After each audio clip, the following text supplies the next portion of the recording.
The Rise of America 1620. Hey! Look who's back for more adventures. We love having you here to continue this story that keeps us all awake. Important note, all of this is pure fiction. So don't try any techniques you hear here in real life, your neighbor might call the cops. This amazing novel and all its rights belong to the original author. We're just the ones giving it voice and drama. Are you enjoying the show? Prove it by subscribing to our YouTube channel and leaving that like that motivates us so much.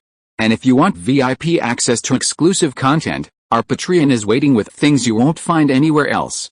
Chapter 226 The Season of Revival.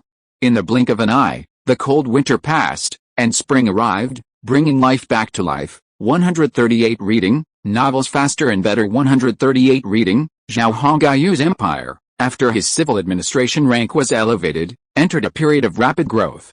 The population under his command had reached 130,000. Of course, the genetic population in Manhattan only numbered a little over 10,000, mostly spread across 7 settlements.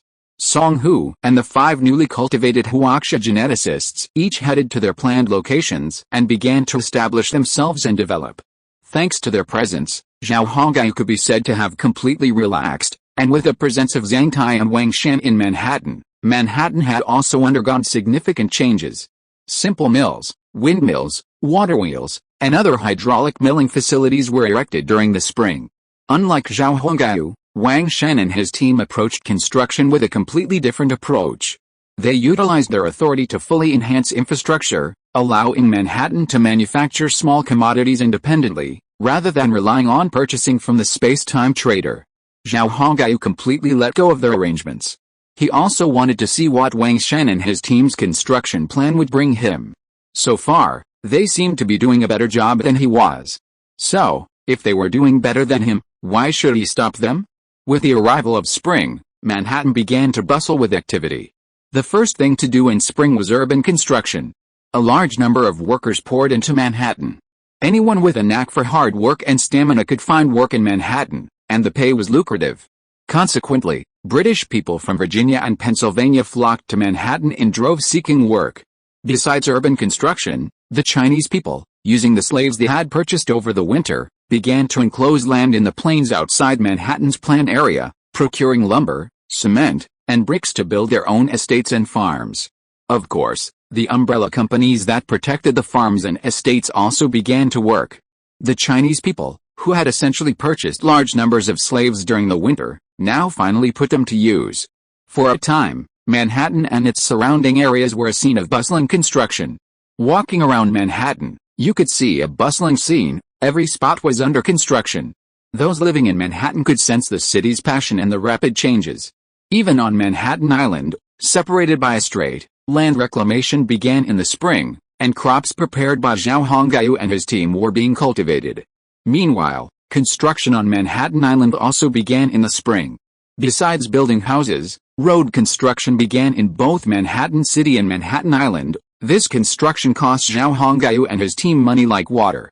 Fortunately, trade with Europe was still going on, otherwise, Zhao Hongyu and his team really didn't know how they would have managed to survive.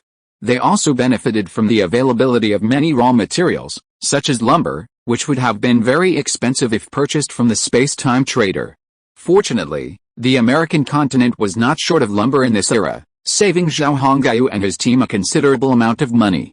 The docks at Manhattan Harbor also began to expand. Zhang Tai planned to accommodate at least 50 ships at a time. However, this type of port wouldn't be completed until the end of the year, and it wouldn't need to be the same as a 21st century port anyway.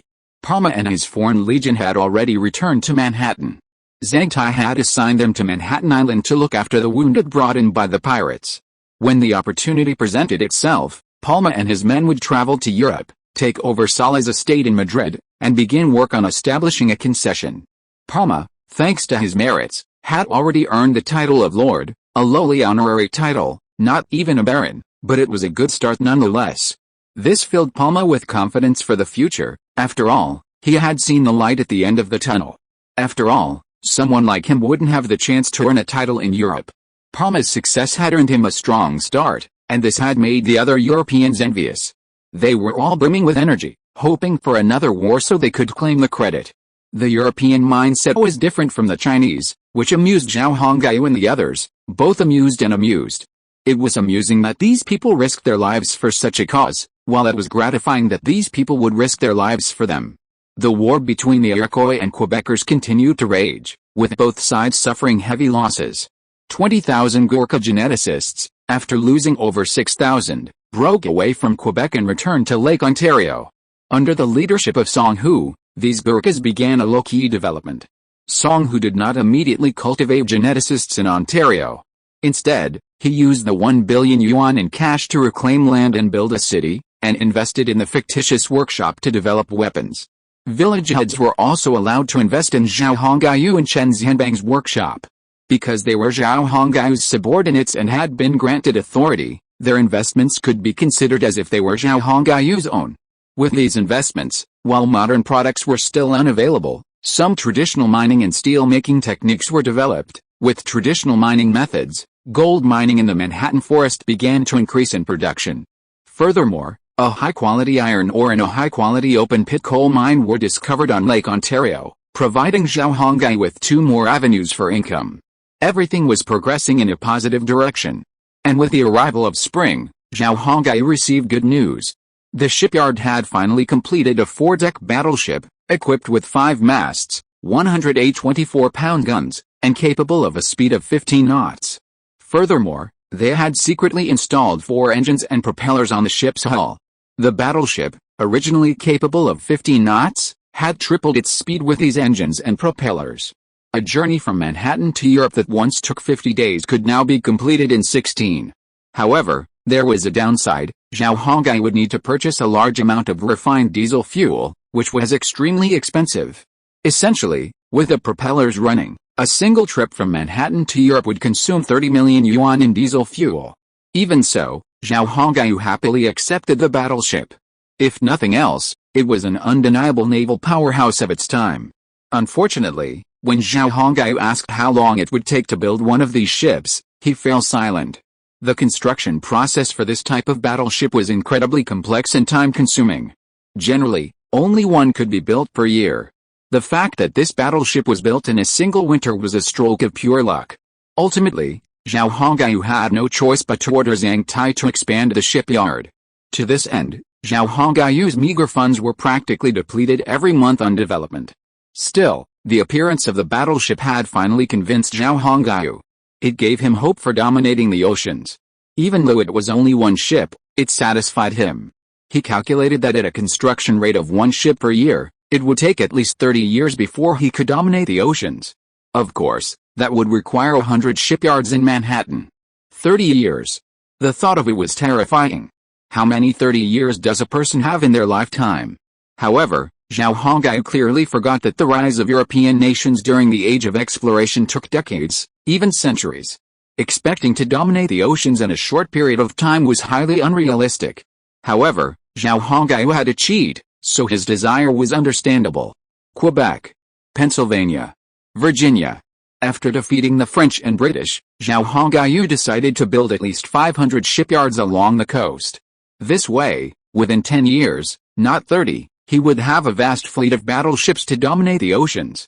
Putting aside Zhao Hongyu's plans in Manhattan, beyond Manhattan and Lake Ontario, the 5 newly cultivated Chinese geneticists also arrived at their respective destinations. They established strongholds in Central America, namely, Pittsburgh northeast of the Ohio River, Sandusky on Lake Erie, Detroit on Lake Huron, Fort Vincennes southwest of the Ohio River, and as far as St. Louis at the confluence of the Mississippi and Missouri rivers. With this, it could be said that the entire Central America would soon be under Zhao Hongyu's control. Of course, there was a prerequisite: these 5 men couldn't be defeated by the Indians. Otherwise, Zhao Hongyu's plan would encounter some minor setbacks. But for now, the plan was proceeding quite smoothly. After all, construction had begun on all 5 bases, and these men were contributing over 1 billion yuan each month. This showed that these men were quite capable. The tactics these 5 men employed were essentially the same as those Zhao Hongyu employed in his initial contact with the Mohicans, using trade to win the hearts of the local Indians and gradually earn their friendship. Sitting in the garden of his castle in Manhattan, Zhao Hongyu lay before him on a large map. His gaze fixed on Quebec, then slowly shifted down to Pennsylvania and Virginia. HMPH. If I can deal with these few obstacles, then all of America will be mine. While there are still some Indians in the western part of the country that still need to be conquered, with a little time, that won't be a problem, Zhao Hongai whispered to Wang Shan beside him, to be continued. If you like this work, you are welcome to register as a member of 138 Reading Literature. Your support is my greatest motivation. Chapter 227 The Desperate French. Your Highness, both the Iroquois and the French have suffered heavy losses. Intelligence indicates neither side can hold out for much longer. 138 Reading, novels faster and better. 138 Reading, I wonder if it's time for us to take action? I think now's a good opportunity, we must seize it, Wang Shan reminded Zhao Hongaiu. Zhao Hongaiu pondered, the French are easy to deal with. With Sarah as her legitimate host, all we need to do is get married and walk around Manhattan. Then, I can lead my troops into Quebec. He then added, what I'm most worried about now is how to deal with the Iroquois. They're the real problem, they're different from the French. Speaking of the Iroquois, Zhao Hongaiu's brows knitted together.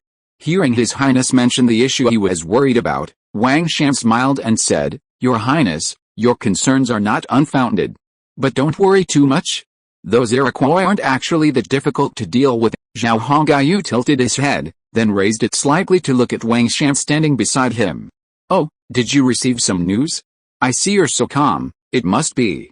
Tell me quickly, has Wang Hu sent in some intelligence? Hearing Wang Shan's words, he immediately realized what news Wang Shan had received. Otherwise, he wouldn't be so calm, not worried at all about this matter. As expected, Zhao Hongaiu's question prompted Wang Shan to chuckle and say, Your Highness, you're right.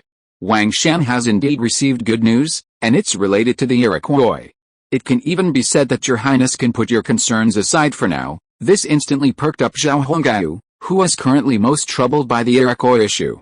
He worried that if he mishandled the situation, the Iroquois would become a major threat. Think about it, with Zhao Hongaiu's current military strength, annihilating the Iroquois was unrealistic. If the Iroquois and the Song Empire were to engage in any foul play, it would cause immense trouble for the empire. Zhao Hongai was well aware of the Indians' tactical characteristics, surprise attacks, ambushes, and constant harassment of your troops and personnel while on the move. No one could tolerate that. If such a situation were to occur, how could there be any progress? Therefore, Zhao Hongai most desired this situation. If a peaceful solution was possible, Zhao Hongaiu absolutely refused to resort to force. Force should only be used as a last resort. Of course, Zhao Hongaiu's proposed fishing in troubled waters plan during the winter wasn't an option. The situation back then was different, so Parma's small group could use some force. Furthermore, Parma and his group were still pretending to be French. Therefore, all their misdeeds were blamed on the French, and had nothing to do with Zhao Hongaiu and his group. But that's no longer possible, because once Zhao Hongaiu and his men send troops, can the Iroquois still be blamed on the French? Obviously, the Iroquois will even hate the Song Empire. However, Wang Shan now said that Song Hu had sent news, saying that there was a solution to this matter. This made Zhao Hongaiu excited, because he had been troubled by this problem. Tell me, what is the solution? I hope that Song Hu is not a liar, and he can really solve this problem that has been bothering me, Wang Shan asked repeatedly. Don't be anxious, Your Highness. I will tell you slowly, there is no need to rush me. Wang Shan saw that Zhao Hongai was a little anxious. But he responded with a calm smile. But when he saw Zhao Hongai glaring at him, he quickly put away his playful smile and became serious. The thing is, there's news from Wang Hu that the united tribes of Iroquois have been under constant attack by the French, and the people in their rear have suffered heavy casualties, so many people have fled to Lake Ontario for protection. Song Hu has taken in quite a few Indians in the past 2 months, and these Indians are from all tribes. Hearing this, Zhao Hongaiu said with some confusion, haven't Parma and the others returned? Why are the people in the villages that the Iroquois have gathered still being attacked? Wang Shan rolled his eyes. Your Highness, it's all because of that plan to fish in troubled waters. Don't forget, the French were messed up by the Gurkhas, and a lot of people died, and it was all blamed on the Iroquois, so the Iroquois took the blame and were retaliated by the French. Wang Shan reminded Zhao Hongaiu and explained the reason. Oh, so it's all because of me. I really feel sorry for the Iroquois. I'm sorry to let them bear such a big blame. Although Zhao Hongaiu said this, Wang Shan could not see any expression of apology on his face. Humph, His Highness is becoming more and more sinister now, but this is also the character a king needs. Wang Shan did not think there was anything wrong with Zhao Hongai's reaction. After all, in Wang Shan's view, the dead Iroquois or French were all foreigners. As long as the dead were not Chinese, it didn't matter. Wang Shan, the only one who respected the great Chinese imperial Han theory, how could he care about the life and death of other races? How many Iroquois did Song Hu gather? Why did he gather those guys? What benefits will it bring to us? Zhao Hongai asked. Wang Shan quickly replied, total now, there are 50,000 people. The population on Lake Ontario is almost as large as Manhattan's. With the addition of the Iroquois and the original Gurkha population, the population on Lake Ontario has now surpassed 80,000. That's quite a significant population increase, and it's also very rapid. Zhao Hongai nodded, thinking to himself, can Song Hu handle it? Should we send someone over to help him? After all, his authority isn't very high, and he only gets 1 billion in funding a month. I don't think that's enough for him. Zhao Hongai grew a little worried. It's okay. Song Hu can handle it. Besides adding 1,000 Chinese people every month, he still has some spare cash to invest in infrastructure. I heard he's developing a small thermal power plant because he has abundant coal resources. Holy crap, this Song Hu is going to be incredible. He's even thinking about developing a small thermal power plant. I don't think we have this kind of product. How come he even managed to get a small thermal power plant? Zhao Hongai asked Wang Shan in surprise. Wang Shan smiled and said, we commissioned this guy, Chen Zhenbang, to get it. The equipment costs 3 times the market price, and you can't just buy it. Plus, you have to pay Chen Zhenbang a bribe. It's basically the same as the engine and propeller on the bottom of our battleship. Wang Shan's mention of Chen Zhenbang instantly relieved Zhao Hongai. That's right, with this guy, you can really get some cutting-edge stuff. However, there's a significant downside. It's not as easy to buy as products you develop and invest in yourself, and there's a quantity limit. You can only buy 1 per month. It seems like investing in research yourself is the way to go. Zhao Hongai sighed and said to Wang Shan, Your Highness, you don't have to worry about this anymore. The Jin people have 7 other village chiefs to take care of things. They can also expand your territory and pay you money. All you have to do is invest when you have money. Zhao Hongai nodded. Indeed, with a village chief, his life was indeed much more comfortable. He no longer had to personally handle the cultivation of genetically modified humans and other regional infrastructure. The 7 village chiefs were even doing a better job than he had. Therefore, Zhao Hongai's only task now was to save money and invest in the research and development of new products. Perhaps modern towns could emerge by then. After all, the American continent was incredibly rich in resources, with oil fields in the west. Alright, let's talk about how Song Hu will deal with the Iroquois. We've been saying we've strayed off topic, and you haven't even answered me yet. Zhao Hongai, recollecting his thoughts, returned to the topic. Wang Shan replied with a flattering smile, what else can we do? Wang Hu will have them renounce their Iroquois identity and join the empire as Indians. And they'll only recognize 2 kings, not their own chiefs. One is you, and the other is Emma. The Iroquois won't surrender so easily, given their sheer numbers, Zhao Hongai asked, blinking. Wang Shan nodded. Yes, there was indeed some confusion, but it was quickly quelled. And Song Hu didn't resort to force, as that would have made things worse. How did Wang Shan resolve this situation without resorting to force? Zhao Hongai was puzzled. Wang Shan explained, divide and unite, and defeat them separately. Although the Iroquois are a united people, they are not monolithic and have their own interests. He then explained the reasoning. Wang Shan then explained Song Hu's tactics in detail to Zhao Hongai. First, Wang Hu exploited the Cayuga people, who had a good relationship with the empire. The Cayuga were the first tribe to come into contact with the empire, and they had a very favorable impression of the empire. Furthermore, the imperial insecticide was exactly what the Cayuga needed, so they immediately joined Wang Hu. With the Cayuga as an example, everything else was easy to handle. Under the Cayuga's guidance, Wang Hu subsequently rallied 2 more tribes and several smaller ones. These people wisely chose to submit to the empire and become the tribes of Emma. In their view, the fact that the queen of the empire was an Indian was a very good thing. Moreover, the military power of the empire was very strong, which was also one of the reasons why many tribes chose to bow their heads. The matter was simple. Song Hu would conduct military exercises whenever he had time, pulling out the cannons and firing them for a long time. Therefore, those Indians knew clearly how powerful those cannons were. After all this time, Song Hu still had this trick up his sleeve. Speaking of this, how could Zhao Hongyu not understand? He also secretly admired Song Hu's secret threats. At least, it seemed that this method was still very useful and effective. Yet, who said it wasn't? Song Hu's trick really scared the Iroquois, Wang Shan agreed with a smile. So, the Iroquois are easily dealt with. By the time we've dealt with the French, there will be no more enemies in the Great Lakes region, and the Iroquois will all become subjects of our empire, right? Wang Shan finished speaking, and Zhao Hongyu nodded. Indeed, according to Wang Shan's words and Song Hu's tactics, the Iroquois would no longer be a threat. But the problem was, such tactics couldn't bring every Iroquois to heel. Diehards exist in every era and every race. So, Zhao Hongyu raised his concerns to Wang Shan. Your Highness, your concerns are unreasonable. Song Hu has considered this. He means that there's only one way to deal with these diehards. Wang Shan's face was grim, and he raised his hand and made a light stroke across his throat. Zhao Hongyu understood the implication of this gesture perfectly.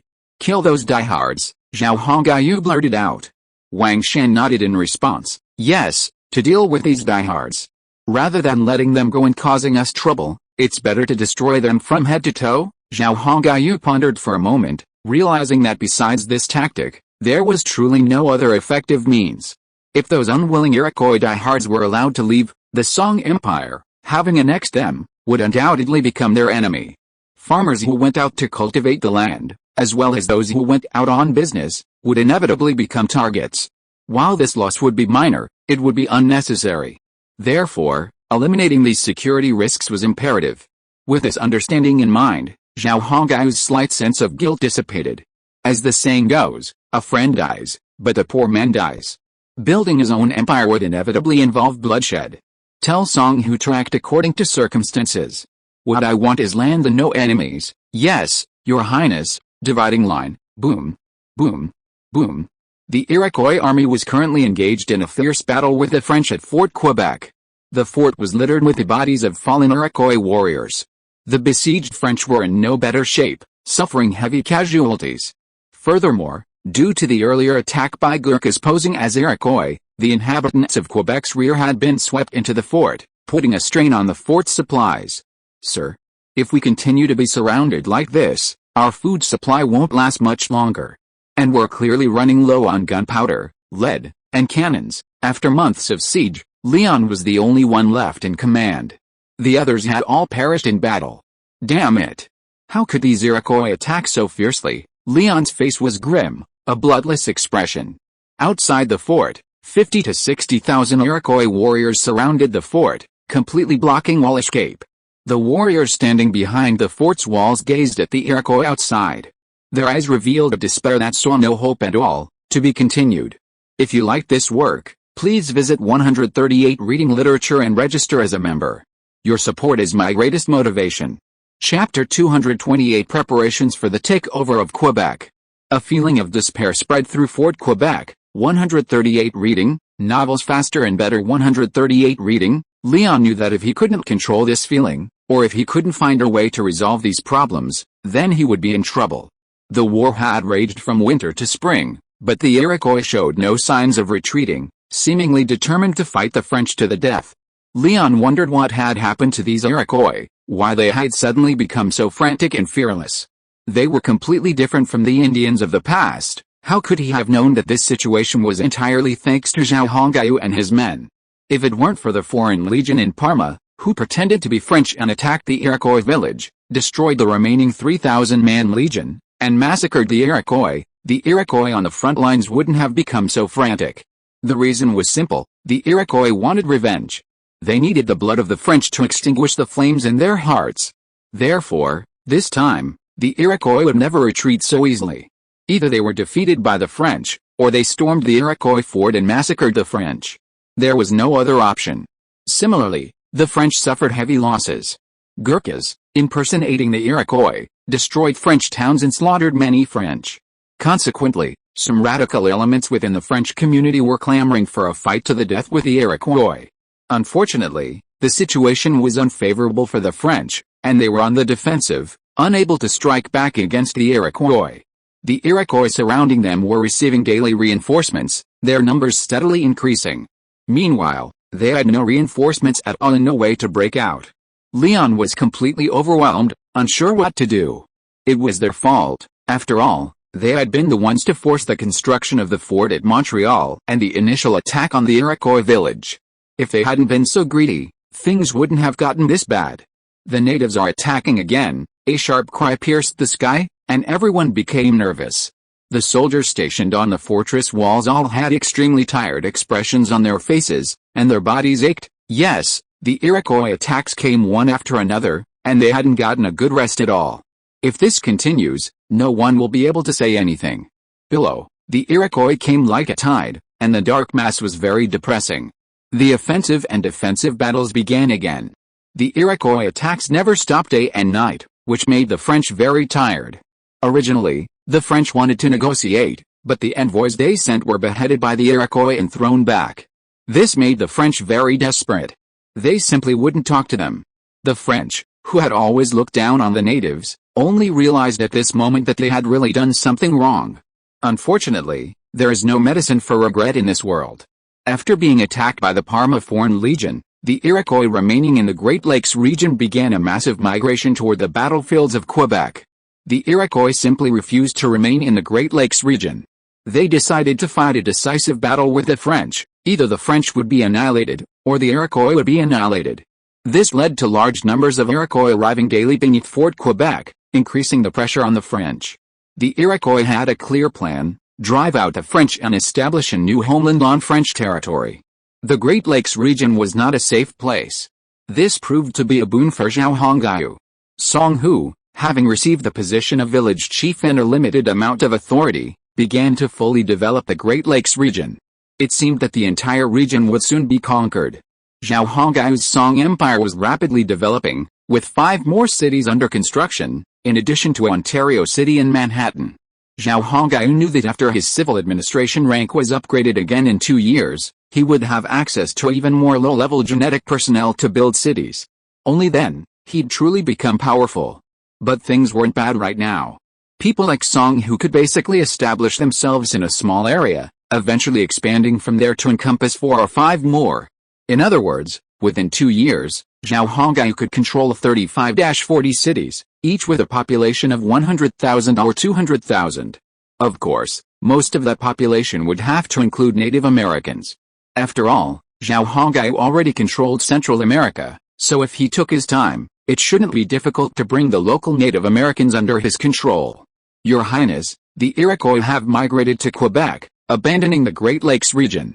The French aren't doing well right now. One day, Wang Shan approached Zhao Hongyu with intelligence.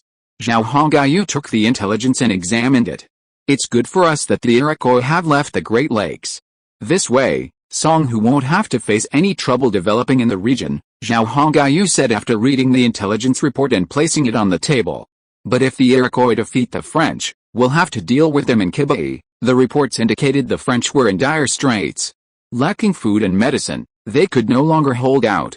If it weren't for the Iroquois brutality and their refusal to negotiate, they would have surrendered long ago. Your Highness, isn't it time for us to take action? Wang Shan asked. We need to prepare quickly. The French can't hold out much longer. We need to strike right as the Iroquois have just finished defeating them and finish them off. Wang Shan's plan was clear: to be the mantis stalking the cicada, while the oriole waits behind. Zhao Hongyu remained non-committal about this approach, considering the Iroquois' obsession with land. If there were any other way, Zhao Hongyu would not have resorted to drastic measures. How many people does the Iroquois have now? The Iroquois who defected to Song Hu are probably calm now. I don't want Song Hu to run into trouble when we take action against those Iroquois who didn't defect. Zhao Hongyu's fingers gently rested on the table, tapping away. He was worried that his actions would have an impact on Song Hu. Wang Shan knew what His Highness was worried about, so he replied, Your Highness, it's not a big problem. Those people are no longer Iroquois, they have become citizens of the empire. Although they don't know what citizenship is, it doesn't matter. Song Hu asked them to recognize Queen Emma. Zhao Hongyu listened quietly to Wang Shan talking about Song Hu's situation. Besides that, to brainwash these guys, Song Hu also tampered with the red quotations.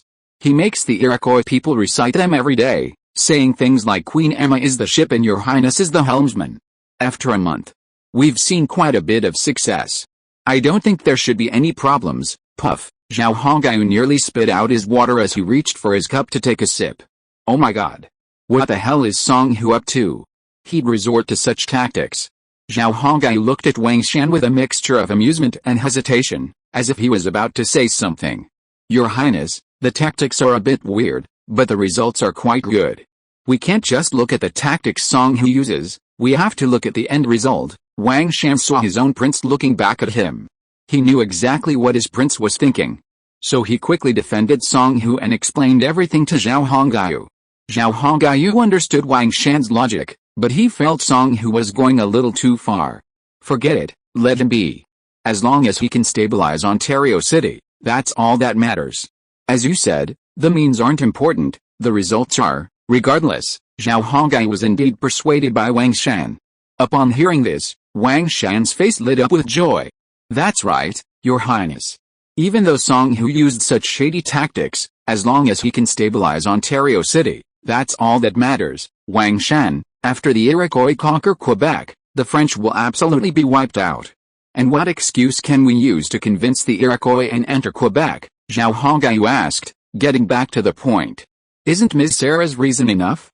At the same time, if we use force to suppress them, the Iroquois won't be able to do anything, Wang Shan said to Zhao Hongyu with a sinister smile. Zhao Hongyu nodded. We have legitimate reasons and a strong military force to back us up. The Iroquois have just experienced such a major war, and I don't think they'll be able to start a new one. Therefore, the possibility of us going to war with them is very low. Zhao Hongyu thought for a moment and said. Wang Shan said, yes, the Iroquois have fought the French for such a long time. They are exhausted. After defeating the French, they need to rest, not start a new war. Besides, we are not French, and our weapons and equipment are superior to the French. If the Iroquois start a war, they will not gain the slightest advantage. Furthermore, many Iroquois have defected to Song Hu. Add to that the massacres by Parma and his men, and the losses incurred in the war with the French. The Iroquois population is now dwindling, and they can't afford a larger war. Wang Shan analyzed the current Iroquois situation to Zhao Hongyu, to be continued. If you like this work, please register as a member on 138 Reading Literature. Your support is my greatest motivation. Chapter 229 Ontario City Trivia. According to the intelligence I have, the Iroquois still have a population of 140,138, however, women and children are a minority, and the majority are elite male warriors. Wang Shan explained his intelligence in detail to Zhao Hongyu. There are still 140,000 people left, which is quite a lot. If we want to deal with these people, it will be quite troublesome, Zhao Hongyu said to Wang Shan after thinking for a while. Wang Shan nodded, that's 140,000 people, it's indeed not easy to deal with. Even if it's 140,000 pigs, it's still a very troublesome matter. Wang Shan also agreed with Zhao Hongyu's point of view. Anyway, let's start preparing.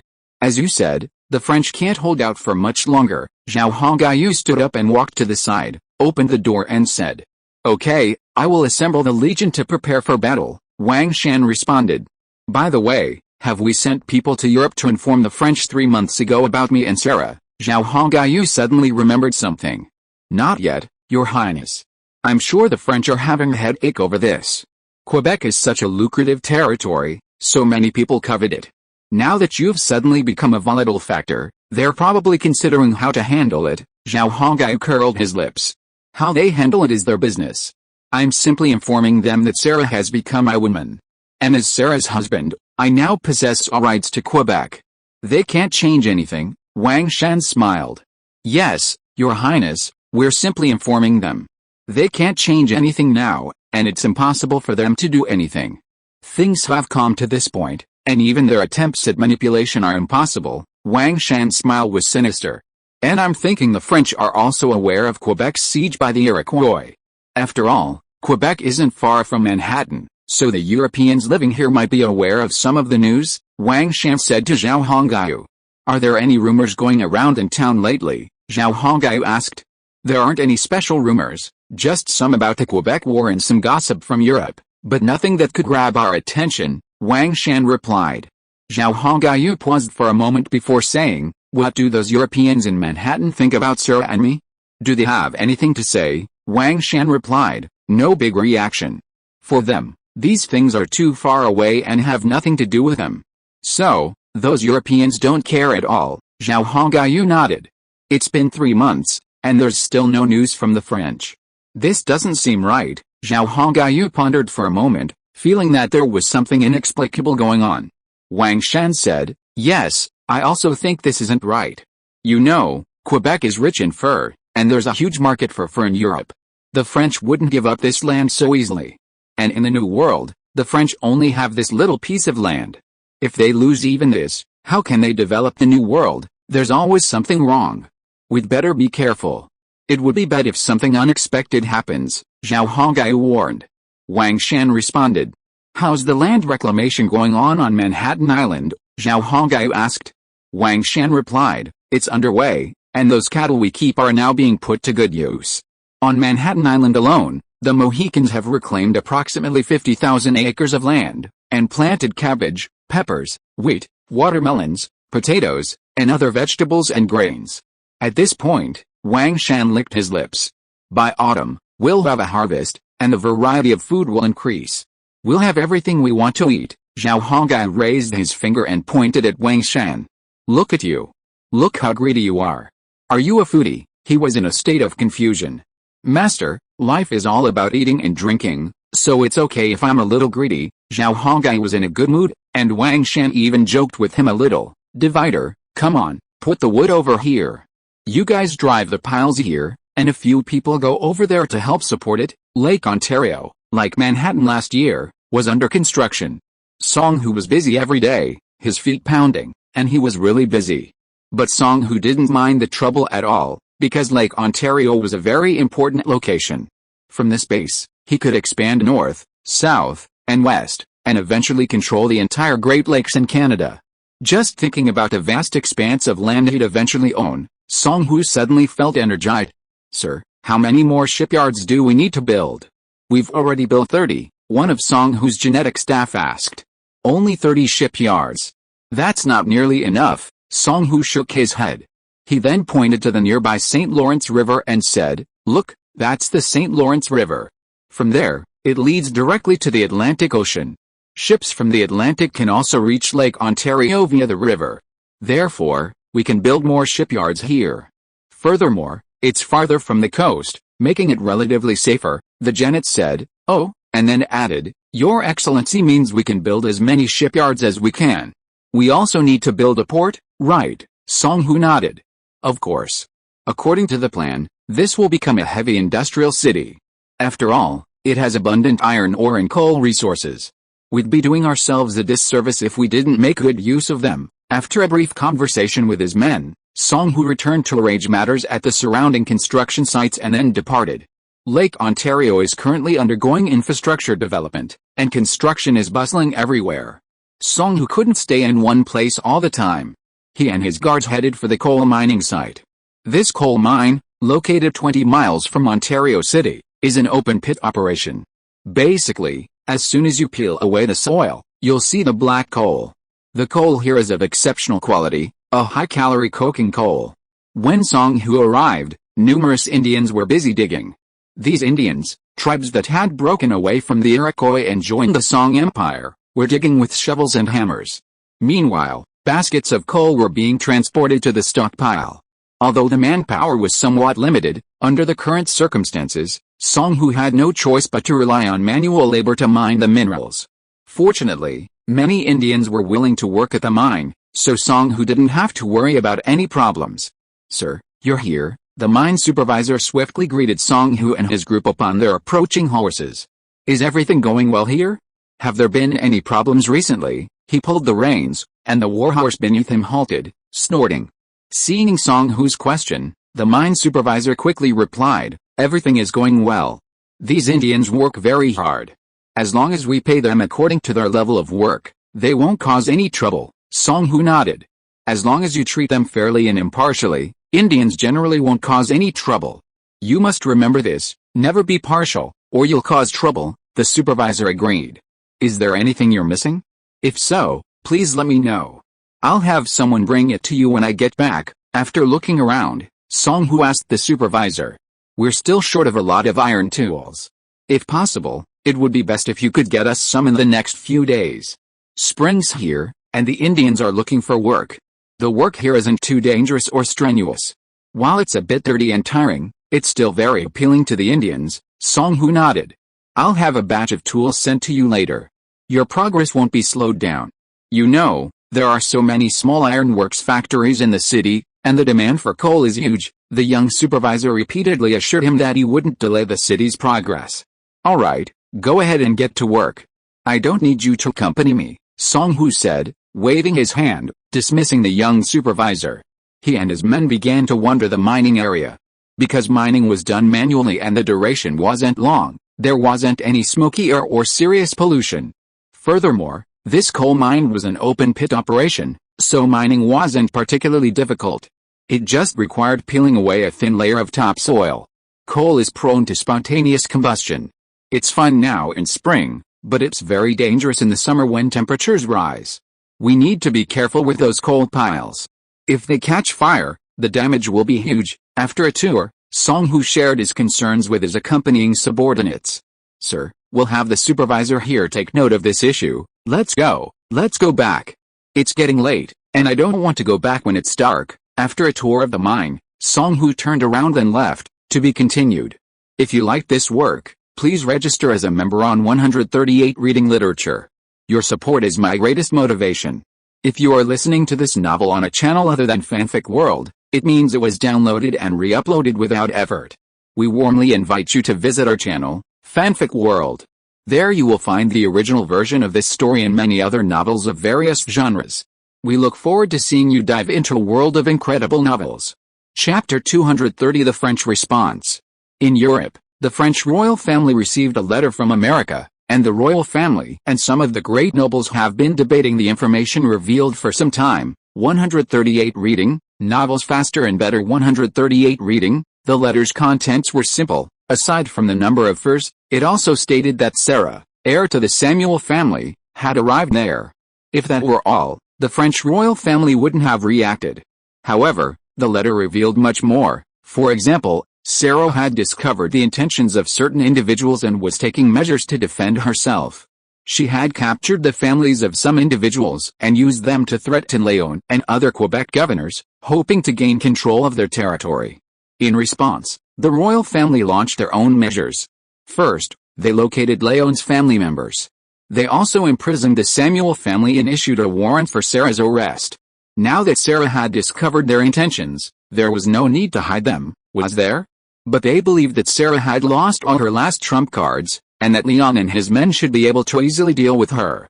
Just as they awaited news of Sarah's death and began plotting how to divide up Quebec, the territory that had once belonged to the Samuel family, dire news arrived from America. The Iroquois had assembled a large army and were waging war against Quebec. The French had initially managed the war effectively, but in the end, they were somehow surrounded. With Quebec under siege, the French lost their access to information.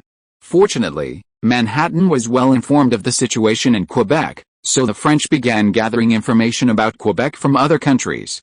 One piece of information surprised and slightly panicked the French royal family and some of the nobles. Sarah had married the crown prince of the Song Empire and became his concubine. France had little intelligence on the Song Empire, knowing only about 5-stage shooting and linear formations, as well as Manhattan's production of porcelain and tea and its restricted food supply. Of course, according to intelligence brought back to Europe by merchants from Manhattan, Manhattan's army was formidable. This is something that European nations now recognize. Manhattan is very close to Quebec, after all.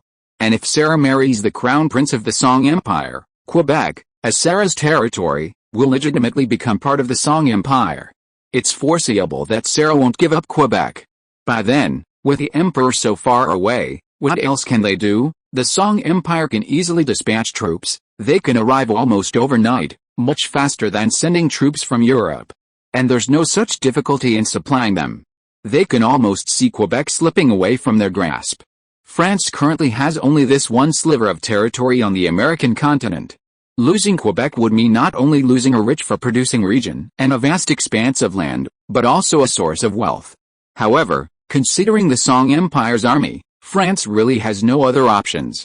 However, the French are deeply reluctant to give up Quebec. Outside Paris, at a royal summer palace, Louis Zhao's mother was holding a small gathering with several nobles to discuss the matter. Louis Zhao was only 9 years old at the time, still a tiny child. He was outside playing with a few guards and a few bulldogs.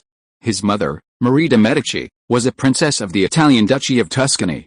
His father was Henry IV. Because Louis Zhao was still young, his mother presided over all state affairs, with Marie acting as regent. "Your Highness, your mother is conversing with the Duke of Orleans inside. Don't you want to listen?" a guard playing with little Louis Zhao whispered.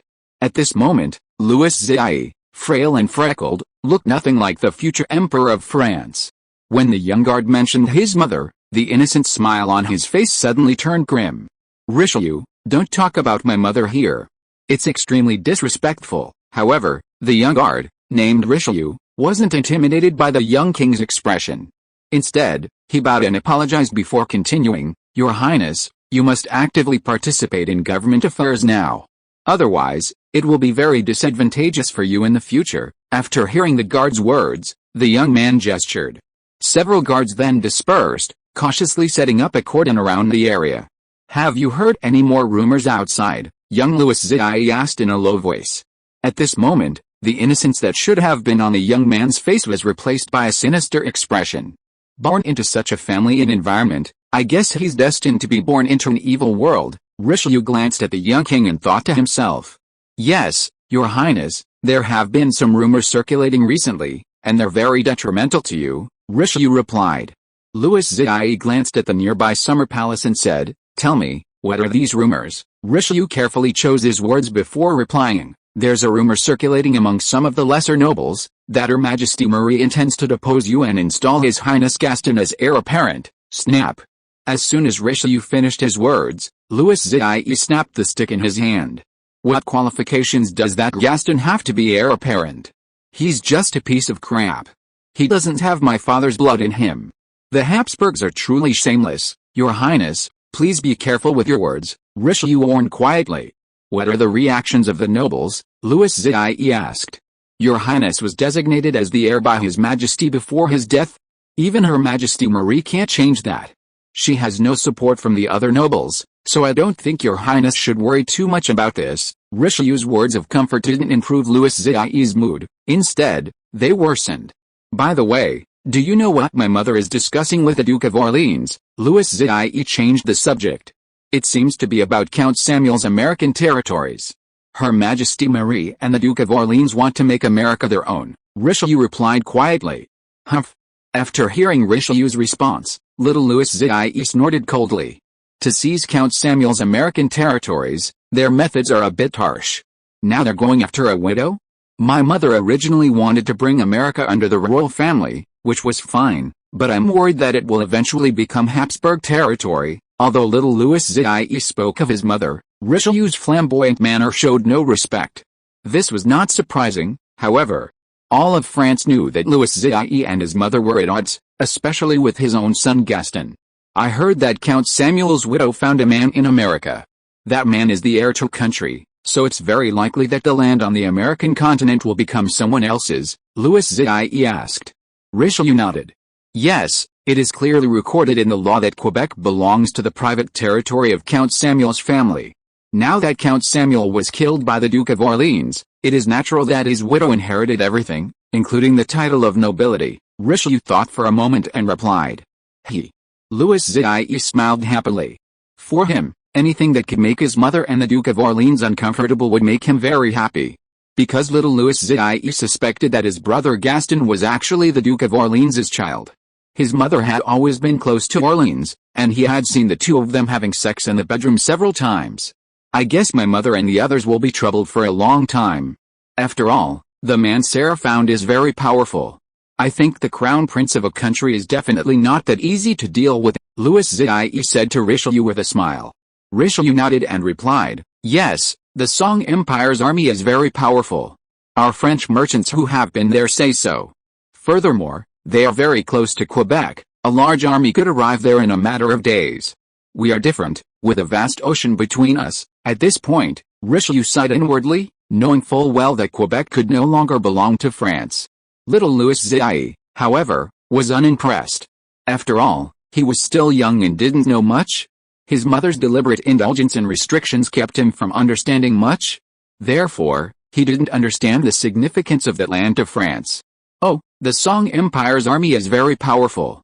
Is it as strong as our French army?" Little Louis Zhao perked up when he heard Richelieu's description of the Song Empire's military. Children, after all, are always filled with curiosity and yearning for military matters. Richelieu nodded and replied, "All merchants say the same thing. One or two people might lie, but if everyone says it, it's not necessarily true. And it's them who invented the 5-shot fire-in-line tactics, and I heard their muskets are quite advanced." "Wow, they invented the 5-shot fire-in-line tactics. They're truly geniuses," Little Louis Zhao said to Richelieu, his eyes wide with admiration. Currently, all European nations were studying the 5-shot fire-in-line tactics, with Britain and France being particularly interested.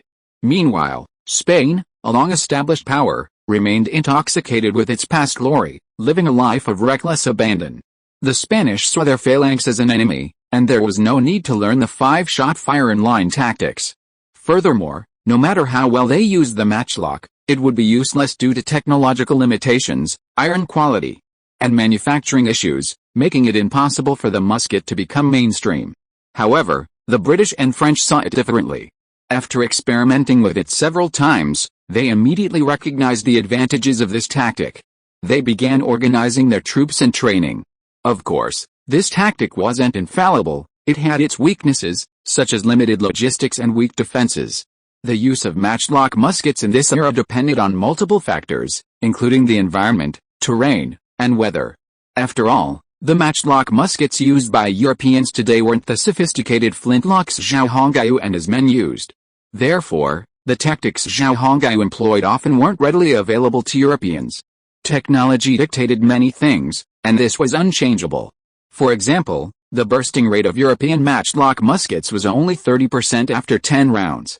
However, the standard flintlock muskets Zhao Hongyu and his men used only had a bursting rate of 0.5% after 50 rounds. The reason was simple: Europe's smelting industry was inadequate at the time. Zhao Hongyu's flintlock muskets, purchased from the virtual 21st century, were made from inferior materials, but still superior to the specialized 1620s models. This was just one reason, there were many more. I really don't know what's wrong with the minds of the people of the Song Empire. How could they have come up with such a tactic? They're so clever, Little Louis Zhao kept chattering to Richelieu. "Duke of Capo, what else can we do now? This is so sudden. We never imagined that a woman like Sarah could become the wife of the crown prince of the Song Empire. We're in such a dilemma now." In an office within the summer palace, Louis Zhao's mother, Marie, was discussing matters concerning Quebec with several nobles. Marie looked very young, not at all like a mother of two. She had neatly combed golden curls, dark brown eyes, and a pair of alluring, full lips. She wore a puffy dress that exposed half her chest, accentuating its size and even making the plumpness of her breasts appear prominent. It must be said that Europeans are incredibly advanced in this respect, something that Easterners simply cannot match. Several male nobles sat around her, their attire essentially identical to that of the Spanish nobles, clown costumes with hoops around their necks, and white socks pulled up to their calves, revealing the calves. Spanish attire was still quite popular at the time. French court attire wouldn't become popular in Europe for decades. "Shouldn't we strip Sarah of her title and send troops to Quebec?" one of the nobles asked, causing everyone to roll their eyes. What an idiot. Did he realize that doing so would cause displeasure in the Song Empire? Everyone internally grumbled. To be continued. If you enjoy this work, please register as a member on 138 Reading Literature. Your support is my greatest motivation. Chapter 231, Contact the Crown Prince of the Song Empire. Depriving Sarah of her title was clearly an impossibility. Who knows if that would anger the Song Empire's crown prince? Song Empire porcelain, tea, and other goods were in high demand across Europe. If they displeased the crown prince and had their share revoked, It would be a disastrous outcome. Quebec furs were certainly important, but compared to Song Empire goods, they were nothing more than rubbish.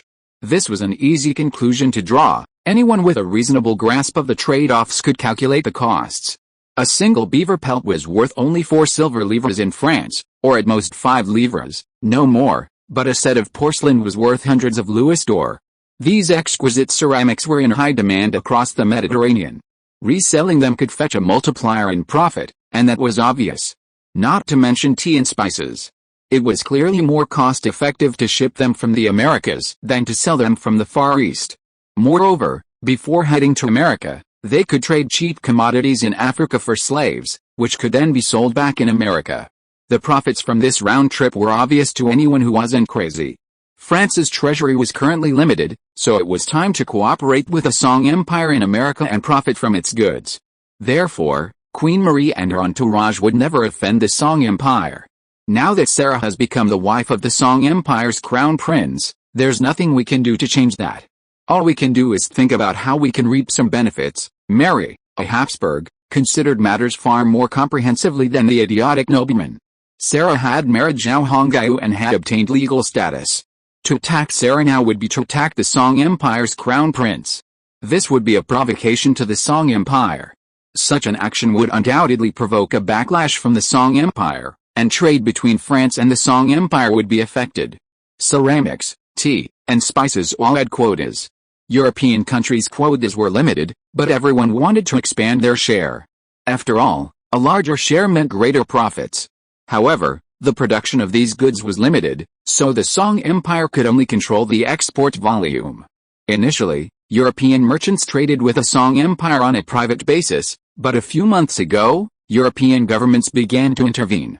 Such a lucrative business couldn't be without official involvement. After all, every country needed a profitable business to replenish its treasury and enhance its national strength. At this moment, the 30 Years' War had broken out, and France was drawn into it, so France needed money. Queen Mother, what do you mean? The Duke of Orleans asked tentatively. The nobles looked over, craning their necks for her answer. They also wanted to know what the Queen Mother was planning. Sarah has the legal right to Quebec, and we can't change that. I know this woman, and she might have already offered Quebec to the Song Empire's crown prince as a way to curry his favor. Queen Mother Marie began by voicing her own speculation, which drew nods from the assembled nobles. Everyone agreed with her.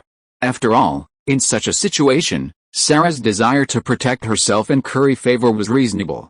Therefore, it would be inappropriate for us to deprive her legitimacy and reclaim Quebec at this moment. Queen Mary's gaze swept across the nobles' faces. The nobles remained silent, pondering the implications and potential implications of this statement.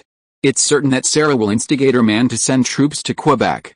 If it were me, I would definitely do so, the self-respecting Queen Mary stated, suggesting a possibility. And what can we do? She leaned back slightly, making herself more comfortable. She had been holding herself upright while speaking to these nobles, and her back was now aching. Sending troops? Clearly unrealistic. First, we're too far from America. And how many soldiers would we send?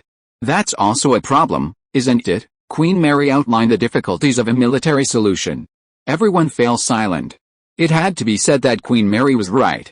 A military solution would require sending troops, but how many troops would be sent was a problem. Sending too few troops wouldn't solve the problem, and sending too many wouldn't be enough to support the treasury. It would also offend the Song Empire, making it uncertain whether they could ultimately win the war. Furthermore, trade with them would be impossible. Think about it. They're in America. Sending troops wouldn't be that troublesome, and they have a significant advantage over us, the Queen Mother said, citing Zhao Hongyu and his men's geographical advantage. So, I personally don't favor resolving the issue through force. Seeing everyone fall silent, the Queen Mother's vanity was satisfied. Then, she decided not to keep the matter in suspense. My idea is simple. Since things have come to this, let's not dwell on it. We should just go with the flow and acknowledge the fact, and cede Quebec to Sarah. The Queen Mother's words made everyone's eyes widen. The Duke of Orleans frowned. Your Majesty, this would be a huge loss for us. Quebec has a vast territory, and the fur revenue would bring huge profits to the empire. His words echoed the sentiments of many. Honestly, these nobles truly hated to part with Quebec. Why did they plot against Sarah and kill the men of the Samuel family one by one? Wasn't it all for the land of Quebec and the furs? Now, Sarah has done this and caught them off guard. Everything they did before has become a mirage in the end. No one can swallow this anger now.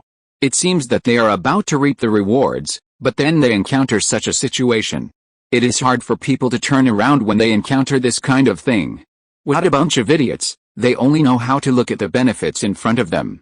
These people don't even think about it. Is there any way they can change it? Mary despised these nobles in her heart.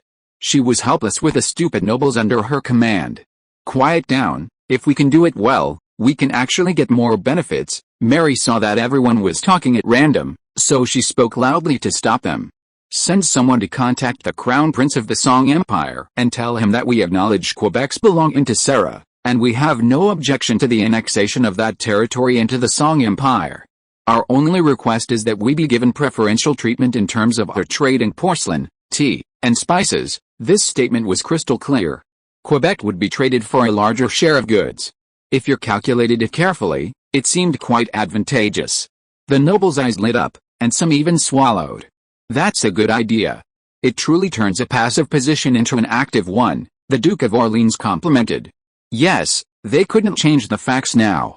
Quebec's belonging to the Song Empire was a foregone conclusion. However, they could exploit this fact. Perhaps, seeing their understanding, the Crown Prince of the Song Empire would actually increase their trade share. Compared to Quebec's furs, porcelain and spices were the most profitable. Therefore, the nobles became excited again. Let's discuss who should be sent to make contact. We can also consider ourselves the French congratulatory agents. Of course, don't forget to meet Sarah and offer her a few kind words to smooth things over, Queen Marie reminded everyone. Yes, Your Majesty, we will definitely select a suitable person, the Duke of Orleans replied with a slight bow. The surviving women of the Samuel family have been taken to Versailles. They're like hostages. With these women in our hands, Sarah will have to think twice even if she wants to say anything bad. Marie didn't believe that simply sending someone to meet Sarah and offer a few kind words would mend their relationship. So, to be on the safe side, they needed to have some leverage to ensure Sarah wouldn't act rashly. Marie knew Sarah well. Sarah was timid and deeply attached to her family. Even though these women were Samuel widows, she was certain that Sarah would not ignore them. Your Majesty, the Queen Mother, is wise. We know what to do, the nobles echoed. Then I'll be leaving. I'll leave the rest to you. I've said everything I need to say now. If you don't do your job well, I'll strip you of your titles. With that, Marie rose and left the room. The Duke of Orleans and the other nobles remained, debating who should be sent to America. Everyone knew that this person must be eloquent and pleasing. Therefore, several candidates were proposed. For their future prospects and gold, the nobles racked their brains. But just then, news reached them from America that Quebec had been surrounded by the Iroquois. To be continued. If you enjoy this work, please register as a member on 138 Reading Literature. Your support is my greatest motivation. Chapter 232 The Little Butterfly's Wings Are Vibrating. Fort Quebec was surrounded, and the towns northeast of the fort near the mouth of the St. Lawrence River into the Atlantic Ocean were also severely damaged by the Iroquois. This news caused considerable shock. However, the nobles in the Summer Palace were only slightly shocked before recovering. What happened to Quebec was no longer of much concern to them. They had already decided to abandon Quebec, hadn't they? So, whether the Iroquois surrounded it or not was no longer of any concern to them. Now, their only task was to select someone to travel to America and contact the Crown Prince of the Song Empire. This was their most important matter. Furthermore, they would have preferred the Iroquois to capture Quebec. They all understood that the Iroquois were not under the jurisdiction of the Song Empire. If that happened, the Song Empire might even go to war with them because of the relationship between Quebec and the Iroquois. Therefore, these people even maliciously hoped that the Iroquois would quickly capture Quebec and give Sarah a hard time. Humph, if they can't get Quebec themselves, then it would be best if the Sarah and Song empires can't get it either. That's what these nobles are thinking now. As for what would happen to the French there if the Iroquois captured Quebec, these nobles didn't bother to consider. In modern terms, they were just a bunch of ordinary people. Why would the nobles worry about their lives? It was completely unnecessary. If any nobles were truly worried and spoke out about this and that, there must be some ulterior motive behind it. Poor French people in Quebec, they still don't realize they've been abandoned and forgotten. If they learned of this, their remaining fighting spirit would likely vanish, and all the French would lose their will and collapse completely. It's precisely because they know this now that they continue to fight the Iroquois, stubbornly defending Fort Quebec. To this day, the Iroquois have left tens of thousands of bodies at Fort Quebec, yet they haven't been able to even remotely impact the fortress. The French were in trouble and were trying to find a solution. The Spanish, too, were in trouble, a very, very big one. The Spanish Empire's Newport Infantry Regiment, numbering approximately 10,000, was suddenly blindsided by the Dutch's new tactics during a battle against them. In Europe, near the Falls in the middle of the Rhine River, just as 1621 had begun, the Dutch declared war on the Spanish Empire. The 30 Years' War had begun, ushering in a new phase. At this time, the Netherlands was still a small, marginal nation on the European continent, barely beginning to prosper. It was far from the heights it would later achieve. The Dutch hadn't even earned the title of horse driver of the sea. After all, the Spanish had only been defeated at sea for 20 years. The Spanish Empire was naturally furious at the daring provocation of a small nation. After all, although they had been defeated by the British 20 years prior, resulting in the loss of most of their maritime interests, they still possessed a large army. Now, the Dutch dared to challenge them. This was like a tiger that hadn't shown its might, yet it treated me like a sick cat. Spain then dispatched the Newport Regiment, intending to teach the Dutch a lesson and show them who was boss. It was also a chance for the rest of Europe to see who was boss, and to intimidate some nations. The Newport Regiment was one of the 21 infantry regiments established by the Spanish Empire, numbering 10,000 men. Of these, 5,000 were Spanish veterans, and the remaining 5,000 were mercenaries. Although half of the troops were mercenaries, the regiment was exceptionally well equipped and well trained. It could be said that it was an elite force. This clearly showed the Spanish Empire's purpose in sending this regiment. It was simple: easily defeat the Dutch and intimidate them. It was a well-thought-out plan. Unfortunately, things went wrong. The Spanish army was still very powerful in Europe at that time. The Spanish invented Spanish phalanx, in particular, was still being used and employed in combat even during Napoleon's time. During the Napoleonic era, you could often see soldiers forming small square formations, used when surrounded by the enemy or to block cavalry. This demonstrates the strength of the Spanish square formation. You must understand that during Napoleon's time, artillery and musket technology was already quite advanced. Cold weapons had essentially been abandoned, and firearms were being used. It was precisely because of the Spanish square formation that the Spanish were so confident. Failure at sea didn't matter, a strong army could still secure their interests. By demonstrating the army's prestige and dominance, those seeking to seize Spanish colonies would be wary. To protect its colonies, the Spanish Empire deployed an infantry regiment in each colony. These regiments ranged from 8,000 to 20,000 men, requiring a substantial annual military expenditure. This demonstrates that Spain's dominance over the past century was well deserved. Unfortunately, after the rise of the Dutch and then the British, Spain fell into decline, becoming a second-rate power in Europe, and has yet to regain its former prominence in the 21st century. Of course, this is all a story for the future. Spain's decline would have taken another 30 or 40 years, and only after the end of the 30 Years' War would it begin to slowly disintegrate. However, thanks to the appearance of a small butterfly, the collapse of the Spanish Empire is already showing signs. Fals, a small town near the middle reaches of the Rhine, is a typical European town with a population of only 500 or 600. Due to its geographical location, it's usually not very frequented.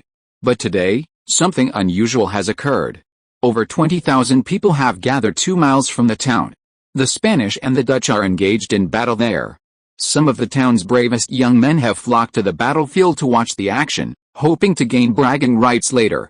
Forward, the Spanish, arranged in 5 neat phalanxes, slowly advance towards the Dutch front like 5 hedgehogs. Bang! Bang! Bang! The Spanish soldiers marched in measured steps, without a trace of panic.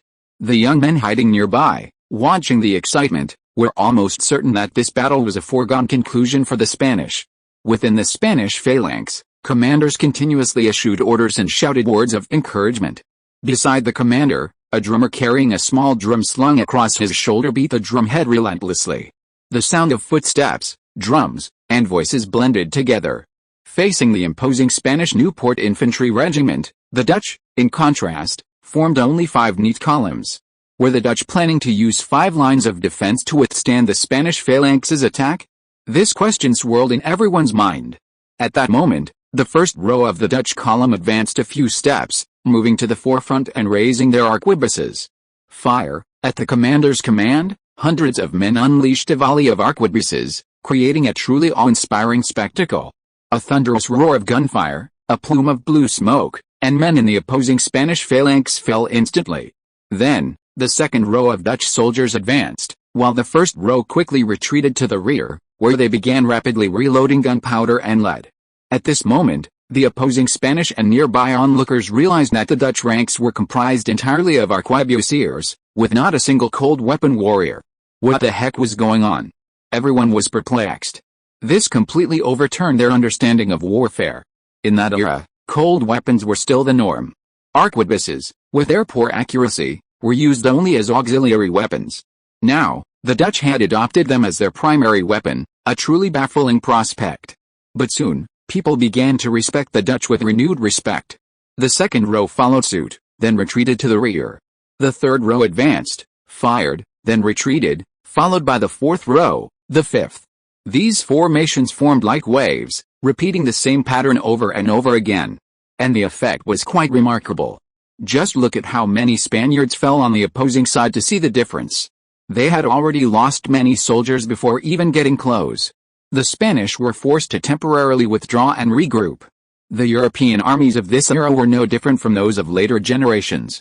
Whenever casualties reached a certain level, morale would inevitably falter. This was completely different from the Eastern Front. The battle between the Spanish and the Dutch didn't last long, just a quarter of an hour. But within that time, the Spanish suffered over 200 casualties. The Dutch's new tactics spread quickly. The Spanish, suffering a setback, launched several attacks before temporarily halting their attacks and searching for countermeasures. Besides the onlookers, there were also numerous spies around the battlefield. Although the battle between the Spanish and the Dutch was minor, news of it spread rapidly back to the various countries. The British and French, who had already been practicing this tactic, naturally became even more attentive. Even nations that had previously ignored it began to inquire about and learn from it. The reason was simple: it was effective and devastating. Chapter 233. You are bad, but I like you. What the unexpected things Zhao Hongyu, this little butterfly, brought to this era would ultimately turn out to be was beyond his ability to predict. 138 reading, novels faster and better. 138 reading, Zhao Hongyu, still in the Americas, had no way of knowing what was happening in Europe. After all, communication technology was still very underdeveloped in that era. It would take at least 50 days for news from Europe to reach America. This depended on the speed of the ships reaching America from Europe.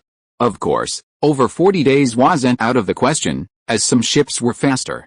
However, judging the situation in Europe based on the words of sailors and merchants was somewhat unreliable. After all, what you hear can differ greatly from what you see with your own eyes. As time passed, a year had passed since Zhao Hongyu arrived in this era. 1620 had already given way to 1621. In the early spring of 1621, a great deal of activity unfolded in the world. First, in the east, the later Jin had already captured Shenyang, thus seizing a valuable territory. This gave them a foothold, bolstered their confidence, and fueled their ambitions. Of course, Nurhaci also knew they were still very weak. In short, we haven't achieved success yet, so we still need to work hard. It was also in this year that Xi Lang, the future Marquess of Jinghe, was born, though for now he was still a Ming citizen. Well, there are many calculations for this time, such as the first year of the Xianqi reign, the sixth year of the Xianming reign, and the seventh year of the Zhen reign in Japan. This year also saw the establishment of the Dutch West India Company, a year after the American Umbrella Company. They also had no idea they would face a formidable rival in the future. Meanwhile, the Dutch East India Company rebuilt a city in the east and named it Jakarta. The Ming dynasty was already showing signs of decline, with historical figures like Shuang Tingbi and Wang Huazhan constantly playing out their own stories on the stage of history. Pirates along the southeastern coast continued to thrive. Zhang Zilan was annexing or fighting other pirates at this time, but he wasn't yet a pirate king. A lot happened in 1621. Just at the beginning of spring, a lot happened in the world. However, Zhao Hongyu couldn't possibly know any of this. Even if he did, he wouldn't have much of an idea. After all, his current range of activities was limited to the American continent. He couldn't even reach Europe. Northeast of Manhattan, at the entrance of the Hudson River to the Atlantic Ocean, Zhao Hongyu had built over 50 shipyards. This day, the weather was clear and overcast, and he was in high spirits. So, he brought Emma and Sarah, along with Wang Shen and Zhang Tai, to attend the launching ceremony of his first battleship. This was his first self-built battleship, a powerful vessel with 4 decks and 5 masts. So, Zhao Hongyu's excitement was understandable. This also proved that the shipyards under Zhao Hongyu's command now had the capability and technology to build battleships. That was the most important thing. Wow, such a huge ship. When they arrived at the shipyard, the battleship, named Sea King, was already quietly anchored on the sea. The genetic sailors were familiarizing themselves with the battleship's facilities. Upon seeing the battleship, little Emma couldn't help but exclaim in amazement. She had never known ships could be built so large. Not only Emma, but even Sarah was stunned. Is this still a ship? It's a beast of the sea, Sarah finally offered her word. Yes, a beast of the sea. This ship belongs to me personally. Wang Shen gave it to me because it's my first ship. When the chance comes, I'll take you on a world tour on it, Zhao Hongyu said to Emma and Sarah with a smile. Wow, really? Don't lie, Emma was young after all, and of course she was overjoyed to hear that she could travel the world. The farthest she'd ever traveled in her life was to Lake Ontario with Zhao Hongyu. Children are naturally outgoing, so how could she hold back now? Sarah was a bit more relaxed than Emma, not as excited as she was. Zhao Hongyu hugged Emma and said with a smile, of course, I wouldn't lie to you. But not now. I'm so busy. Let's talk about it when I have some free time. Emma knew her husband was busy, so she wouldn't ask for a world tour just yet. You always tell me there are so many interesting places in the world, like the country of sands and the tiny Japanese. I really want to see them. Emma looked at Zhao Hongyu with stars in her eyes. Poor child. If she hadn't met me, she probably wouldn't have known how big the world is. Zhao Hongyu hugged Emma lovingly and promised to take her out to see it all when he had the chance. That battleship is a monster on the sea. Just looking at its guns gives me the shivers, Sarah said. But with such a large ship, I imagine its speed and steering are a bit slow. Being older than Emma, Sarah considered things differently. Emma simply noticed the battleship's size, oblivious to any other issues. Sarah, on the other hand, saw some issues. Zhao Hongyu nodded. Compared to smaller ships, it's definitely slower in terms of steering.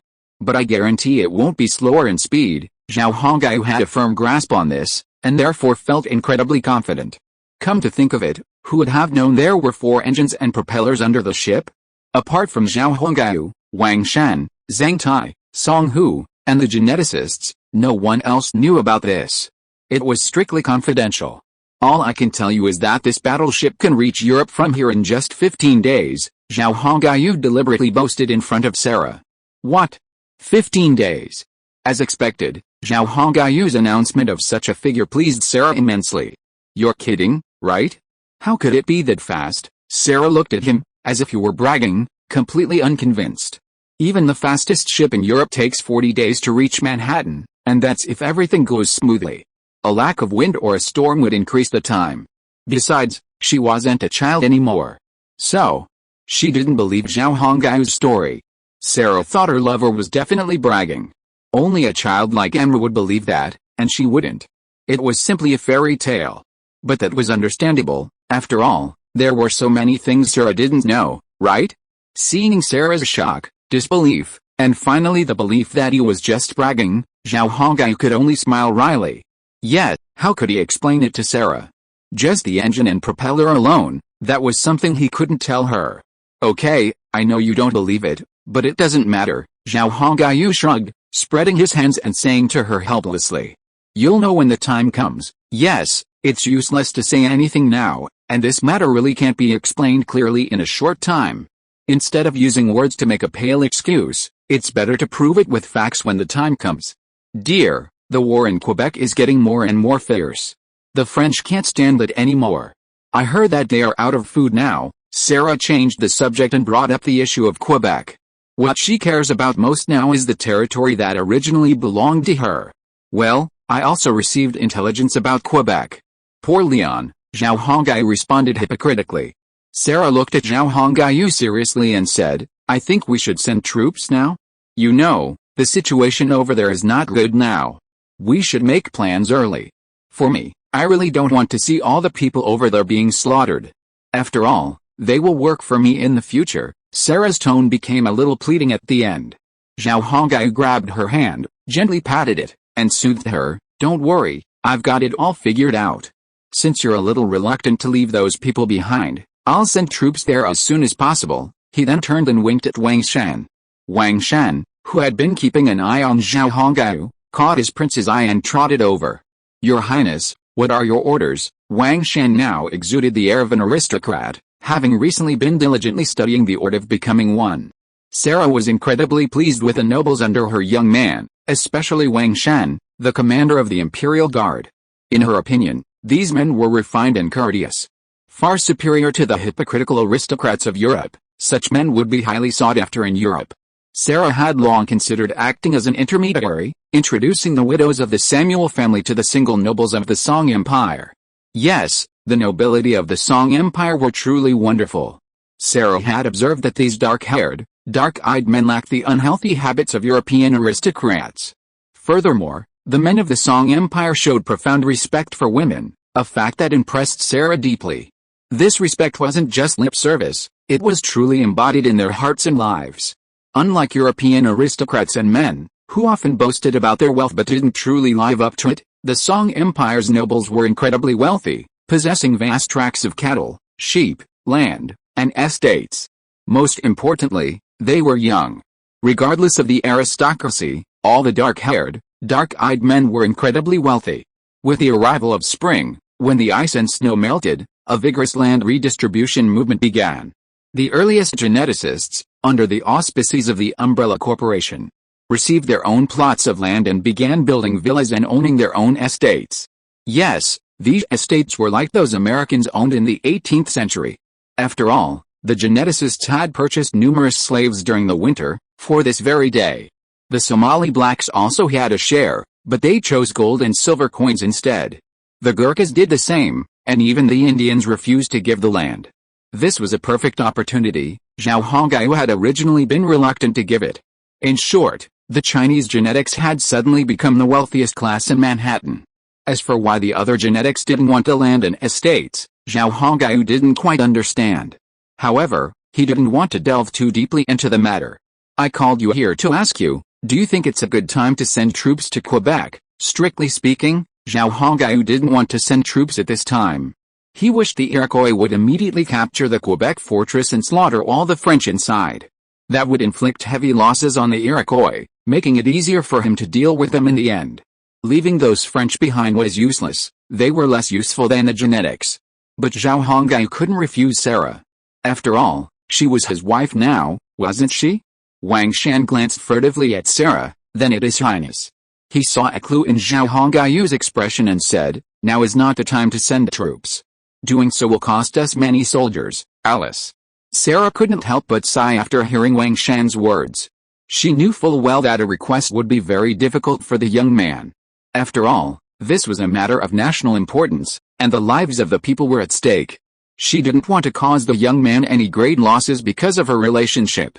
But after she sighed, Wang Shan suddenly added, although the current situation is still very unfavorable for us, and we have to face the frenzied Iroquois, I think it is necessary to send troops for the sake of Queen Sarah's people. Hearing this, Sarah burst into tears. Yes, the reason she asked her young man to send troops to Quebec was to rescue her compatriots. Sarah was a very soft-hearted woman. Besides, even if she was married to Zhao Hongyu, she was still a French noble. What Sarah didn't see was that before he said this to her, Wang Shan had been secretly making gestures to Zhao Hongyu. Zhao Hongyu echoed Wang Shan, saying, yes, that's quite right. My wife has been very upset and worried about this lately. I think we should send troops to Quebec as soon as possible to deal with the Iroquois. He chuckled inwardly. Sending troops is no problem, but when they'll arrive in Quebec is uncertain. Wang Shan, you're such a bad boy. But I like it. To be continued. If you like this work, please register as a member on 138 Reading Literature. Your support is my greatest motivation. Chapter 234 Purposeful Guidance. Given that the war between the Iroquois and the French in Quebec had already reached a critical juncture, Zhao Hongyu immediately issued a mobilization order. He wanted to intervene forcefully at the critical moment and solve this problem once and for all. Of course, in the end, he also wanted to make all the land of Quebec and the land of the Great Lakes the property of the empire. The Iroquois and the French, who were still shouting and fighting at this moment, were completely unaware of this problem. They had no idea that there was a guy behind them who was gazing at them with greed, patiently waiting for the opportunity to eliminate both of them in a few attempts. Since Zhao Hongyu had made a decision, Wang Shen and Zhang Tai, who had become the highest executive officer of Manhattan, began to get busy. First of all, the Chinese Jin people in Manhattan City could not move. They needed to continue to stay here to protect the safety of Manhattan City, so this time the choice of the army to attack Quebec and the Iroquois fell on the Somali Jin people and the Asan. At the same time, the Gurkha Jin people in Manhattan City were accompanying the army as law enforcement teams. Following Zhang Tai's proposal, the Somali geneticists and most of the Indian geneticists formed a mixed army and left Manhattan, beginning their march towards Quebec. The fighting power of the Somali blacks was unquestionable, and with their powerful backing, the Indians could also unleash immense strength. Therefore, Zhao Hongyu, Zhang Tai, and Wang Shen were extremely confident in the outcome of this war. The leader of this army was the Somali leader, Ramal. The Gurkha geneticists, serving as the law enforcement team, were again led by Sharma. Upon their arrival in Quebec, the three genealogical lines would be incorporated into the political system of Lake Ontario City, becoming a city under Songhu's jurisdiction. With Songhu in place, Zhao Hongyu no longer had to worry about any major disturbances from these three individuals. Recently, Songhu's development efforts had been quite successful. Information on the other 6 village heads had also been fed back via the space-time exchange. Therefore, Zhao Hongyu had a complete understanding of their actions. Unlike Zhang Tai and Songhu, the other 5 village heads didn't rush to build cities after establishing themselves. Their first priority was cultivating Chinese genetics, then engaging in diplomatic relations and trade with the surrounding Indian tribes. Yes, there's nothing wrong with that. After all, to gain a foothold in an unfamiliar land, a certain population size is essential. Otherwise, the Indians won't be afraid of you. Therefore, Zhao Hongyu's current stats clearly show that his population has reached 150,000. However, among these genetics, the number of Chinese is still relatively small. After all, Zhao Hongyu had previously cultivated a large number of Gurkha genetics to improve his civil administration rank, resulting in a total of 100,000. Therefore, it's still a long way to go before Chinese genetics can outnumber the Gurkha. But that's okay, at least the momentum is strong. Currently, Chinese genetics are scattered across Manhattan, Ontario City, and 5 other settlements. As time passes and the village heads rise in power, the Chinese geneticists will undoubtedly outnumber the Gurkha geneticists. Zhao Hongyu has strong confidence in this. After all, his current civil administration rank is only that of town head, and the township heads under him have limited authority. For example, Wang Shen and his team only have a monthly spending quota of 1 billion yuan, which significantly limits the number of geneticists they can cultivate. Therefore, if Zhao Hongyu works hard and raises his administrative rank to county head, Wang Shen and his team will also rise in status, eventually becoming town heads. Simultaneously, with Wang Shen and his team becoming town heads, the entire township will likely see significant improvements. Zhao Hongyu's requirements aren't high. A 3 or 4-fold increase in spending would be enough to make a significant difference. By then, the number of Chinese geneticists will increase significantly every month. It won't be long before Chinese geneticists will constitute a majority of his subordinates. Manhattan City's massive military deployment is simply impossible to conceal. All the Europeans living here knew about it, and they were all buzzing with discussion. However, the Manhattan Army was targeting the French territory of Quebec, so the Dutch, Spanish, and British were all watching the scene with a spectator's attitude. Indeed, many people were happy to see the French suffer misfortune.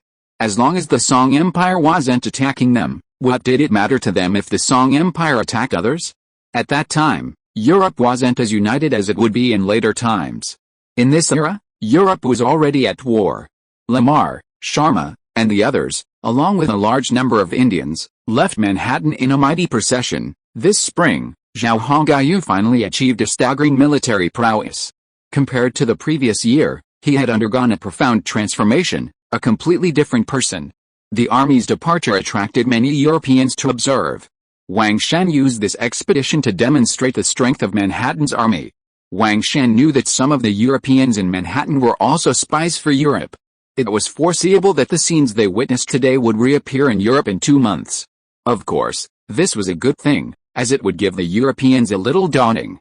The geneticists, clad in black, khaki, and blue uniforms, marched in neat, valiant formations, marching away in measured steps. This scene was completely unlike anything the Europeans had ever witnessed. They had never imagined that soldiers could be so heroic. The soldiers under the Song Empire, after this incident, had left an indelible impression on many Europeans. And this was just the standing army.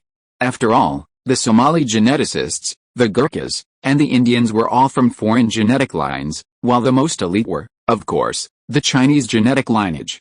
This was the common understanding of all the Europeans living in Manhattan. Judging from this, one could imagine the sheer power of the Song Empire's direct lineage. Many young people who had arrived in Manhattan from Virginia, as well as those who had arrived by ship for trade, had a strange thought at that moment. The thought was, how wonderful it would be if we could serve in Manhattan. Indeed, the neat and handsome uniforms, the fine muskets, the gleaming black leather boots, everything about them was so alluring. The young man was completely captivated. Unfortunately, Manhattan only recruited its own citizens. Generally, no one outside the city would be conscripted. This was fundamentally different from Europe. After all, in Europe, no country cared about your nationality. You could serve wherever you pleased. Of course, the most appealing aspect of Manhattan service was the salary. The monthly salary was 12 silver dragon coins, 4 times higher than in Europe. In the event of war, the salary was automatically doubled to 24 silver dragon coins. Furthermore, the Song Empire's salaries were paid on time, with no delays. Furthermore, Song Empire soldiers, free from the whims of the nobles, could earn their due rewards through personal effort. In other words, through military exploits, they could transcend their own lives and elevate their own value and destiny. Wang Shan's intelligence department constantly spread this idea among these Europeans. Coupled with the example of Parma and his men, many Europeans were eager to join the Song Empire's legions. Parma and his men had finally turned things around. By impersonating the French in attacking the Iroquois, Parma now owned 50 acres of land, built a 3-story house, and purchased 30 slaves to work for him. He also earned the title of Lord, making him a relatively prestigious figure in the Song Empire. Although he was Zhang Tai's bondservant, many Europeans were eager to trade status with him and become Zhang Tai's bondservants themselves. Parma and other soldiers of the Foreign Legion had become a hot topic among the Europeans in Manhattan. His wealth and noble status had made many people jealous. This reaction from the Europeans was exactly what Wang Shan hoped for. Many of the Foreign Legion members had gained wealth and land as a result of the war. To set an example and attract these Europeans, Wang Shan had invested heavily. A lot of land alone was given away, and a large sum of money was spent to bring over some people's wives, children, and elders from Europe, allowing them to live the life of farmers here. As long as you fight hard for the empire will not forget you. It must be said that the power of example is infinite. After all these moves, the Europeans in Manhattan were completely crazy. They kept asking to join the Song Empire as citizens and serve in the Song Empire. But the more they tried, the more Wang Shan disagreed. The reason was simple: the easier it is to get something, the less people will cherish it. Anyway, Wang Shan's goal had been achieved. Therefore, he didn't care about those Europeans anymore. Wang Shan, this bad guy, is constantly seducing those Europeans, making them feel like they are dying. To be continued. If you liked this work, please come to 138 Reading Literature to register as a member. Your support is my greatest motivation. Chapter 235. Where else can we go? The battle in Quebec has reached a fever pitch. Read the latest chapters of popular novels at Strong 138. With their gunpowder and lead depleted, the French, relying on the walls of their fortresses, are struggling to resist the Iroquois attacks. The Iroquois have already left over 30,000 bodies at Fort Quebec, a devastating loss. Precisely because of this, The Iroquois have abandoned all thoughts of retreat and are single-mindedly focused on breaching Fort Quebec and slaughtering the French. One side fights desperately for survival, the other attacks frantically for revenge and venting their anger. Although the Iroquois outnumber the French several times, the French possess a fortress with strong defenses and high walls. Therefore, both sides are now engaged in a test of endurance.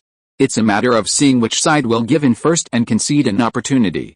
Through their prolonged offensive, the Iroquois have learned numerous tactics. For example, they cut down trees in the surrounding area and fashioned improvised ladders to use for climbing the walls. Or they organized suicide squads to attack the fort's gates. Each time, the Iroquois inflicted heavy losses on the French. Of course, the Iroquois suffered far greater losses. We're out of food, and cannibalism has already broken out in the fort. If the Iroquois continue this siege, I suspect we'll all starve to death here. Two soldiers on duty chatted on the walls of Fort Quebec. Their eyes were filled with numbness and despair. At this point, the defense officers in Fort Quebec had already been imprisoned 3 times. A month earlier, Leon had been beaten to death by civilians who had stormed the fort, their body dumped outside. Leon's death was entirely justified. At the time, food was scarce, and everyone was rationed. Yet, this fellow ate a feast of fish and meat every day. How could anyone expect anyone to be okay with that? Furthermore, he would snatch girls from the civilian population every day to sleep with him, only to kill them the next day. His brutality sparked public outrage and a rebellion among the soldiers. After Leon's death, with no peace talks possible with the Iroquois, temporary officials were elected. However, these officials all died in the fierce fighting. Consequently, the French were forced to repeatedly elect officials to lead the battles.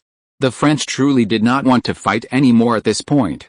This type of war was too brutal and bloody, completely unimaginable in Europe. It's important to remember that the European style of warfare during this era still held some medieval influences, meaning it was relatively gentlemanly.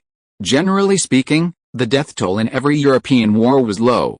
When casualties exceeded 10%, the war ended. The losing side would raise the white flag and surrender, and the victorious side would allow the defeated to evacuate in a respectful manner, as they considered this a gentlemanly gesture. However, this approach was completely unacceptable in the Americas. First, the Iroquois simply didn't practice this. The Indians believed in tooth for tooth, blood for blood. As for this ridiculous gentlemanly demeanor, sorry, they simply don't know or understand it. The heads of dozens of Quebec envoys are proof of this. The French were forced into battle by the Iroquois, who refused to negotiate and were determined to kill them. It was precisely for this reason that the French abandoned all thought of peace talks and fought for their lives. Anyone who proposed negotiations with the Iroquois would undoubtedly be brought to the fort's walls and pointed at a tree with human heads hanging from it in the Iroquois camp outside, forcing them to think it over. And that wasn't the worst. As the two soldiers who had been chatting on the fort's roof had mentioned, there was no food left in Fort Quebec. And now, cannibalism had occurred. This horrified and shocked many. Fortunately, the only food currently being eaten was corpses. Many worried that once the corpses were gone, they would turn to cannibalism. This wasn't impossible. Although everyone thought this, no one spoke aloud. Thus, a strange and eerie atmosphere descended over the Quebec fortress. Like the ordinary civilians and soldiers, the re-elected officials began to worry. Inside the fortress's former official's office, several men in slovenly clothing were loudly discussing something. "We're isolated here. I think we should break out, not sit here and wait for death. It's unlikely that troops from the mainland will come to our aid, and even if they do, it would take a long time." One of the men, blind in one eye and with a blonde beard, whose age was indeterminate, spoke loudly to the crowd. "That damn Leon already sent people to Manhattan. He plans to send them back to mainland France for help. It's been 2 months. I think if we wait a little longer, there's a good chance we'll succeed." A young man with a curly mustache expressed a different opinion. However, his opinion immediately drew ridicule from everyone. "We are still waiting for reinforcements from the mainland to rescue us. By the time they come, I guess we will have been eaten or starved to death. Don't you see what situation we are in now? Can't you use your brain when you speak?" That's right, that's right. This guy doesn't even use his brain when he speaks. He just says whatever he thinks. Now we have no food left, and many people outside have started to eat corpses. Do you think that under such circumstances, we can still wait for reinforcements from the mainland? Let me calculate it for you. Some people even directly calculated the schedule for this guy. If we count from today, reinforcements from mainland China won't arrive for 50 days. I don't think we can hold out for 50 days given our current situation. Besides, that's just wishful thinking. You and I both know what's happening back home. Those nobles don't care about our lives at all. Even if they were to send reinforcements to Quebec, they'd probably be arguing and discussing it, and wouldn't actually put it into action. Besides, they'd have to muster the legions and then the ships. That takes time, a very long time. The guy who suggested waiting for mainland reinforcements was completely speechless at your words. What everyone said was true, they were indeed facing this situation. And what they described could very well happen back home, or even worse. So what do you say? Who has a better plan? He shouted back, his voice flaring with anger at what everyone said. Well, we need to think this over carefully. Ahem, we need to discuss it. After all, this is no small matter. Everyone had been so enthusiastic when refuting him earlier, but when questioned, they began to evade their words. It was clear they were running out of options. Of all the people, only the one-eyed man of unknown age who had spoken at the very beginning remained calm. If you ask me, we only have two options now. As soon as he spoke, everyone fell silent. Bartoni, what's the best plan you've got? Tell us now, don't keep us guessing. You're our leader now, and we all trust you. When he said they now had two options, everyone was captivated. The questioner's words hinted at something. This bearded, one-eyed man was now their leader. He was also Quebec's highest military commander. Asked this question, Bartoni said without further ado, the first option is to break out. Rather than being trapped here by the Iroquois and waiting to die, we'd better fight our way out. If we don't break out, we'll be doomed. Either we starve to death, or we'll be torn to pieces by the enemy once they break into the fort. Bartoni wasn't trying to scare them. They had all lived on the American continent for years. As such, they were well versed in Indian methods. Skinning, bone-crushing, disemboweling, and torturing a living person to death were all Indian specialties. If the fort was breached, this would undoubtedly be the fate of these people. At that point, even a quick death might be a luxury. And with the fort's food supply already exhausted, as Bartoni said, they would starve to death in a matter of days. Unless they were willing to eat human flesh, but the question was, how long could they survive? If we break out, we have a good chance of survival, but staying here is a sure death. Now it depends on whether you have the courage. Who wants to fight with me? Bartoni's gaze swept across the crowd, waiting for their reaction. Unfortunately, to his disappointment, their faces were filled with nothing but numbness and fear. There was no reaction at all, which left him deeply disappointed. Don't any of you want to give it a try? You cowards! Bartoni stood up and slammed his fist on the table in front of him, knocking the cup to the ground. Even if we can break out, where can we go? Someone asked at this moment, to be continued. If you like this work, please register as a member on 138 Reading Literature. Your support is my greatest motivation. Chapter 236, A Life-Saving Straw. Bartoni, have you ever considered this? Even if we manage to break through the Iroquois encirclement, where will we go afterward? After Bartoni had shouted at everyone in frustration, someone finally spoke up. You must understand the Indians.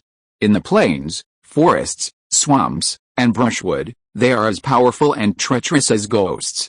There's no way we can escape their pursuit, because everyone knew the Indians' strength and tactics. A look of trepidation crossed everyone's faces when this person spoke. If it were still winter, perhaps we wouldn't have to worry about this. But winter is over, and spring has arrived. This person's words silenced Bartoni. He admitted that the person who spoke was absolutely right. Even if they broke through the encirclement, they would still have to face the Indians' pursuit. The pressure and hardships they would face would be almost as harsh as those in Quebec City. At that time, everyone would be like a frightened bird, constantly worried about everything. Those Iroquois would attack them while they were marching, while they were eating, sleeping, or at any time. From the bushes, behind trees, or mounds of earth. Who knows when, from what angle, an arrow or a blowpipe would strike, snatching their lives away. The mere thought of such a scene was chilling. You're right, Bartoni nodded, acknowledging the other's point. But he still insisted on his choice, saying, even so, I still believe we must break through. Only then will we have a chance of survival. He looked at everyone intently, his expression grave. I assume none of you here want to die. You all want to live, right? At Bartoni's question, everyone internally thought, that's nonsense. Yes, who doesn't want to live? Everyone wants to die. It's perfectly normal. Unless they are a psychopath with an innate tendency towards self-destruction, no one wants to die. It seems everyone agrees I'm right. Since we all want to survive, why not take a chance? If we succeed, we'll survive, Bartoni said seriously. Everyone fell silent after hearing Bartoni's words. No one said he was wrong. Without waiting for anyone to speak, Bartoni continued, since someone asked where we could go after we break out, I can clearly tell you that we're not without a place to go. At least, my plan has us going somewhere, and it's perfectly safe. His words immediately drew everyone's attention. Bartoni, where are you planning to go? Don't keep us in suspense. Tell us now. Bartoni placed his hands on the table in front of him, leaning forward slightly as he looked at the group. He said seriously, after we break out from here, we can retreat all the way south to a powerful nation where we'll be safe. When Bartoni revealed the final part of his plan, everyone gasped in surprise. Yes, why didn't we think of that place? Are you talking about Manhattan? Yes, if we can retreat there, then our safety is guaranteed. The Iroquois alone have no chance of challenging them. The French in Quebec were well aware of Manhattan. After all, many French ships were buying goods there, and some even arrived in Quebec from Europe and then went to Manhattan to buy goods. Bartoni, your plan is indeed a good one, but I'm still a little worried. We're not familiar with them. Even if we retreat to Manhattan, how can they protect us? Someone raised a different view and concern. As soon as this person spoke, the previously cheerful group fell silent again. Indeed, why would the people of that country accept them and provide them with security? It's completely unreasonable. Besides, if the Song people in Manhattan accepted them, they would inevitably become enemies with the Iroquois. And they couldn't provide any benefits to the Song Empire, so there was no need for them to offend the Iroquois because of them. Seeing everyone fall silent again, Bartoni smiled calmly. Don't worry, I'm very confident we'll find support and safety in Manhattan. But there's a prerequisite, we can break out and reach Manhattan safely. Bartoni's words rekindled everyone's spirits. Everyone looked at Bartoni, his calm smile on their face, wondering what exactly made him so confident. Why do you say that? Is there some reason we don't know? Soon, someone clever guessed something. Unfortunately, their guess differed drastically from the facts. Bartoni didn't want to hide anything. After all, hiding such things at this moment was pointless. So, Bartoni explained the reason for his confidence. Maybe you don't know yet? Lady Sarah, our Lord of Quebec, has become the wife of the Crown Prince of the Song Empire. In other words, the future queen of the empire. Of course, this queen is only second in rank, because people in the Song Empire can marry multiple wives, unlike us. So that's the reason. After hearing Bartoni's explanation, everyone's eyes lit up. If what Bartoni said was true, then they could indeed reach Manhattan. As the Lord of Quebec, Lady Sarah wouldn't leave them alone. As for how Bartoni knew these people, no one was investigating. In short, his plan was highly feasible. It's a good plan, but I don't think many of us can escape and survive. We probably won't be able to take away the elderly, weak, and sick in this fortress. Someone sighed deeply and pointed out a flaw in the plan. Indeed, not everyone could participate in the breakout. Those in the fortress who couldn't carry weapons couldn't join the group. Even if they were lucky enough to escape, they wouldn't be able to escape the Iroquois along the way. In short, this plan could only allow the strongest and most capable to escape safely. As for the rest, there was no guarantee. Dr. Bartoni sighed. This plan is excellent. It's much better than everyone dying here together. Bartoni was absolutely right. Rather than everyone perishing together in Fort Quebec, it would be better to fight their way to Manhattan. Besides, with Lady Sarah in Manhattan, their livelihood wouldn't be in jeopardy. Bartoni, didn't I hear you say you had two options? You've only mentioned one, so what's the other way out of this predicament? Someone suddenly remembered what Bartoni had said and asked. Oh, actually, both of my options involve Manhattan, Bartoni replied. Considering Lady Sarah married the Crown Prince of the Song Empire, Quebec, as Lady Sarah's personal domain, will inevitably be incorporated into the Song Empire. With Bartoni's words, everyone seemed to understand. But he continued, then let's think about this. Since Quebec belongs to the Song Empire, wouldn't an Iroquois attack on Quebec be tantamount to opposing the Song Empire? If we can send someone to Manhattan and find Ms. Sarah, She'll definitely not ignore us. Bartoni sat down again and shared his second plan. With Ms. Sarah's support, and since this territory in Quebec is Ms. Sarah's personal domain, it's only logical that the Song Empire will help us, and sending troops is very likely. Therefore, my second option is to request troops from the Song Empire to resolve this crisis. At this point, Bartoni spoke earnestly to everyone. We can't rely on our own territory. I'd say relying on reinforcements from Manhattan is more reliable. After all, they're very close and can reach us in a short time. However, we need to select some individuals to help them break through the siege. Well, yes, those going to Manhattan do need to be carefully selected. First, they needed exceptional military prowess to escape successfully, given the numerous Iroquois surrounding them. They also had to be able to evade the Iroquois pursuit and escape these attacks. Ordinary people were clearly not enough. They needed those who had frequented the natives and were familiar with the local area. Of course, such individuals existed. Many French had been in America for some time, living there. Like the Indians, they relied on hunting for their livelihoods, and therefore possessed considerable skill. After all, just as the Indians learned from the whites themselves were also learning from the Indians. Furthermore, the fort housed numerous Indian vassal warriors, who had been forced into the fort by the war. These Indian vassals, who were the French's vassals, proved invaluable throughout the conflict. Thanks to their presence, the French had been able to repel numerous Iroquois attacks over the past few months. Not all of these Indian vassals of the French, entered the fort. Many more tribes were scattered outside. They had also been constantly attacking the Iroquois for the past few months, distracting them from their full attack on the fort. Without these Indians, the Quebec fort would have either fallen or faced exponentially greater pressure. So, what are your thoughts on these two options? Bartoni asked. He had said everything he needed to say and presented two options. Now it was up to everyone to decide which one to choose. Honestly, both options had the pros and cons. After some discussion, everyone unanimously chose the second option, sending troops to Manhattan for assistance. Now that they had made their choice, the rest was simple. They only needed to select the right individuals to form a suicide squad. However, the selection of these suicide squads required careful consideration. This wasn't just about being brave and fearless. Don't send them out and let them die at the hands of the Iroquois. That would be a major setback. Select some Kazi warriors. They've been warriors for generations and are very good at hiding in the forest. I believe they can easily evade the Iroquois attacks. We can also send some elite warriors with them. After all, we still need to find Count Cyril when we reach Manhattan. Finally, it was Bartoni who set the tone. With Bartoni's guidance, the rest of the process became simple. It's spring now, and the fog is very thick in the morning. The suicide squad can attack from the south gate and then cross the St. Lawrence River to the other side. The Iroquois won't be able to detect them. After all, the river is covered with thick white fog in the morning. As long as they are careful, entering the forest on the south end will not be difficult. After selecting the suicide squad, Bartoni began to plan.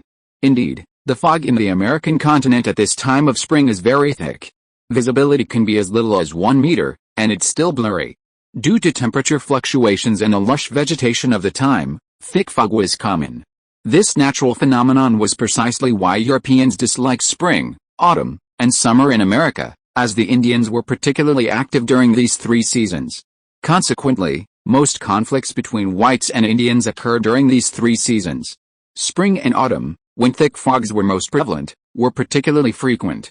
Thanks to these fogs, the Indians inflicted considerable suffering on the Europeans. The popular phrase Indian spring spread among Europeans for a reason. Conversely, Europeans greatly favored winter, as the Indians rarely ventured out. However, these unpleasant seasons and their fog have become a lifeline for the French. To be continued. If you enjoy this work, please register as a member on 138 Reading Literature. Your support is my greatest motivation. If you are listening to this novel on a channel other than Fanfic World, it means it was downloaded and re-uploaded without effort. We warmly invite you to visit our channel, Fanfic World. There you will find the original version of this story and many other novels of various genres. We look forward to seeing you dive into a world of incredible novels. Chapter 237 Calling for Help. Every spring morning in America is shrouded in thick white fog. Read the latest chapters of popular novels at Strong 138. Due to the significant temperature difference between night and day and the abundance of green, oxygen-rich plants on this continent, thick fog has become a common natural phenomenon. The fog doesn't dissipate until after 10 in the morning. If the sky is cloudy or sunny, the fog lingers even longer. If you could ascend to the sky to witness this, you'd be amazed by this natural spectacle and admire the wonders of nature. The fog rises and slowly dissipates above the forest, as if the trees are breathing. The swirling mist above the forest, influenced by the currents, swirls and rolls, giving the impression of life, like a sea of fog. Nature is a remarkable artist, creating landscapes unparalleled. Unfortunately, the French at Fort Quebec disliked the thick fog that began each morning. It impaired their vision, hindering their ability to see the surroundings. Often, only after the Iroquois had reached the city walls would the French cry enemy attack, and begin the battle. The Indians would sneak beneath the fortress like cats, silently and quietly, and begin lowering siege ladders onto the walls. Many times, the French had nearly been defeated. Therefore, they hated the fog, hated this natural wonder of the American continent, hated everything. But today, someone loved the weather, loved this natural wonder, loved the lingering fog. It was Bartoni. Bartoni personally led the expedition, selecting 20 Indian warriors and 5 French compatriots. These 5 French reported that they had lived in Quebec for over a decade and were among the best hunters. Some of them had such impressive records that they could even take on a dozen Indians alone. Such talent was exactly what Bartoni needed. Too many people would reveal their actions. But the number of people couldn't be too small, because if they encountered the Iroquois, they wouldn't be able to handle it. Therefore, after careful consideration, Bartoni settled on this number. Furthermore, the Indians comprised a large proportion of the group. The reason was simple: the Indians knew how to be discreet and avoid being discovered by the Iroquois. White people were truly inferior to the Indians in terms of concealment. Furthermore, they had to reach Manhattan, inevitably facing attacks from the Iroquois. Therefore, bringing along Indians from vassal tribes was essential. Not only could they lead the way in critical moments, they could also save their lives. And with their unique sense of danger, they could help everyone avoid danger. Almost all Indians possess this seemingly miraculous gift for avoiding danger. The Creator is fair. Although the white people's culture and technology are immense, they also provide the Indians with another advantage. It's a pity that despite this gift, the Indians still faced destruction. Perhaps this is the cruel law of nature. The cold and cruel law of natural selection, survival of the fittest, was brought to its extreme in the Indians. However, they would have to face this fate for another 200 years. Their current lives on the American continent were relatively comfortable compared to later generations. Bartoni, I wish you all the best. Be sure to take good care of yourselves and make sure you survive. Early in the morning, fog rose. A thick fog had already enveloped the earth. The sun had not yet risen, and the air was thick with humidity. Some early birds were already happily swooping through the forest, catching those fat insects. As they say, the early bird catches the worm. The chirping of birds echoed endlessly from the forest along the southern banks of the St. Lawrence River. The French soldiers on duty on the fort's walls were each intently observing the thick fog. They had no time to appreciate the American morning. They were wary of an Iroquois attack. The Iroquois favored a heavy fog as their preferred attacking period, easily sneaking beneath the city walls. Therefore, everyone had to be extremely cautious. Bartoni and his group were ready to leave the city. His companions looked at him solemnly, offering their best wishes. Everyone knew and understood the danger of Bartoni and his team's journey. It could lead to total annihilation. It was simply a matter of risking their lives, and if they didn't do this, everyone would die.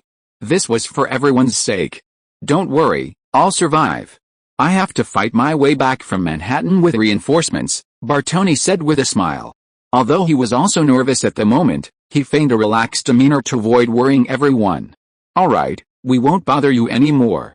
Don't delay your journey. Take care. The fortress gate slowly opened, wide enough for one person to exit.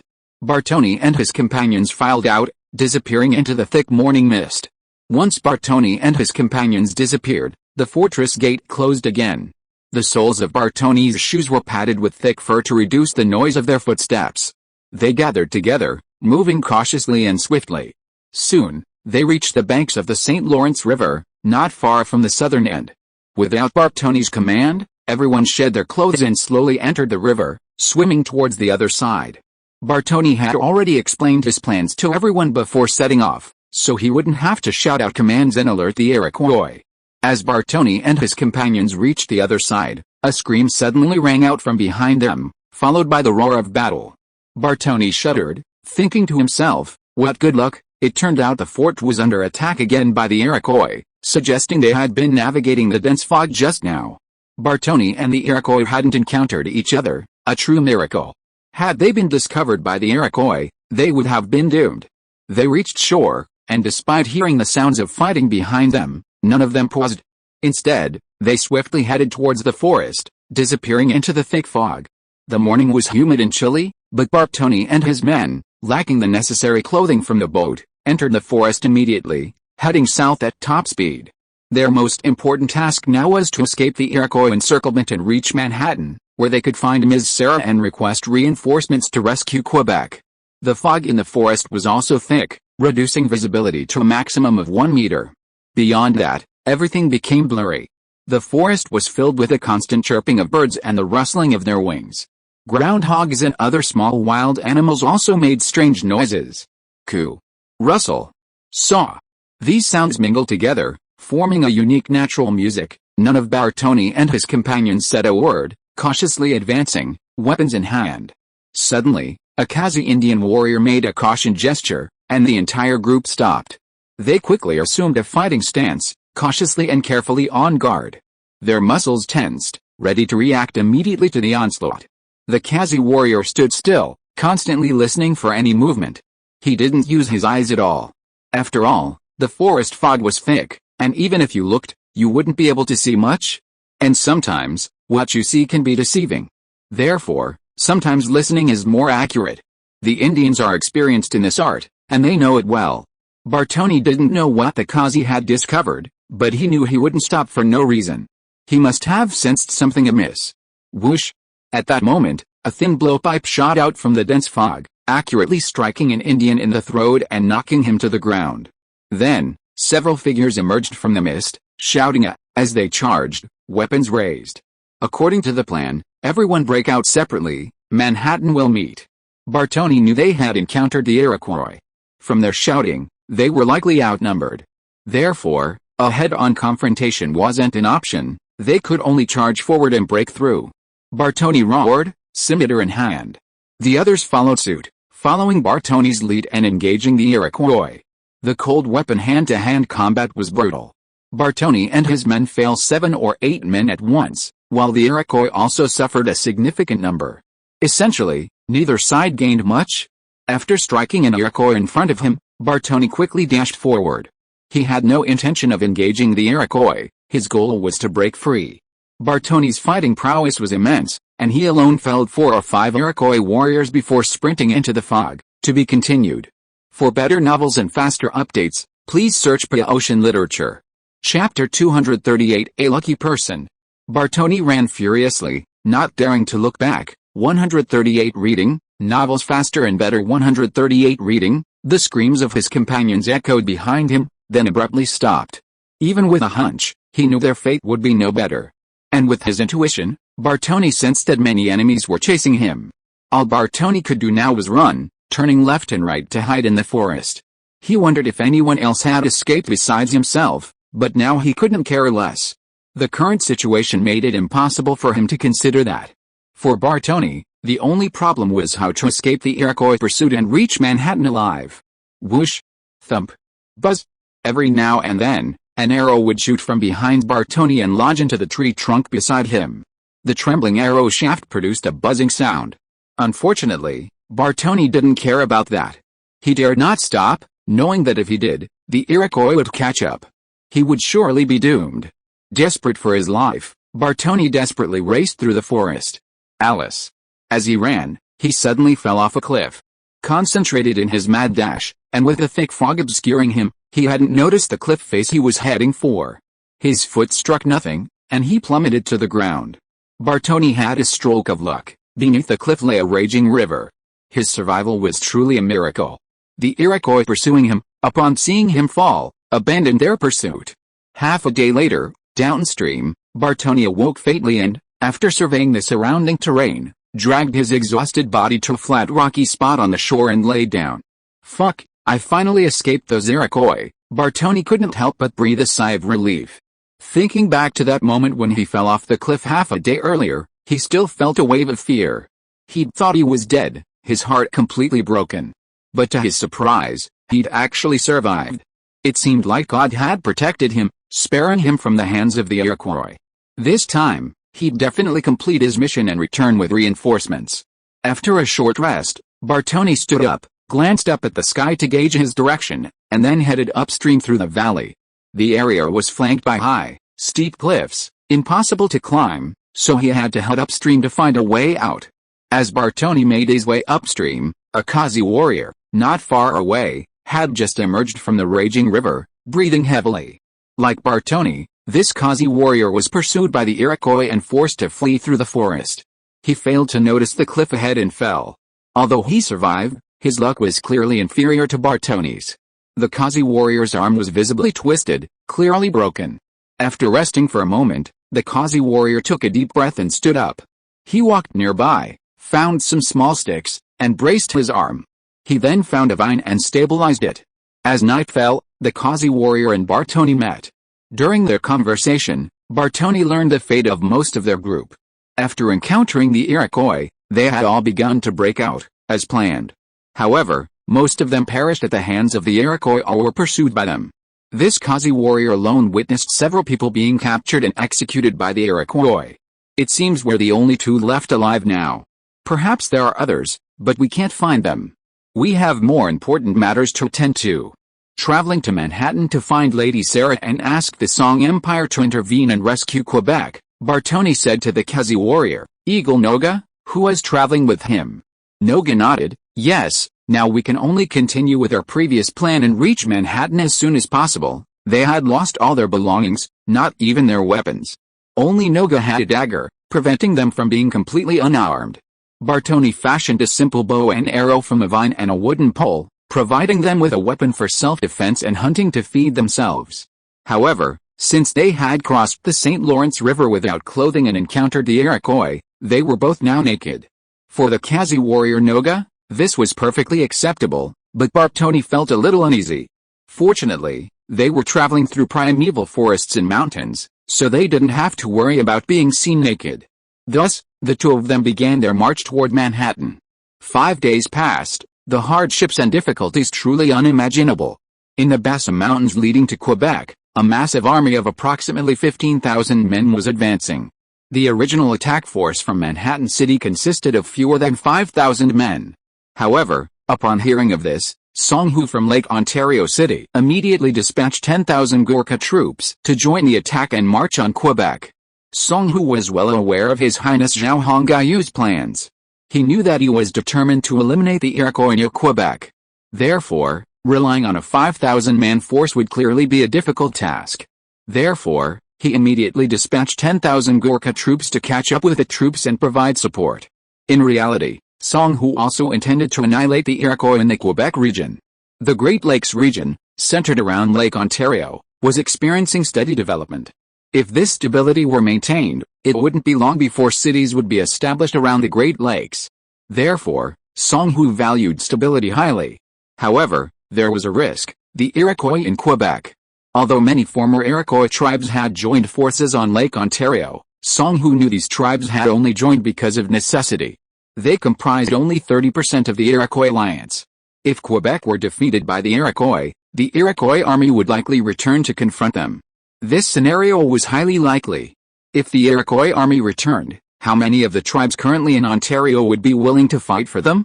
If things went wrong, they might even rebel, causing significant trouble. Therefore, Song Hu hoped to annihilate the Iroquois near Quebec. Even if they can't be annihilated, they must be dispersed, or the population and elite warriors, their vital forces, must be reduced as much as possible. Only by defeating the Iroquois in Quebec can the Indian tribes on this side of Lake Ontario truly be stabilized. After all, they're all awaiting news from Quebec. It's not just the Song Empire that values this news. Tribes that have defected from the Iroquois Confederacy and joined them are also watching closely. After all, the Iroquois victory or defeat depends on them. Lamar, the leader of the army, rode side by side with Sharma, the leader of the Gurkha. What are your thoughts on this battle? Still some distance from Quebec, Lamar needed to gather intelligence and the situation. According to our spies, the situation at Fort Quebec is dire. They've run out of food and are even cannibalizing corpses. Sharma replied. Old Black Lamar raised his hand and stroked his thick, short hair. Eating human flesh? That's nothing. When I was a kid, the country I lived in was a warlord melee, with absolutely nothing to eat. I ate a little, though. I couldn't survive without it. People, when they're really hungry, will eat anything. Lamar recounted some of his experiences in the virtual world. Sharma, the Gurkha geneticist, glanced at Old Black. I can't believe you had such experiences as a kid, Lamar sneered. It's nothing to brag about. Life was so hard back then. Now I'm in paradise, and it's all thanks to your highness. Lamar nodded and replied, yes, I was often hungry as a kid, too. I couldn't even get enough to eat. So I'd often roam the mountains and fields catching voles to eat, and that's how I barely survived. Now I'm a soldier here, and I'm married, all thanks to your highness. We've strayed off topic. Let's talk about what we did in Quebec. Old Black brought the conversation back. Sharma thought for a moment. The Indians excel at surprise attacks, not field battles. Therefore, we must avoid fighting the Iroquois in forested terrain, as this would negate our advantage. Sharma's point was indeed crucial. Lamar pondered for a moment before saying, but I've seen intelligence reports that the area near Quebec is mostly forest and weeds. We need to find a way to avoid such terrain. To be continued. Please search Ocean literature for better novels and faster updates. Chapter 239. Is he still alive? The wild grass here in America grows incredibly lush. Full text read. Those bushes are generally half a man's height, making them ideal for concealment. Therefore, Indians often hide among them to deliver a fatal blow to their prey or enemies. Lamar and Sharma learned this lesson last year during the war against Virginia at the hands of the Indians, who were vassals of the British. As a result, the geneticists suffered heavy losses. This bloody lesson has taught Old Black Lamar and Sharma, the Gurkha geneticist, no longer to underestimate the Indians. So, when Lamar heard Sharma's words, his brow furrowed. Oh, if that's the case, this is going to be a bit tricky. Lamar pondered for a moment. Then he said to Sharma, it seems we really need to find an open area to fight the Iroquois. The geneticists' methods of warfare are fundamentally different from those of the Indians. Although they were all geneticists bred in a virtual world and trained in modern military knowledge, they were all geneticists. However, due to their limited weaponry, they couldn't deploy the methods of modern warfare. They had no effective defense against surprise attacks, especially in the pristine forests and brushy terrain of America. They had no way of detecting the enemy or determining their location. Actually, we don't have to worry too much. I've already considered this, Sharma said to Black Lamar with a relaxed smile. You're doing this on purpose, aren't you? If you have a good idea, just share it. Sharma's words made Lamar breathe a sigh of relief. We can't rely on experience to judge the Iroquois, but we, fellow Indian warriors, can. With the Indians' help, wouldn't all our problems be solved? Sharma sighed in awe at Black Lamar's intelligence. Yes, that's a good idea indeed. Why didn't I think of it? Hearing Sharma's words, Lamar patted his forehead with regret. They say Black Lamar is suited to physical labor, but not to brain power. I didn't believe it before, but now, looking at Lamar, I believe it all. Sharma grumbled inwardly. What a shame. I should have brought some Indians with us from Manhattan. With those Indian warriors, we wouldn't have to worry about anything. Lamar turned to Sharma and said, Lord Song, who had already considered this. Among the 10,000 Gurkha soldiers he dispatched, there was a squad of about 1,000 Indian warriors, specifically used as scouts. Sharma told Lamar this. Why didn't you tell me about this sooner, and you deliberately tried to scare me? You're such a badass. Old Black Lamar rolled his eyes at Sharma. Besides, I've been with His Highness longer than you have. Logically, I'm your senior. Can't you show me some respect? Lamar decided to save face. His previous performance had been truly disgraceful. So, he decided to use his seniority to pressure Sharma. Unfortunately, Sharma ignored his words. We Gurkhas only respect warriors and employers, so if you want my respect, then you'll have to prove it with your achievements. You can't possibly be my employer anyway, right? Ugh. This guy, seriously. Although Sharma's words were a bit rude, Lamar wasn't angry. On the contrary, he felt Sharma was a man of character and a good friend. Okay. Then we'll see who kills more enemies personally. If I kill more than you, then you'll have to call me brother from now on, okay? Lamar raised an eyebrow at Sharma. Okay. It's a deal. If I kill fewer enemies than you, I'll call you brother from now on. But if you kill more than you, then you won't be able to pay homage to me from now on. The army marched majestically down the valley path, the two chatting and laughing. Just then, a small group of people suddenly surged toward them. What's going on? Why are the advancing troops in such disarray? Lamar asked loudly, his eyes wide open. Major, the Indians have spotted two suspicious individuals, sneaking around in the bushes. Oh, bring them here for me to see. Lamar's interest piqued. He had to take a closer look at them, even in such a remote place. Then, several Indian warriors from Lake Ontario shoved the already bound individuals in front of Lamar and Sharma. Who are you? Lamar asked in halting Indian. Unfortunately, the two men across from him stared at him in confusion, as if they didn't understand. Huh? Suddenly, Sharma spotted one of the two men, who appeared to have blonde hair. Hey, one of them looks European, he said, nudging Lamar. Lamar looked over and saw one of them. Beneath the filthy mud lay a wisp of golden hair. That's strange. How could a European be here? He whispered to Sharma. I'm not sure, but we're getting close to Quebec. Maybe this guy was lured out from there, escaping the war. Sharma offered his conclusion. Well, if he's French from Quebec, then he must speak French. Lamar winked at Sharma before speaking a string of French to the man. Are you from Quebec? We're from Manhattan. As Lamar spoke these words, the two men, still somewhat apprehensive, shuddered. Then, the European struggled to charge forward. Unfortunately, he was pinned down by the surrounding Indians. He couldn't move. Sir, are you really from Manhattan? My name is Bartoni, and I'm from Fort Quebec, the man announced. It turned out that the two people brought before Lamar and Sharma were none other than Bartoni, who had escaped from the Quebec fortress and fallen off a cliff, and the two Kazi Indians. You're from Quebec, so what brought you here? Lamar asked, frowning. He waved his hand, trying to reassure the surrounding Indians. Sir, I'm going to Manhattan. Please let me go. The situation in Quebec is critical. I need to reach Manhattan as soon as possible to find Ms. Sarah and request reinforcements, Bartoni shouted to Lamar. Sharma understood the importance of the military strategy, so he could only sit on horseback and watch Lamar and the European exchange. Don't worry, take your time. We are the legion sent by Her Majesty Sarah. Our destination is Quebec. Wang Shan had already given this excuse to Lamar and the others when they left. He hadn't expected it to be used now. What? Your army is heading to Quebec? After hearing what Lamar said, Bartoni stood there in disbelief, looking at Lamar stupidly. Why would I lie to you? Her Highness Sarah knew that Quebec was attacked by the Iroquois. She also knew that there were not many defenders there, so she asked our crown prince to send an elite army to Quebec to help you. Lamar naturally told Bartoni what Wang Shan had told him. Of course, Quebec is Her Highness Sarah's private territory. As our crown prince, he needs to contribute some effort to his wife's territory and take good care of it. You know, Her Highness Sarah married our crown prince, so as his wife, Her Highness Sarah's territory also belongs to our empire. We can't just sit back and watch our land be occupied by the Iroquois. These reasons were thought out by Wang Shan and the others a long time ago.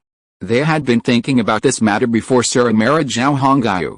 And this reason was so plausible that no one could say anything. After all, Sarah was indeed the owner of Quebec, and that piece of land was entirely Sarah's territory. Who made Sarah inherit the title of Earl Samuel and the family's territory? Now that she has remarried to Zhao Hongyu, then Quebec will inevitably become Zhao Hongyu's. At the same time, no one can say anything about sending troops to Quebec in the name of the empire. It is precisely because of this that the northern part of France is so troubled. God bless. After hearing what Lamar said, Bartoni bent his knees and knelt on the ground, tears welling up in his eyes as he praised God loudly. Lamar curled his lips. To be honest, he didn't believe in God.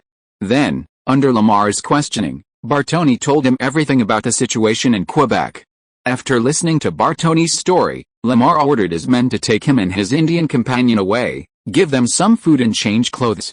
You know, when they were captured and brought to Lamar, the two guys were still naked.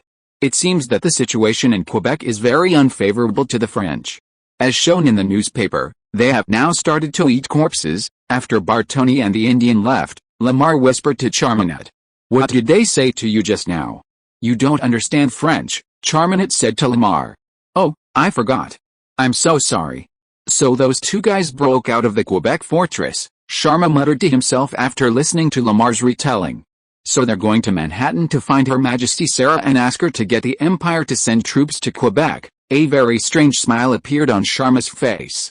Seeing Sharma's wicked smile, Lamar chuckled back. Yeah, that's a perfect storm.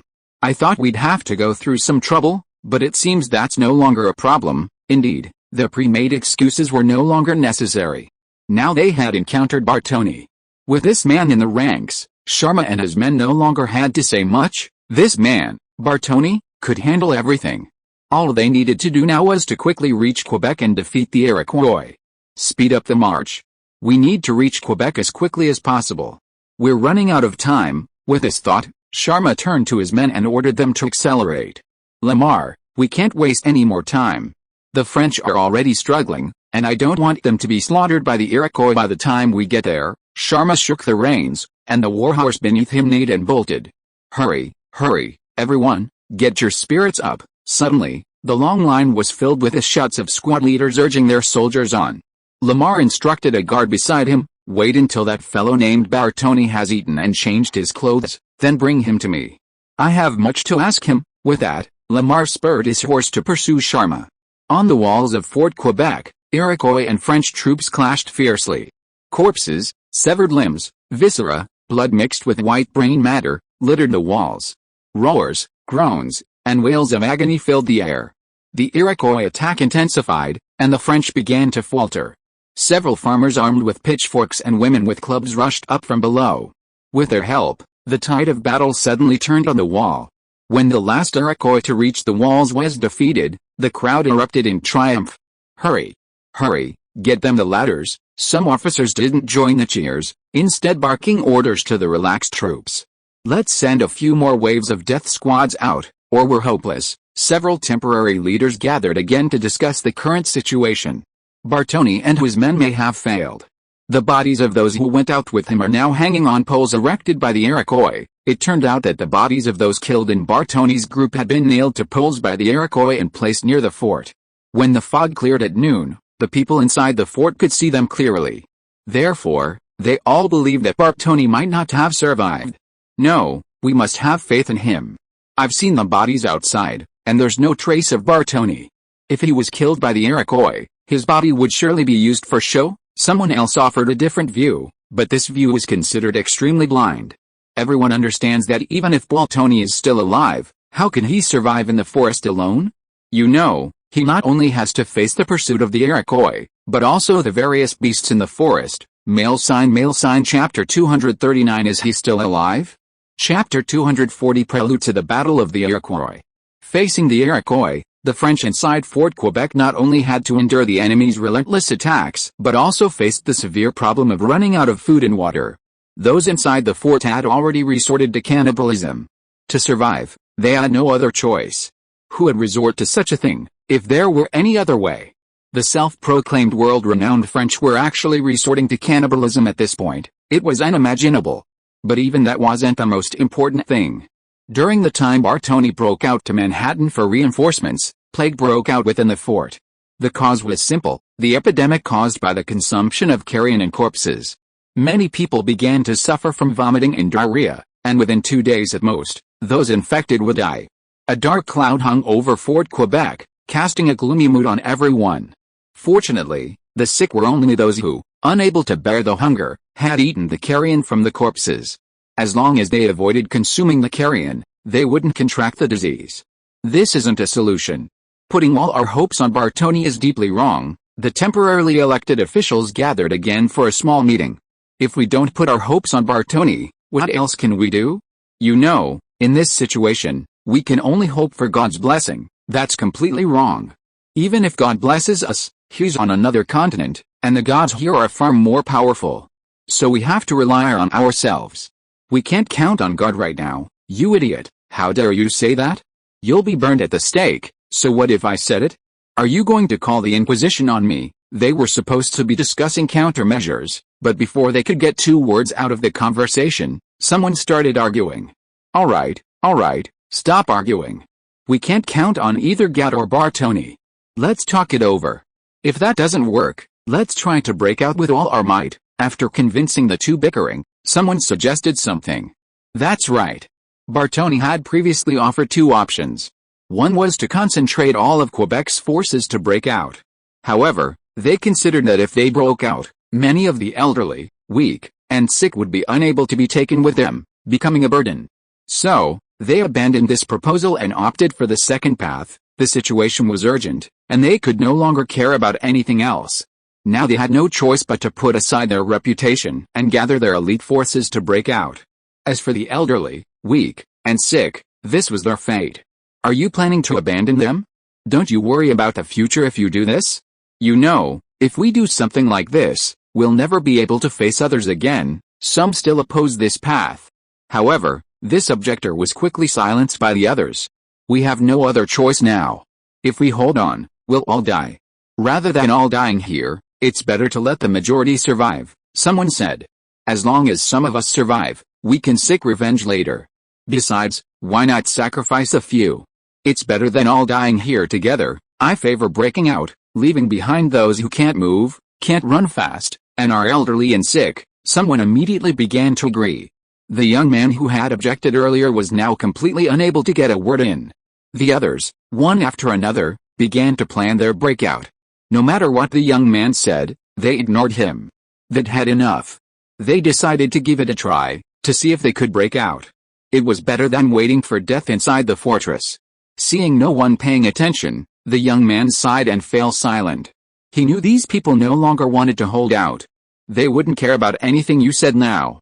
Their only concern now was how to break out and survive. The Iroquois are attacking. As the group discussed the situation in a chaotic manner, a distorted scream echoed from a nearby watchtower. Damn those natives. Don't they know how to rest? Their attack time is running out. It looks like we can't wait any longer. We must make a decision quickly. As the group dispersed, they finally reached a resolution. But first, they had to repel the Iroquois attack.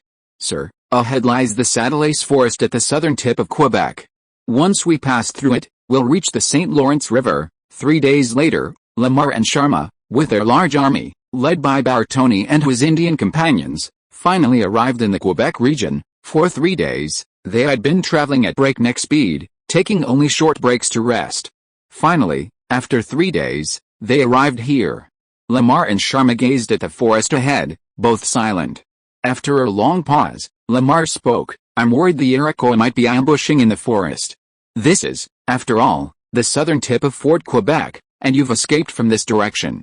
With you in this situation, I'm sure the Iroquois won't let their guard down. Bartoni nodded and replied, Sir, you're right. There are definitely Iroquois in this forest. But I don't know if it's a patrol or a large army. When Bartoni encountered the Iroquois in the forest, the fog was thick. He had no idea how many of the enemy were, and at the time, he was so focused on escaping that he couldn't possibly pay attention. That's why he told Lamar he couldn't judge. Lamar leaned over and gave orders to the guards behind him. Send 5 squads in to explore the route. Groups of 10 advanced cautiously, but they had already reached this point, so Lamar and his men couldn't stop advancing. They had to know Quebec was just ahead, so no matter what difficulties they faced, they had to forge ahead. Besides, they had nearly 30,000 men. Therefore, Lamar had enough confidence to fight the Iroquois head-on even if they encountered them in the forest. Don't use muskets or shotguns. Focus on cold weapons whenever possible. The forest terrain restricts muskets, making them difficult to use. As the 5 scouting squads entered the forest, the main force formed groups of 10 and then entered. Before entering the forest, the genetic team leaders repeatedly instructed the soldiers on various precautions. Bartoni had been with the Manhattan Legion for 3 days. During these 3 days, Bartoni gained a first-hand understanding of the Song Empire's legions. These men were well-equipped and possessed strong military qualities. Furthermore, they possessed an innate thirst for battle and showed no fear of war. After 3 days of forced marches, these soldiers remained organized, their ranks impeccable. This was unimaginable in Europe. Comparing them to the Song Empire's soldiers, Bartoni came to a conclusion: European soldiers were simply rubbish.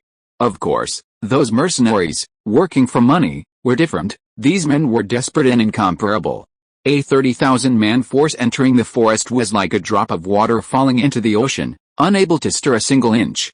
Meanwhile, the reconnaissance team had reported back that they had encountered the Iroquois. Sir, the reconnaissance team encountered the Iroquois.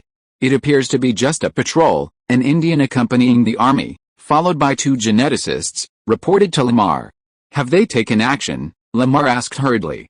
We started fighting, but they didn't even give us a chance to speak. They took down 5 of us in the first place. We then fought back, and they were completely wiped out. Since the fight had already begun, Lamar no longer had any illusions. Besides, he had come to fight the Iroquois in the first place, so the idea of avoiding fighting as much as possible was completely unrealistic. How many are they? Is there a camp nearby? Lamar asked a series of questions. 17 of them. They're well hidden. If it weren't for the Indian warriors accompanying us, we wouldn't have been able to detect them, the genetic warrior replied. We're not sure if there's an Iroquois camp nearby, but we've already sent people to investigate. Order the troops to advance at full speed. Attack the Iroquois freely if you encounter them. Pass this order on, Lamar responded quickly. With Lamar's order, the marching speed increased significantly. No longer cautious, everyone simply ran. Lamar figured that since the fight had already begun, according to the Indians, they were now enemies. Therefore, no matter how cautious he is, the enemy will still be able to find his weaknesses and launch a surprise attack. So what he has to do now is to rush out of the forest before the enemy reacts. Of course, it would be best if he could find the Iroquois camp responsible for surrounding the southern end of Quebec. The troops advanced quickly in the forest, and some genetic warriors on the periphery were sporadically attacked by the Iroquois hiding in the dark. For the Indians, the forest is simply their home ground, and the genetic people have no power to fight back at all. Fortunately, these attacks were scattered and not on a large scale, and the number of attackers was small, so Lamar and his men did not suffer heavy casualties. Sir, we have found the Iroquois camp, and the team on the left is exchanging fire with the enemy. Chapter 241. Let him see what power is. Look! Come quickly and see what's happening across the St. Lawrence River. Lamar's attack on the southern Iroquois camp caught the attention of the soldiers on the walls of Fort Quebec. Some soldiers gathered around, craning their necks to peer across the river. Unfortunately, from the distance, they couldn't make out anything. Look out, they're coming. At this moment, someone shouted loudly. Sure enough, the soldiers on the wall saw a dozen or so people swimming across the St. Lawrence River, reaching shore and sprinting towards the fort. Open the gate quickly. I'm Bartoni. I've brought reinforcements. Open the gate quickly. Among those rushing towards the fort, several one-eyed men with long beards shouted. It's Bartoni. He's not dead. Some of the soldiers on the wall recognized the man shouting. Open the gate quickly. Quickly, you fools. The squad leader raised his legs repeatedly, kicking the surrounding soldiers. Others might not understand, but he understood the meaning of Bartoni's words perfectly. He knew why Bartoni was outside. He knew it all too well. Especially when he heard Bartoni shout, I've brought reinforcements. The captain's body began to tremble uncontrollably. Crack! As the group reached the city gate, the fortress's gate opened a crack. Everyone quickly slipped in, and the gate slammed shut. Oh my God, Bartoni, you're still alive. I thought your body was among the corpses the Iroquois had hung on the poles not far from the west gate. As Bartoni entered, the captain scurried over, raised his right hand, and struck Bartoni's shoulder hard, then hugged him tightly. Damn the Iroquois. We ran into them on our way out. I'm lucky to be alive. It wasn't the same for the others. I think those corpses on the poles outside the west gate were our companions, Bartoni replied. Take me to the others quickly. These are the Manhattan Legion's emissaries. There are 30,000 Manhattan Legion troops across the river. We need to cooperate with them and quickly eliminate the Iroquois outside. Bartoni didn't want to waste time here. He had important matters to attend to upon his return. Okay, follow me, the captain said, turning quickly to lead the way. Manhattan reinforcements had arrived, 30,000 strong.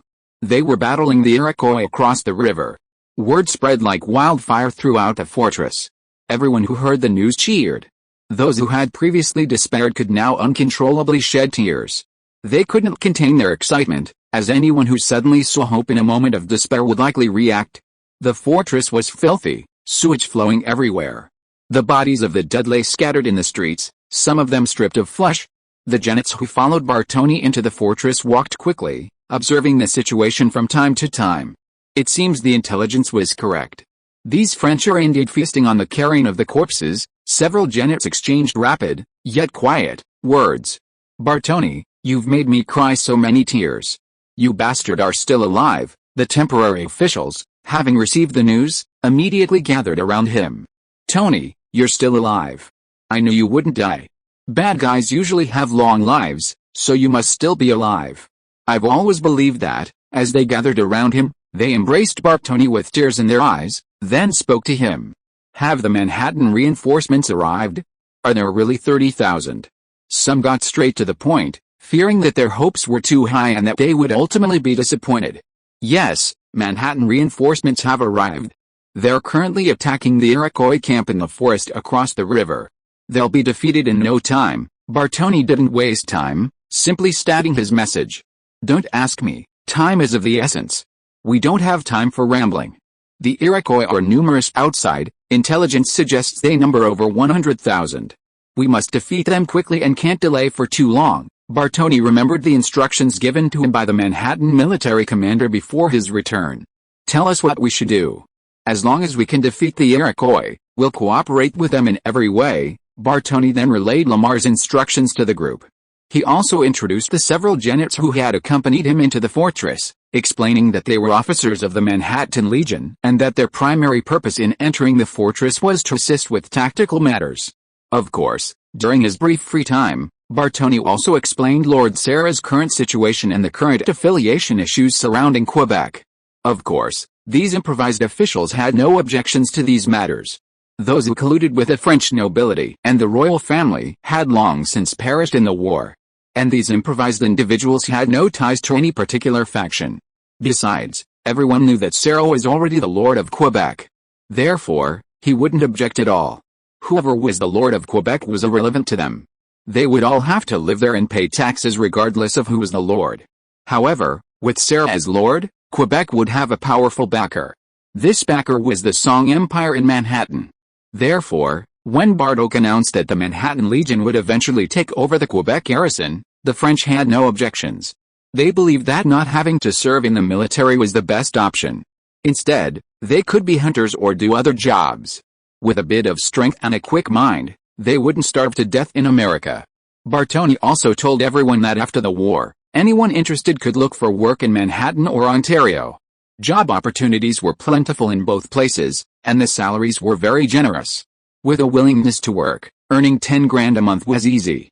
At this point, someone asked, how much is 10 grand a month? Bartoni mysteriously explained that 10 grand a month equated to a salary of 36 silver livres, and everyone gasped in surprise.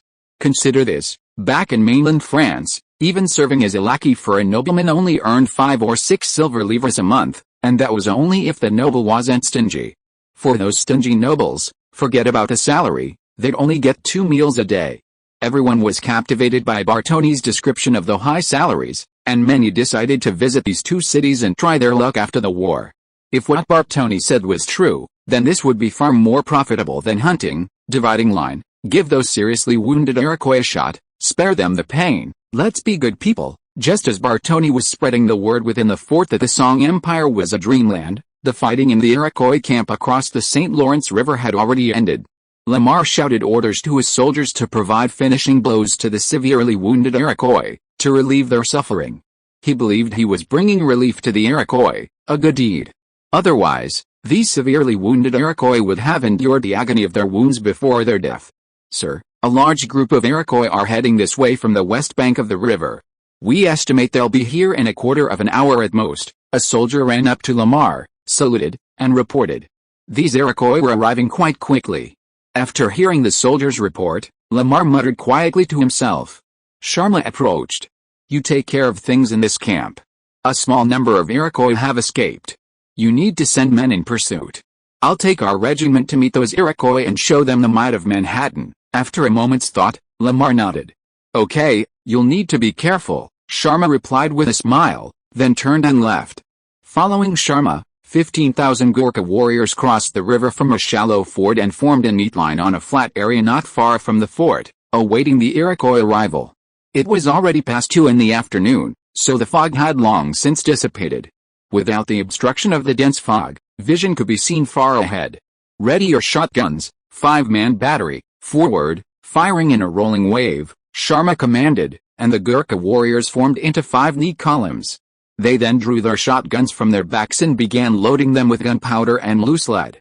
This type of shotgun was the equipment of a Gurkha battalion, possessed only by the first row of 500 men in the front. While powerful, it also consumed a significant amount of energy.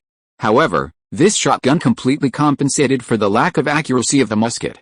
It could hide a wide area with one strike. Even a blind man pulling the trigger could still bring down many enemies. Humph! Sharma's lips curled slightly in a cold smile. He was confident that he could show the Iroquois what strength truly meant. To be continued. Please search 138 for better novels and faster updates.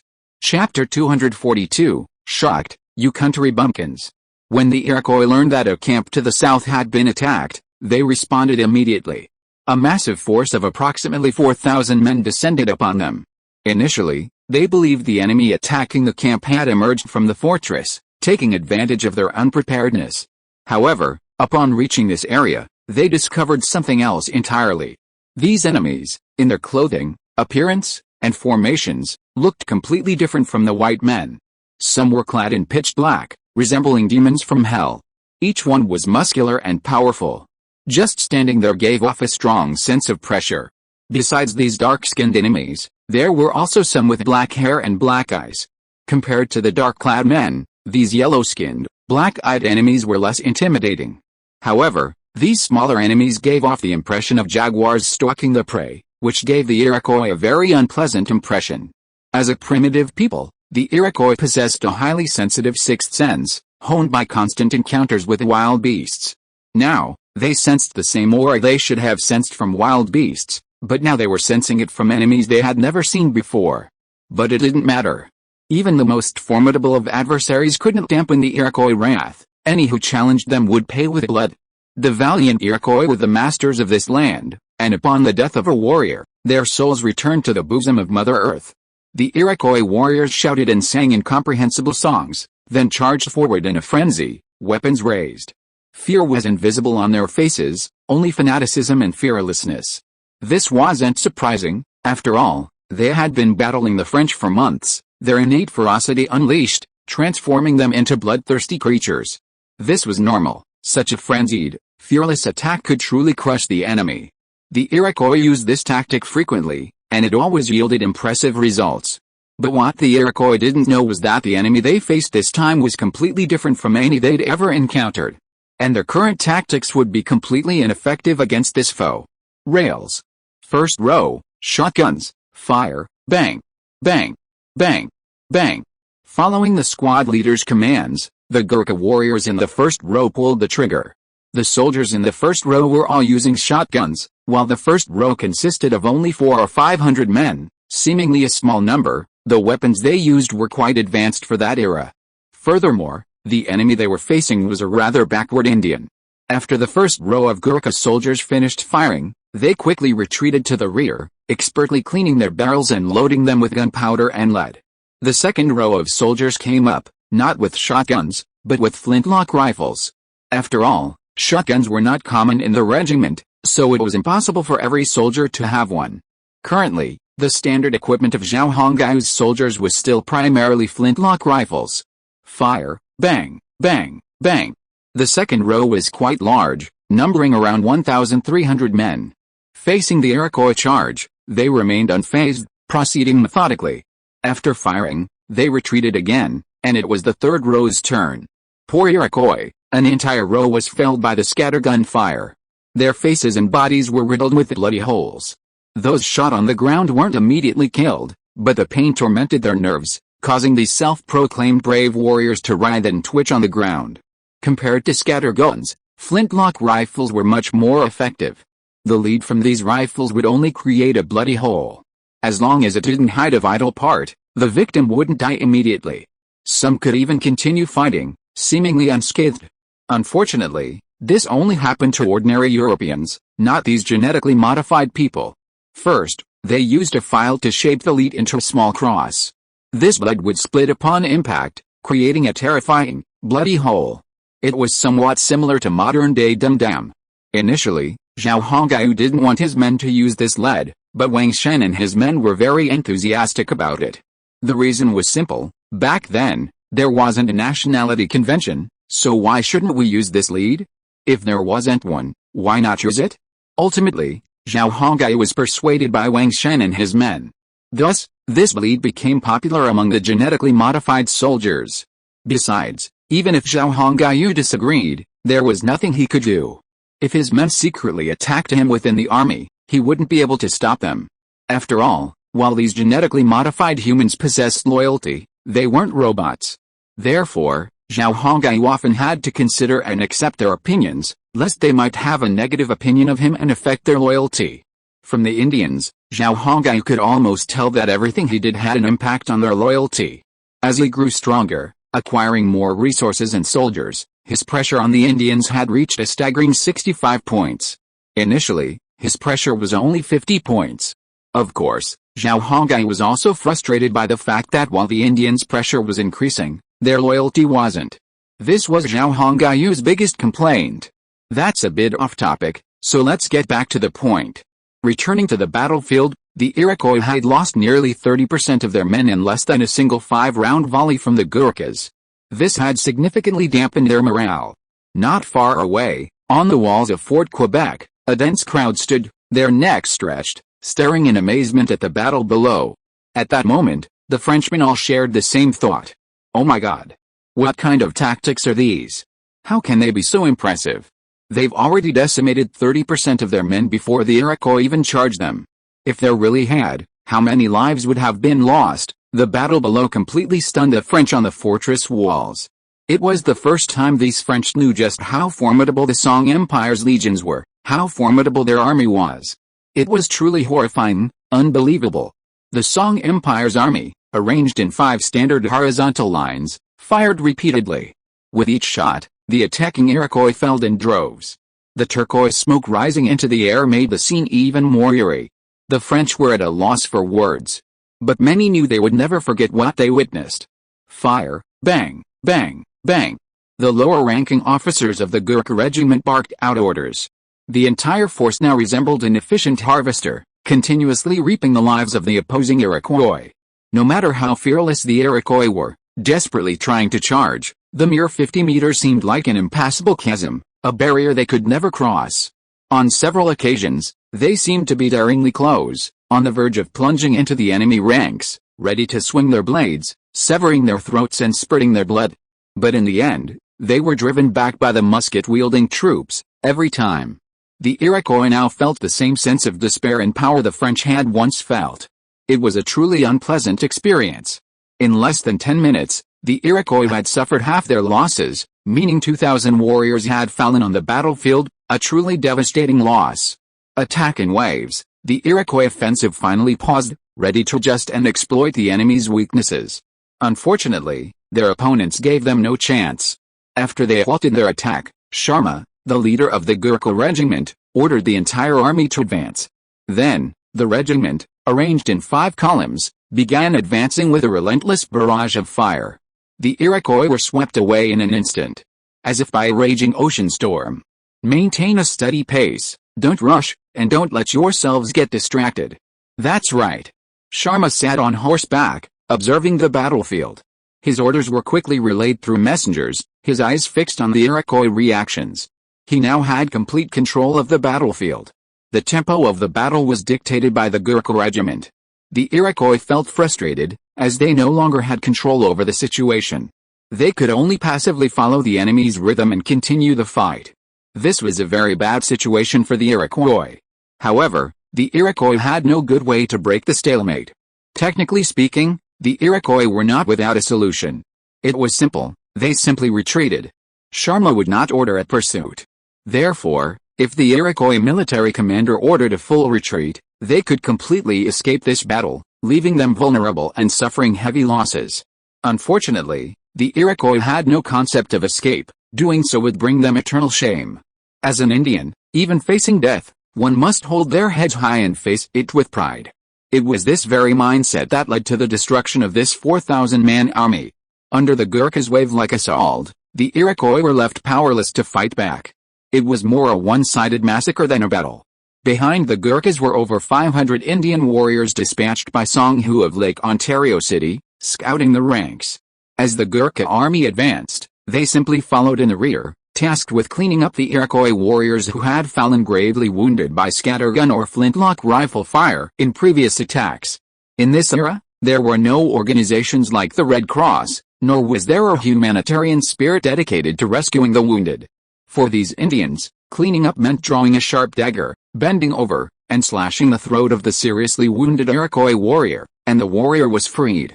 Of course, they also scalped the Iroquois, a feat considered a military honor.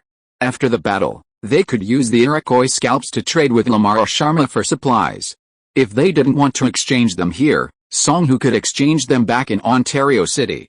Therefore, the Indians accompanying the army were extremely careful and thorough when cleaning up the Iroquois.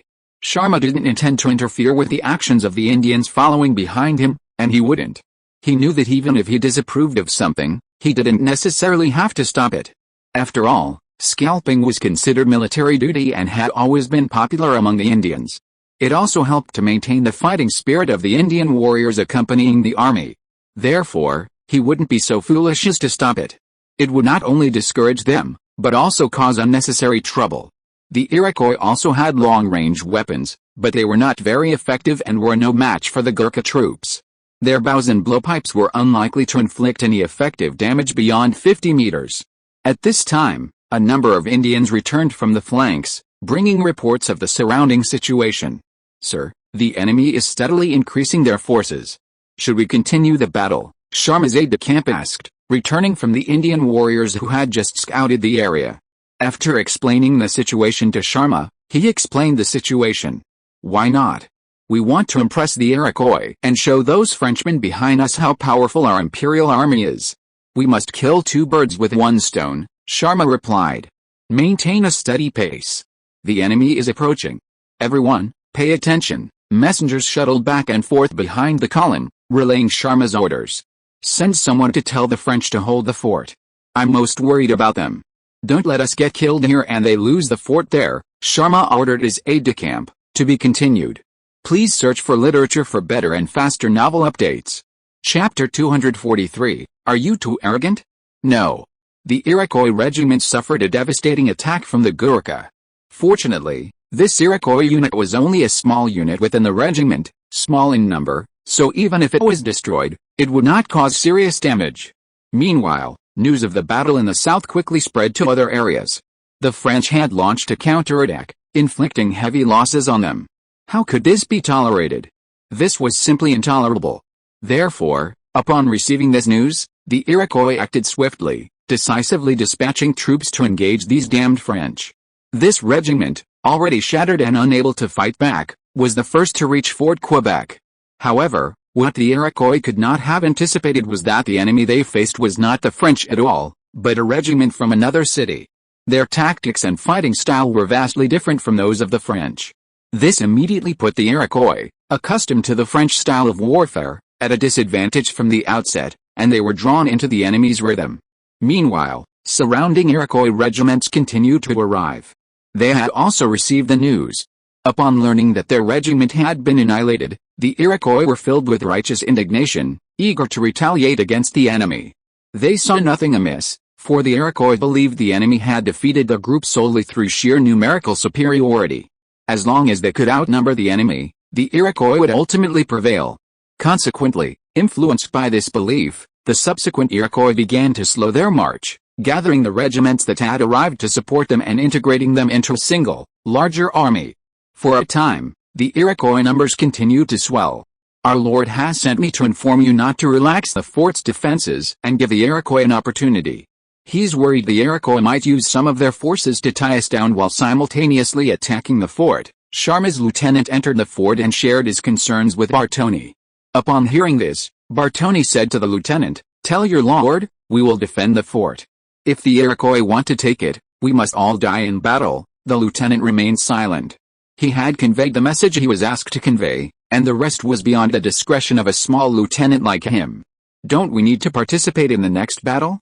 I see the Iroquois legion has already exceeded 30,000 men. Standing on the fort's walls, Bartoni and his men could clearly see the Iroquois gathering forces in the distance to expand their ranks. Clearly, the Iroquois were gathering their troops for a decisive battle with Sharma's Gurkhas. You lords are being a bit overconfident. You haven't even rested after a long journey, yet you're already hurling yourself into battle. This is a grave military taboo, a temporary fortress official standing beside Bartoni said to the aide-de-camp with some concern. The aide-de-camp smiled and said, "For us, the enemy's numbers aren't a problem. We can easily defeat them. Warfare is no longer what it used to be. We'll show the Iroquois how times have changed and how they've fallen behind." A confident expression emanated from the aide-de-camp's face.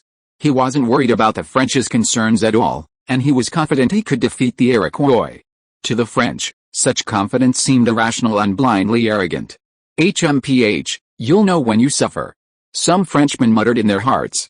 Regardless, the arrival of reinforcements relieved their pressure considerably. Furthermore, even if the reinforcements were defeated by the Iroquois, it wouldn't have much of an impact on them, as the defeated reinforcements would be reported to the Empire.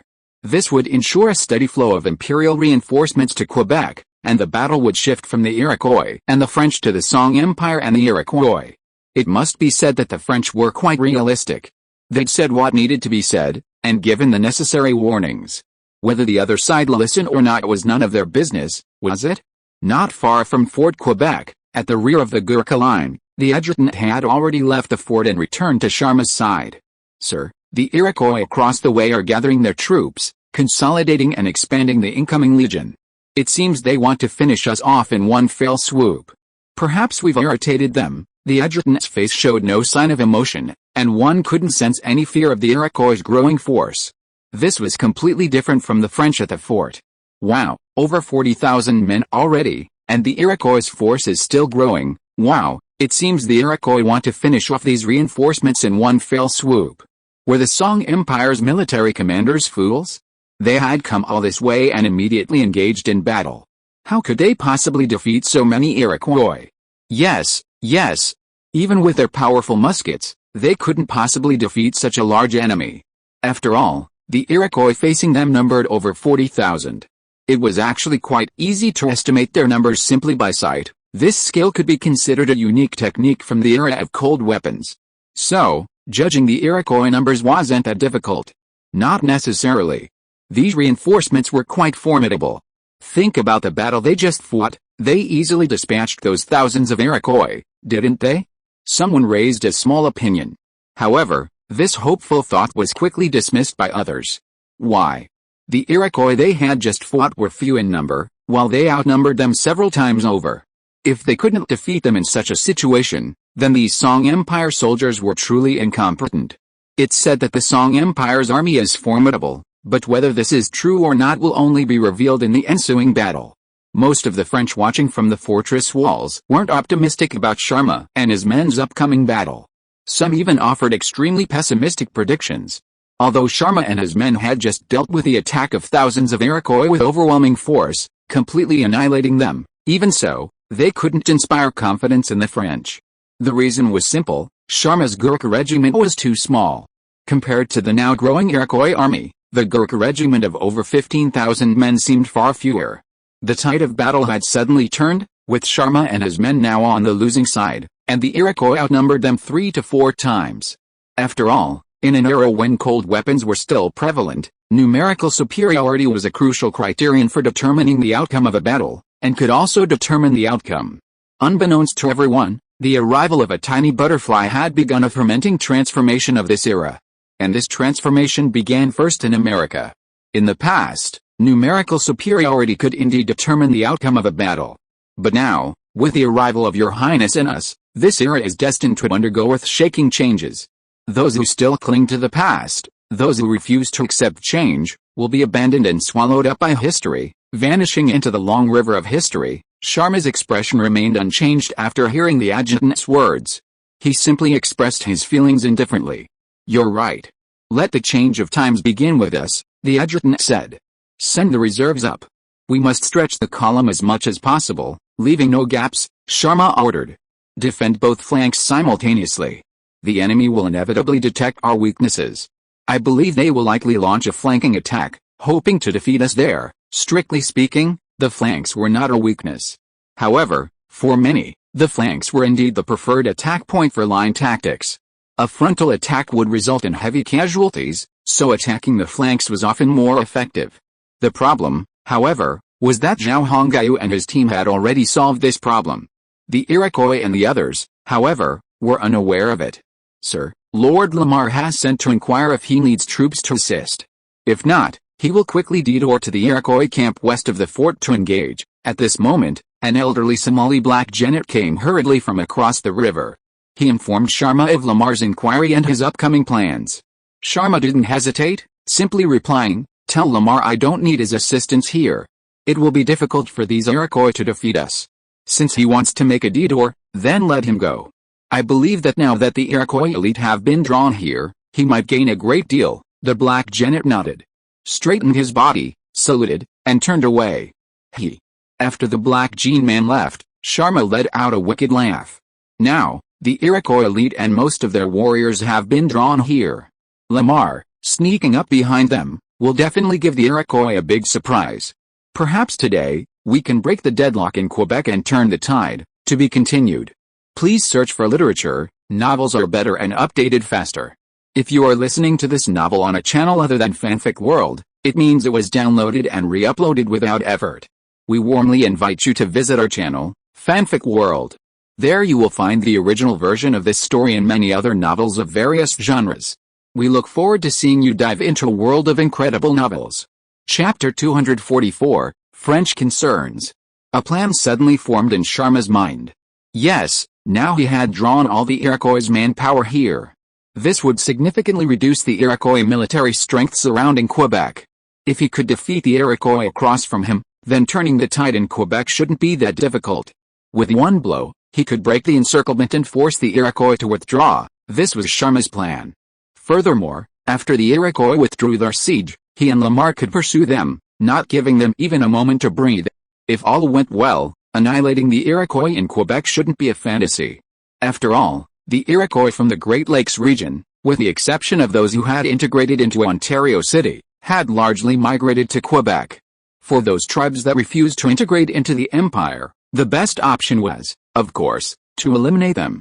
Song-Hu conveyed this message to Lamar and Sharma when he sent his Gurkha regiment. Song-Hu's message was clear. He hoped they would eliminate the Iroquois surrounding Quebec and prevent them from returning to the Great Lakes region. Only then could they begin their peaceful and stable development. Once the Iroquois were defeated and Quebec was under control, the empire would no longer face enemies in the north and west. The focus would then shift to developing the Virginia region to the south. This would significantly reduce the pressure on the empire. With a period of development, the empire's national strength would be greatly enhanced. The activation of the village chief function brought opportunities and hope for rapid development to the empire. Everyone was eagerly awaiting the empire's rapid development. Although Lamar and Sharma didn't become village chiefs, they also hoped for the empire's strength. A strong empire would improve their lives and provide them with more goods. Even in Manhattan, a small number of households now use biogas. These are all benefits of development. Everyone had a profound experience. Furthermore, the land outside Manhattan was being developed, and many of them had benefited. Virtually every one of those early geneticists who had followed Zhao Hongyu had received a manor and a large plot of land, becoming a manor owner. So, they could feel the benefits brought to them by the empire's development. Of course, only a few ordinary geneticists received land and manors, and generally only people like Wang Shen and his ilk could access them. The noodle shop owner at the dock received the land and manor because he had a hidden identity, an intelligence agent affiliated with the Intelligence Bureau. Therefore, he was able to obtain land, manors, and other assets. As a result, many geneticists desperately wanted to become civil servants. This was somewhat similar to later generations. However, Zhao Hongyu had no choice. He had made it clear to Wang Shan that resources like land were best allocated as little as possible. After all, strictly speaking, these lands were his personal property. Now that 80% of them had been handed over to the Umbrella Corporation, he should have left some of the rest for him. It was precisely because of Zhao Hongyu's instructions that Zhang Tai became much stricter about the land grants. Of course, the people with Chinese genes have benefited greatly. After all, they are descendants of Chinese genes. His Highness is still a bit partial, Sharma muttered inwardly, thinking of what happened in Manhattan. But the Gurkhas aren't particularly interested in maps, they only care about silver. Just give them silver and gold, and they'll be perfectly happy. Recollecting his thoughts, Sharma said to his adjutant, "We don't need to wait any longer. Attack, woo woo woo." Sharma gave the order to attack, and the messengers galloped forward, relaying the order.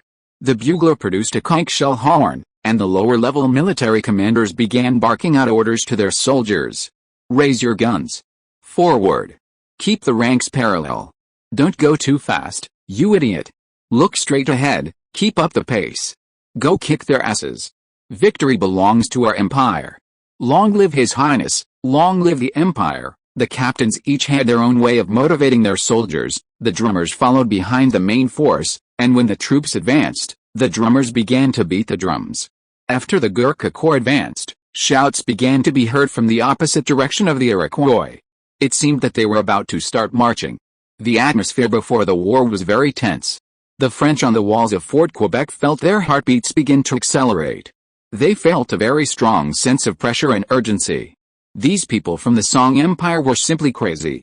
They were willing to go to the door and die. Could they just wait for the Iroquois to attack first? Why did they rush to attack? In the eyes of the French, the proactive attack of the Gurkha corps was simply an act of suicide. 300 yards from contact, steady the formation and keep moving. Relax, take a deep breath. There's nothing to fear from the natives on the other side. The Iroquois outnumber us, but their weapons are very outdated. We can defeat them, and His Highness will award you with a medal. This is the first time our empire has ever awarded a medal. Whether you receive one as an heirloom is up to you. The Iroquois line had no discernible formation, it was simply a chaotic mass of men gathered together. Sharma, riding on horseback as the army advanced, took in the sight, lowered his monocular, and shook his head. If he couldn't even handle such an enemy, how could he remain in the empire? And as an officer with a rank? After all, there are only 5 officers with rank in the empire right now. What a great honor. It was foreseeable that with the empire's development, he would likely become a general in the future. Therefore, he needed to have a record of impressive military achievements. This war was his chance to accumulate merit. Sharma had his own ambition, to become an invincible general, the undefeated strategist of the empire. This wish would be ridiculous in later generations. But in 1620, you couldn't say Sharma's little wish was impossible. With his half-baked military skills, coupled with advanced weaponry, he might actually succeed. 200 yards.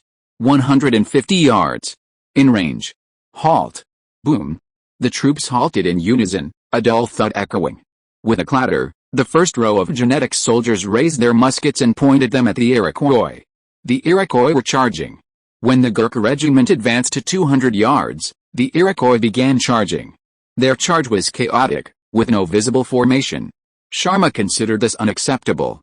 However, this was common in warfare of that era.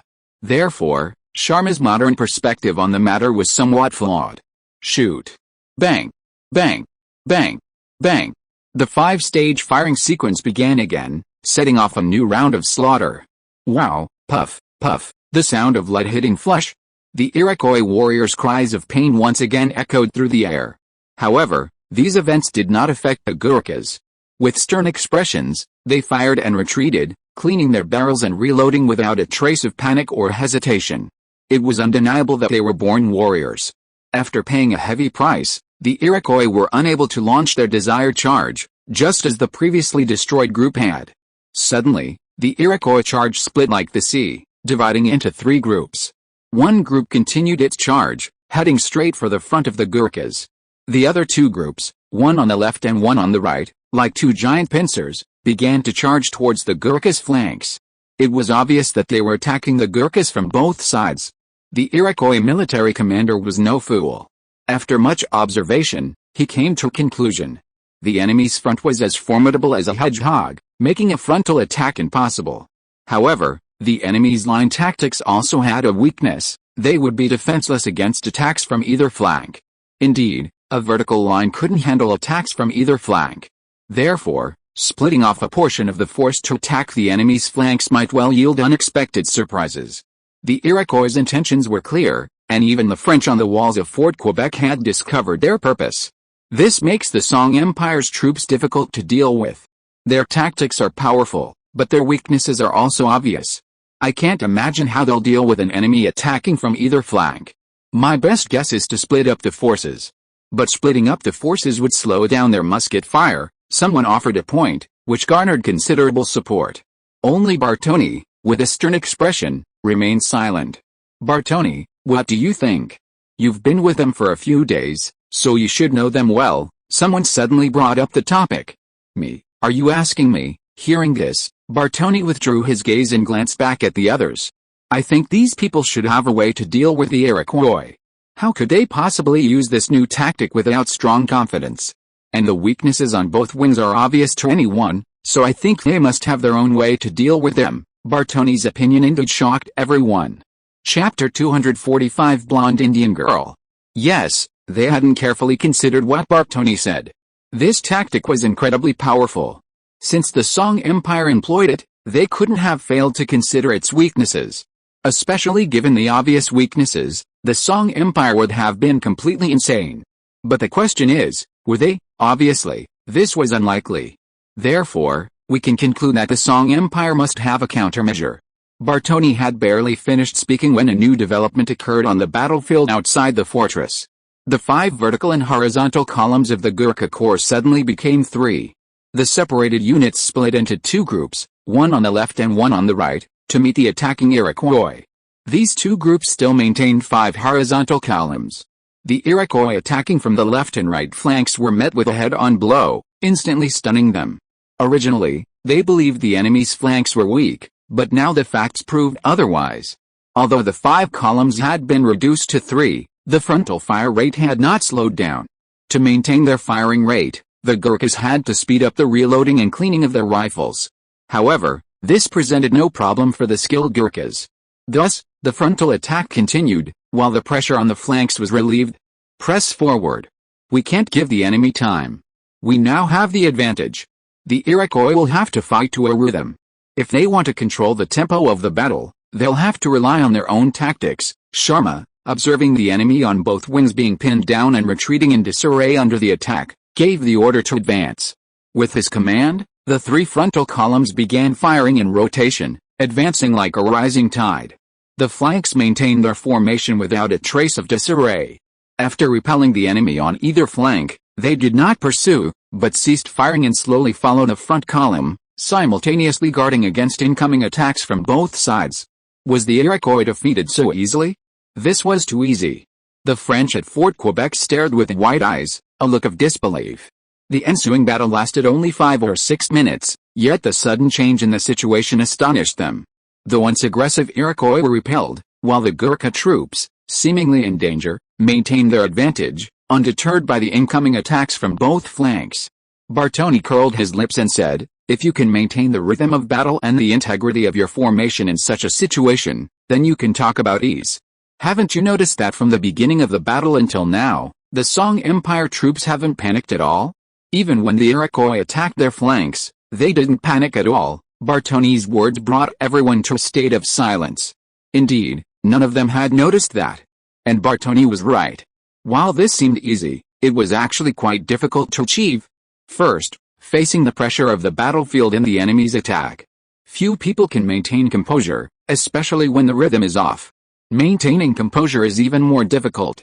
While the Gurkha Corps appeared to be accomplishing all this with ease, the underlying reasoning was truly worthy of reflection. It was precisely this thought that caused those who had initially claimed it was easy to do so to look awkward. Bartoni looked at the crowd with a stern expression, his face serious. "Watch carefully. See how the Song Empire's soldiers fight, and learn from them. Because soon, Quebec will be incorporated into the Empire, and our future needs careful consideration. God knows what the Empire will ask of us, so what we need to do now is to learn from them, so we won't be at a loss when the time comes." During his days with the geneticists, Bartoni had gathered a wealth of information. Quebec's annexation was a foregone conclusion, and perhaps someday they would become citizens of the Empire themselves. For their own future, it was essential to learn the Empire's tactics now. Bartoni, in particular, observed with intense concentration. The Song Empire is powerful, and that's good for us. After all, with a strong empire as our backer, We, as citizens of its rule, can stand up straighter, right? Bartoni's words brought his stunned companions back to their senses. Indeed, the Song Empire's strength would benefit them, too. Besides, with such a powerful military empire as their backer, what would they have to worry about in the future? A smile crossed their faces as they understood this. Besides, Quebec was Lady Sarah's territory, and she had agreed to its incorporation into the empire, so why should they worry? It was completely unnecessary. Everyone, think about it. I heard there are a lot of job opportunities in Manhattan, and the average person can earn over 30 livres a month. So, I plan to go there after the war and look for a new job, Bartoni announced. What? You're going to Manhattan? Then you have to take me with you. As soon as Bartoni finished speaking, someone immediately echoed him. Bartoni, I think you could go find Lady Sarah. The Song Empire is full of foreigners. It's only natural that she should rely on us compatriots. We could form her guard, and I think the pay would be very good. Someone was clever and came up with a rather shameful idea. Never mind what the French were talking about on the walls of Fort Quebec. Down below, the battle between the Gurkha regiment and the Iroquois continued. The Iroquois were now furious, their anger ignited by the Gurkha regiment. In less than 20 minutes of fighting, the Iroquois had lost no fewer than 8,000 men. Most survived, but they were severely wounded and fell on the battlefield. Unable to stand up and fight, they were truly defeated. The Gurkha regiment slowly advanced, some soldiers hacking at the fallen Iroquois warriors with their machetes. Most were then scalped by the accompanying Indian warriors. The accompanying Indian warriors smiled broadly. They were grateful for the many scalps they had obtained, which could be traded for a large fortune. They were also thankful for having joined the Song Empire and were happy to have such a powerful backer. As for the Iroquois, let them die, it wasn't their fate after all. Haha, it was their fault for not believing in Queen Emma and His Majesty Yu. They deserved their misfortune. After experiencing the battle firsthand, these Indians returned home to tell their tribes what they had witnessed. As a result, the Indians in Lake Ontario City became even more loyal to the Empire. This was a good thing, wasn't it? Of course, the Indians in Manhattan City became even more arrogant. The reason was simple, they were the first to join the Song Empire, especially the Mohicans. Their queen was one of their own people, so they were even more proud. The Indian mindset was incomprehensible to most people, but Zhao Hongyu didn't care. After all, after the war, some Indians no longer rejected the empire, which was a good thing, wasn't it? Indians weren't stupid, they knew how to find a strong backer. Now, it seemed the Song Empire was the most powerful power in the Americas, so who else could they turn to if not the Song? The British in Virginia? Bullshit. The British in Virginia had been dealt a blow before, so the tribal leaders must have been incredibly naive to join them, otherwise, why would they do such a foolish thing? It's true that the Battle of Quebec had a profound impact on the Indians, and the French felt the same way. The fighting was still going on, and the noise of the battle had attracted not only the Iroquois but also some Indians from vassal tribes that had previously sided with the French. Often, when the Iroquois attacked the French, these vassal Indian tribes would appear, attacking Iroquois camps and patrols, or even charging into the battlefield to aid the French. It was precisely because of the assistance of these Indian tribes that the French had been able to resist for so many months. Otherwise, they would have been defeated by the Iroquois long ago. The fighting in Quebec had drawn these Indians out. They had initially assumed this was another Iroquois attack on Quebec. So, they rushed to fight. These Indians were vassals of the French, and their feud with the Iroquois was irreconcilable. If the Iroquois defeated the French, they would not spare these tribes who had surrendered to the French. Therefore, they felt no compunction in aiding the French against the Iroquois. After all, this was a life-and-death war. An Iroquois victory would not end well for them. During this period of war, many tribes vassalized by the French were attacked and destroyed by the Iroquois. Many retreated to the forests, seeking opportunities for revenge. With plenty of hiding places nearby, they had no fear of being found by the Iroquois. Furthermore, the Iroquois' primary enemy was the French, and as long as they didn't defeat the French, they would have no energy to deal with them. Therefore, these Indians would periodically cause trouble for the Iroquois, sometimes even directly intervening in battle and attacking them. Although each time they were defeated, they suffered heavy casualties. But they never regretted their decision and continued their attack. "Sir, there's an Indian force of about 2,000 men approaching from behind us." Should we suspend the attack and detach our forces to deal with them? At this moment, Sharma frowned at the adjutant's report. He'd been focused solely on the front, yet Indians appeared behind him. Could it be that the Iroquois had circled around and made a detour? Sharma's mood soured at the thought. He wasn't worried about any trouble. It was only 2,000 men. He could have repelled them with just 1,000 men, but he'd made a mistake, and that was the reason for this problem. That was the reason for Sharma's frown. Just as Sharma was about to nod in agreement to detach 1,000 men, the Indian force behind him suddenly stopped. Then, a blonde, blue-eyed man stepped out of the force and walked straight towards Sharma. It can't be the Iroquois, otherwise they wouldn't have stopped, the adjutant whispered to Sharma upon seeing this. Sharma nodded. I don't think they were Iroquois. If they were, the French inside the fort would have warned us. After all, we're so close to the fort, there's no way they wouldn't have noticed this group. Sharma offered his opinion. Since the French haven't sounded the alarm, I assume these Indians don't have any ill intentions. Then, go over and make contact with them and see what they're up to. I have to direct a battle here, so I won't go in person. Sharma instructed his aide-de-camp and then signaled to another of his men. The man nodded and whispered a few words to the guard beside him, who then turned and left. Meanwhile, the aide-de-camp had already approached the blond young man who had emerged from the Indian group. Behind the aide-de-camp, the 500 Indians accompanying the Gurkha troops, which were attacking the Iroquois, quietly withdrew and stood watching. While he suspected these Indians had no ill intentions, it was still necessary to be on guard. After this shock, Sharma had grown considerably. Who are you? What are you bringing them here for? 5 minutes later, the adjutant approached the group of Indians and asked. Then, the young man spoke. We are an Indian tribe that has always been vassalized by the French. We request to participate in the war against the Iroquois. We share a grudge against the Iroquois, and we are willing to sacrifice our lives and courage in their battle. I am the daughter of the leader of the Ankara tribe, and my name is Pachinu. The adjutant, who had previously found the blonde, blue-eyed woman's constant use of we awkward, finally understood why. So, this blonde, blue-eyed woman was the daughter of the Indian chief. But when would Indians ever give birth to blonde, blue-eyed children? This puzzled the adjutant. You don't look French, do you? Just as the adjutant was silent and puzzled, the clear, bird-like voice of the delicate, boyish-looking woman rang out again, to be continued. If you like this work, you are welcome to subscribe and rewarded at. Your support is my greatest motivation. Chapter 246 I Need Your Help. After accepting these Indians, who were vassals of the French, they joined the Gurkha regiment in the ongoing battle. However, the battle was still raging, and suddenly adding these Indians would disrupt the Gurkha regiment's rhythm. Therefore, Sharma had them stay in the rear, waiting until the time was right to find a way to have them join the battle. The Indians had no objections to this arrangement.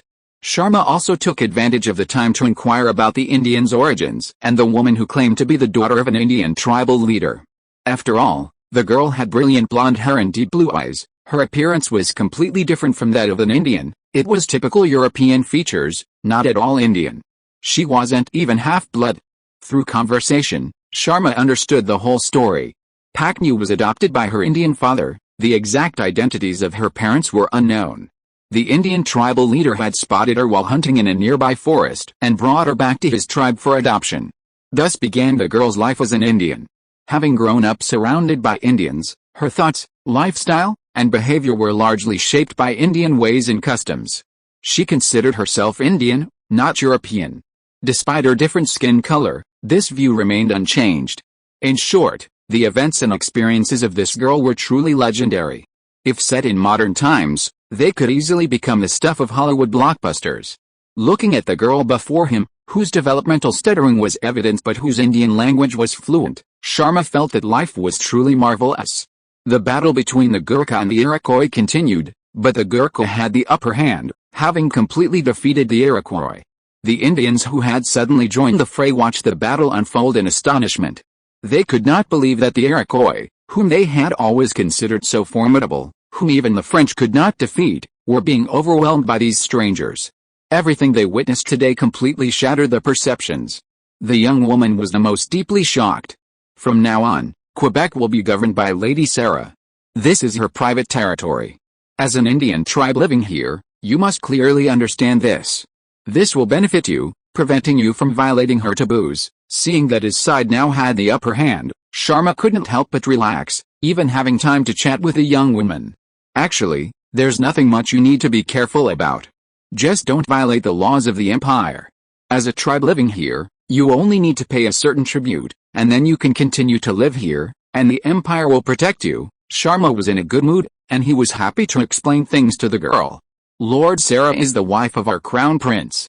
This place belongs to Lord Sarah, but it is also the crown prince's territory. It will also be incorporated into the empire. You can also choose to become citizens of the empire and enjoy the rights that citizens are entitled to. Paknu blinked, finding Sharma's words difficult to understand. Sir, we give the French a lot of furs every month, free of charge.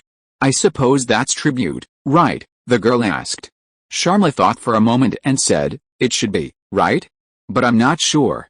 I don't know much about it. What is a citizen? The girl asked again. Honestly, there was so much to explain to this girl, and it would take forever. Besides, the war was still going on, so it was obviously not the time to explain anything. I'll explain it to you in detail after the war, but you must understand one thing. After Quebec is incorporated into the empire, you, as the chief of your tribe, must visit Manhattan and meet our crown prince, Queen Emma, and Lord Sarah. That's the rule. The rule Sharma was referring to was actually created by Wang Shen and his men. They brought all the Indian tribal chiefs who were willing to submit to the empire to visit Manhattan and experience life there. Of course, the main purpose was to show off their military might. These tribal leaders usually attended the military exercises specially prepared by Wang Shen and his team. After a barrage of musketry and cannon fire, the Indian leaders generally didn't harbor any rebellious thoughts. This method was highly effective. At the same time, Wang Shen and his team also had to brainwash these newly joined Indian tribes, convincing them to accept Emma as the queen of all Indians and to convince them that she would bring them a better life. Therefore, after Quebec was incorporated into the empire, the Indian leaders living in Quebec would inevitably undergo a similar process. To be honest, this method was used by the islanders in later generations. They used it on the indigenous peoples of Taiwan, with great success. Now, Wang Shen and his team copied it and used it on the Indians, with equally impressive results. Although they were very unhappy with the islanders, it was worth learning from their useful tactics. The battle had been going on for 2 hours, and the Gurkha regiment had driven the Iroquois back into the forest. Considering the forest unsuitable for musket combat, Sharma ordered a halt and refused to enter. After 2 hours of fighting, the Iroquois had lost half their number.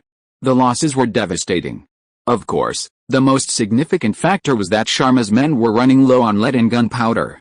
Meanwhile, Lamar and his 8,000 Somali Negroes had detored into the Iroquois camp in the western forest, destroying it and slaughtering many. Suddenly, upon learning of the destruction of their camp and the numerous enemy forces closing in on them, the Iroquois reluctantly retreated. Thus ended the battle. The Iroquois camps south and west of Fort Quebec were completely destroyed. The Iroquois encirclement was effectively broken.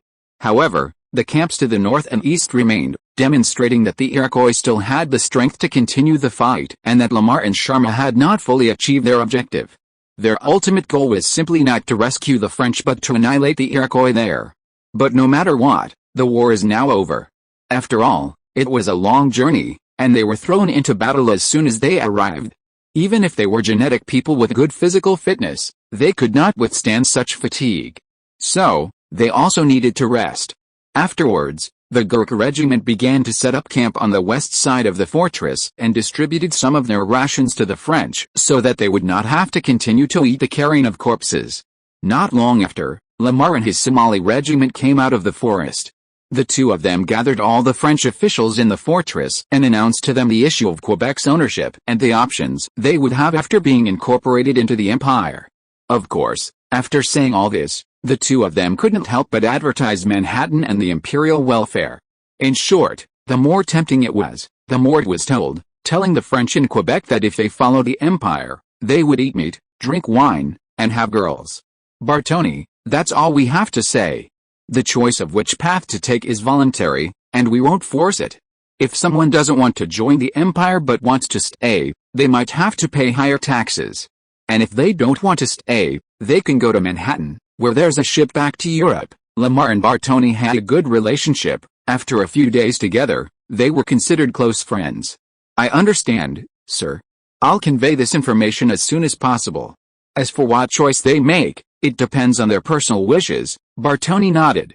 After Lamar finished speaking, Sharma continued, the Iroquois camps in the forest to the south and west have been destroyed, and the siege has been temporarily broken. However, there are still Iroquois camps to the north and east, so the war will continue. Therefore, I need you to tell me if you can now gather all the Indian tribes that are vassals of your French vassalage. Bartoni replied, that's absolutely no problem. You can contact Paknu. She can contact the scattered Indian tribes, Sharma nodded. As long as the matter could be resolved, it didn't matter who did it. The war wasn't over yet, so it was necessary to use the Indians. Therefore, Sharma set his sights on the Indian tribes that were vassals of the French. However, these tribes had been scattered during the war, making it difficult to gather them. Furthermore, they were not familiar with the area, making the task somewhat challenging. Hence, Sharma's question to Bartoni. Sir, do you want me to find those scattered tribes? Thank you, sir. You are willing to let us participate in the war. This is a sign of your trust in us. I will do this, and I promise that those tribes will return, as we have a blood feud with the Iroquois, Paknu happily assured Sharma. Chapter 247 Head Bounty. Sharma found it difficult to understand the Indian mindset. In later times, when people heard of war, they would be terrified and hide. But the Indians were different. They were incredibly excited when they heard about a war, especially one against a rival tribe, when everyone enthusiastically joined. Often, when two tribes were at war, the tribe with a grudge against one would join the enemy. This was very common in the Americas. Even more frustrating was their supposed generational blood feuds. If you really dug deep, you'd find they'd tell you the hatred dates back to their great-grandfather's great-grandfather. As descendants, they felt obliged to carry on this tradition and continue the fight. Paknu accepted Sharma's assignment and that very day dispatched his men to search for the scattered tribes. The Iroquois arrival in Quebec was so sudden, everyone was caught off guard. Consequently, many Indian tribes that had been vassals of the French were quickly destroyed or dispersed. Furthermore, the Iroquois were so numerous that a head-on confrontation was unwise. As a result, these tribes were scattered, engaging in sporadic battles against the Iroquois. However, because they were unintegrated, they lacked the strength to inflict significant damage. To the Iroquois, these scattered tribes were like psoriasis, painless but irritating. However, they were currently focused on dealing with the French and lacked the energy to deal with these tribes, so they left them alone for now. They would return to dealing with them after the French were defeated. Historically, these Indian tribes that had been vassals of the French were indeed annihilated by the Iroquois. However, history took a turn at this moment, and under the influence of the butterfly's wings, the originally planned trajectory was altered. After the Great Battle, Lamar, Sharma, and the Iroquois all began an intense period of recuperation. They all spent the next few days adjusting their deployments in preparation for the next, larger battle. The Jean Corps needed rest and supplies, while the Iroquois needed to analyze and counter the enemy's tactics. The French, on the other hand, were simply sidelined. Months of fighting had exhausted them both physically and mentally. Now that reinforcements had arrived, they relaxed and lost their will to fight. A force without a will to fight cannot fight at all. Therefore, Sharma and Lamar simply excluded the French from the battle order, excluding them. Of course, not all French were like this. There was no shortage of desperate men. If you offered silver, there would be willing men to risk their lives. The same was true in Quebec. With a promise of 10 livres, 3 large dragons, per head, thousands of bounty hunters had emerged in the Quebec fortress. They constantly attacked the Iroquois and claimed their heads. Sharma and Lamar were happy to see this happen. In their view, using money to defeat the enemy was the best thing. After all, it would keep the Iroquois under constant attack. They wouldn't be able to rest well. As for the losses of these French headhunters, did they have anything to do with them? Meanwhile, over the past few days, thanks to Pachinu's efforts, many of the scattered tribes to the south and west were located and brought back to join the makeshift Indian Corps. This temporary Indian Corps consisted of approximately 12,000 men, with officers consisting entirely of the 500 Indians sent by Song Hu. Initially, the tribal leaders had expressed some reservations, but after Sharma hinted that the empire could accept them as citizens and described the prospect of becoming citizens, the leaders readily accepted the arrangement. Furthermore, To avoid further delays, Sharma and Lamar dispatched these leaders to Manhattan to experience Manhattan life and military might. Once they arrived, there was no need to worry about them causing any trouble. Zhang Tai and Wang Shan were quite adept at dealing with these individuals. Penuxia was also part of the group heading to Manhattan. After all, she was a tribal leader, wasn't she? After the leaders left, the warriors of the tribes calmed down. The formation of the Indian Corps went smoothly. Although more tribes had yet to be assembled, these 12,000 or so were more than enough. After all, the Iroquois were still present to the north and east, and presumably those tribes were more concentrated in that direction. A few days later, the Iroquois and Sharma's men were ready, and the battle resumed. This time, both sides were determined to destroy the other and end the war. No one wanted to drag it out. The Iroquois felt that the war had consumed too much time and needed to be resolved and put an end to it. Sharma's men, on the other hand, wanted to quickly defeat the Iroquois and fully control Quebec. They didn't want to waste time fighting the Iroquois. Instead, they might as well enjoy life. Although their goals differed, the battle began nonetheless. That morning, on a plain 5 kilometers northeast of Quebec City, both sides lined up in preparation. The Iroquois, however, had detached half their forces and hidden in the forest to the right of the plain. They planned to lure the enemy over and deliver a fatal blow. While muskets are powerful and strategically effective, they are not without weaknesses. The densely packed trees in the forest can change this situation. The reason is simple: those evenly spaced trees can withstand the lead of the muskets. This gives the Iroquois an opportunity for close combat. But the question is, will Sharma and his men give the Iroquois such an opportunity and fall for their lure? Moreover, Sharma and his men now have a temporary Indian regiment of 12,000 men to serve as cannon fodder, so everything seems uncertain. Everything is just wishful thinking on the part of the Iroquois. Forward. With Sharma's command, the battle begins, dividing line. On the day that Quebec entered the decisive battle, a French warship slowly docked at the harbor of Manhattan. Several envoys representing the French royal family and some of the great nobles disembarked from the warship. They were envoys from Queen Marie of France and some nobles, specifically here to resolve the situation regarding Quebec and Count Sarah. When Queen Marie and the nobles learned of Sarah's situation, they identified some issues with Quebec. After evaluating and assessing them, they decided to have a clear discussion with Sarah. Furthermore, in addition to resolving this matter, they also wanted to discuss with Zhao Hongai the expansion of trade. Ultimately, expanding trade was the ultimate goal. As soon as they disembarked, they were stunned by the bustling scene at the port. They had never expected a port to be so bustling. It was something they had never seen before. Compared to Manhattan, Marseilles and other French ports were rubbish. Crowds of people bustled, shouts in various languages blended into a cacophony that, while a bit chaotic, was incredibly enjoyable. "I can't believe Manhattan is so bustling," the men said, whispering to each other as they disembarked. The dock workers glanced at them and then ignored them.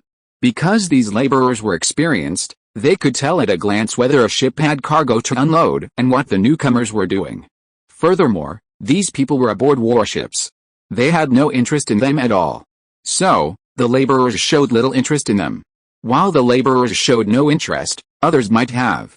"Gentlemen, is this your first time in Manhattan? My name is Cook, and I can help you with all your needs and provide personal service throughout your journey. For just 100 copper coins a day, I'll show you around Manhattan." A young man, no more than 10 years old, approached the group with a smile, blocking their way and introducing himself. In Manhattan, new merchants and ships arrived daily, but they were unfamiliar with the area and often confused. This gave rise to a new industry, the tour guide industry. Yes, this new profession was the tour guide industry. Those working in this industry are mostly children. They're too weak for manual labor, hunting isn't their forte, and the military isn't open to them. They might work in restaurants and hotels, but they're all filled. Therefore, they rely on their familiarity with Manhattan's roads to survive. A daily income of 100 copper coins isn't bad at all. That's 3 large dragon coins a month. They can also refer guests to hotels, earning kickbacks from them, making it a decent career. Of course, those with connections are recruited to attend the Langxiang Technical School for training. Here, teachers generally teach life skills, and graduates are guaranteed good jobs. Unfortunately, Langxiang Technical School isn't open to everyone, as it's only open to citizens of the empire. Those without citizenship are forced to work as tour guides at the port. Zhang Tai and Wang Shan are incredibly creative. They've even created the Langxiang Technical School, leaving Zhao Hongyu in a state of confusion. This school also made great contributions to the empire, but that is all in the future. Chapter 248. See or not. Your Highness, there are people from France. They want to see Queen Sarah and you. The French envoys approached Zhang Tai and reported to him, expecting to see Zhao Hongyu. As the crown prince of an empire, how could they possibly meet him on a whim? So, the French envoys had been waiting. Upon hearing this news, Wang Shan immediately approached Zhao Hongyu to seek his advice. Oh, envoys from France. What do they mean? Zhao Hongyu asked. After hearing the report, Wang Shan replied, Zhang Tai tried to trick them. It seems they're congratulating you and Queen Sarah on your marriage, and they're also here to discuss the Quebec issue, and they need to ease relations with Sarah. Zhao Hongyu was aware of the actions and tactics used by the French against Sarah. As Sarah's close friend, she knew everything about him. Therefore, after Wang Shan finished speaking, Zhao Hongyu curled his lips. You're here to play nice now. What were you doing earlier? I won't discuss the Quebec issue with them, nor is there any need to.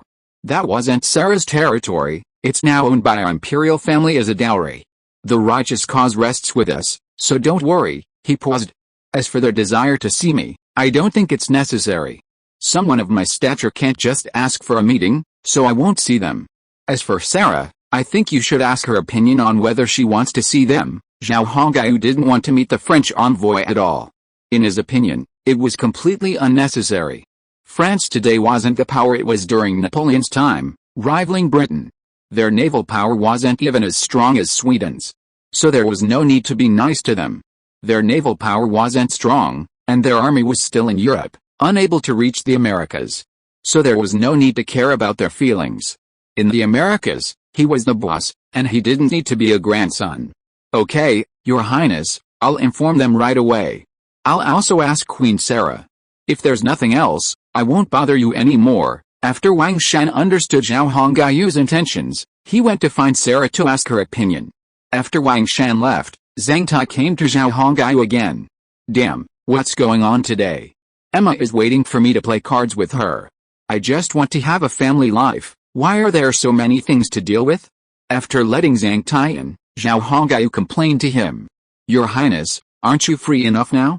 We basically do all the work, and you are the boss at home now, Zhang Tai responded with a smile.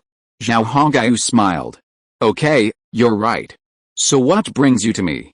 That guy Wang Shan just left. Zhang Tai smiled and said, yes, I saw him. Those French guys want to expand their market share. I don't think we can directly refuse them. After all, this will affect our future development in Europe. So, I came to ask Your Highness how we should deal with them. It turned out that the French had raised the issue of expanding their market share with Zhang Tai, which put him in a difficult position. Although he was very smart, he was not born for a high position. There were many things he had never encountered or dealt with before. Therefore, Zhang Tai often needed to consult with others. Most of the time, he would consult Song Hu and Wang Shan, but at this time, Song Hu was in Ontario City, and Zhang Tai was with Sarah. Therefore, he had no choice but to report the matter to Zhao Hongyu and let him make the decision. Expanding our market share is a wild idea. While I don't think this thing is worth much, I also understand that expanding our market share will make it a common sight, so I won't agree to it. Zhao Hongyu rejected the French proposal without a second thought. Of course, he knew Zhang Tai was relaying the French proposal, so he couldn't say anything to Zhang Tai. As for how to reject them, I think it's a very simple matter. It's just that you haven't thought of it yet. I'll tell you how to do it. Zhao Hongyu waved at Zhang Tai, inviting him closer. Zhang Tai took a few steps forward, his expression attentive. If the French request gets out, someone will naturally take care of it. Make sure to let everyone know when you do. If the French increase their market share, everyone else's market share will inevitably decrease. With that, Zhao Hongyu sat up straight and looked at Zhang Tai with a smirk. Haha, it really is a good idea. If this matter is leaked intentionally, then without any explanation, the people of other countries will be enough to give the French a hard time. Maybe they will even target the French at sea and take some drastic action. Then it won't be me who will have a headache, but the French. Damn, His Highness is really smart. Zhang Tai, who had already understood, couldn't help but admire in his heart. This problem is solved. Do you have anything else to do? Zhao Hongai leaned lazily in his seat, looking lazy. He didn't look like the crown prince of the empire at all now, he was just a lazy second-generation rich kid. Of course, this was also one of Zhao Hongai's life ideals. The French also requested to establish diplomatic relations with us and set up an embassy in our imperial capital. Zhang Tai mentioned another request of the French. Zhao Hongai shook his head. That's impossible. Where would we even have a capital? Right now, we only have 2 cities, Manhattan and Ontario City. We have 5 more, but they're still under construction and only just being planned. He knew without a second thought that he couldn't agree to this with the French. He didn't even have a capital, so how could he possibly agree to it? Your Highness, our boasting earlier would have exposed us. Where would we even get a metropolis of 30 million people? Zhang Tai said with a wry smile. It was just bragging back then. I didn't think much of it. Recently, the Spanish, British, Dutch, Portuguese, Scottish, and Italians have all been requesting diplomatic relations and wanting to visit the capital. Zhao Hongaiu smiled wryly upon hearing this. He absolutely couldn't agree to this. After all, it was all just empty talk. His empire was only a prototype, and there was no sign of a metropolis with a population of 30 million. Sooner or later, this would be exposed. However, he still had to conceal his true intentions before the truth was revealed. After all, he was still developing. Given time, he might be able to develop a megacity. Therefore, facing this European request now, he absolutely could not agree. But how to rebuff them was a question that required careful consideration. Don't worry, this isn't unsolvable. Back in the East, the Dutch couldn't establish diplomatic relations with the Ming dynasty, and they couldn't even enter. Ultimately, they could only operate around Macau. I think we could use this tactic against the Europeans. Our army is still a significant deterrent to them, so there's no need to worry about not being able to control them. Zhao Hongaiu thought of the Ming dynasty's historical treatment of the Dutch and felt he could learn from it. Contact us through a liaison office in Manhattan. The number of personnel must not exceed 10, and they must not leave Manhattan.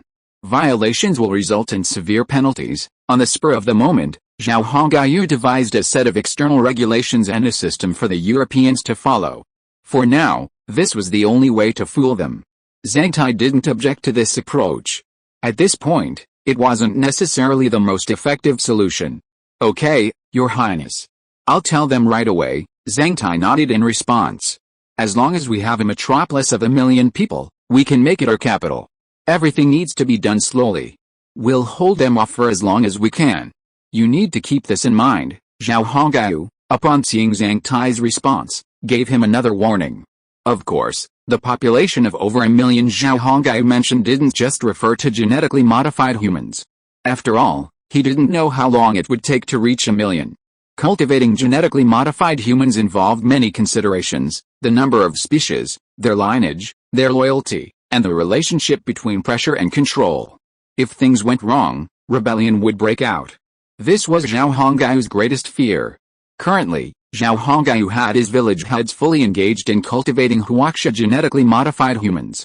The maximum monthly increase was less than 10,000, but reaching 1 million would take a much longer time. So, it all depends on how the Indians assimilate. If everything goes perfectly, a metropolis with a population of 1 million will emerge in a few years.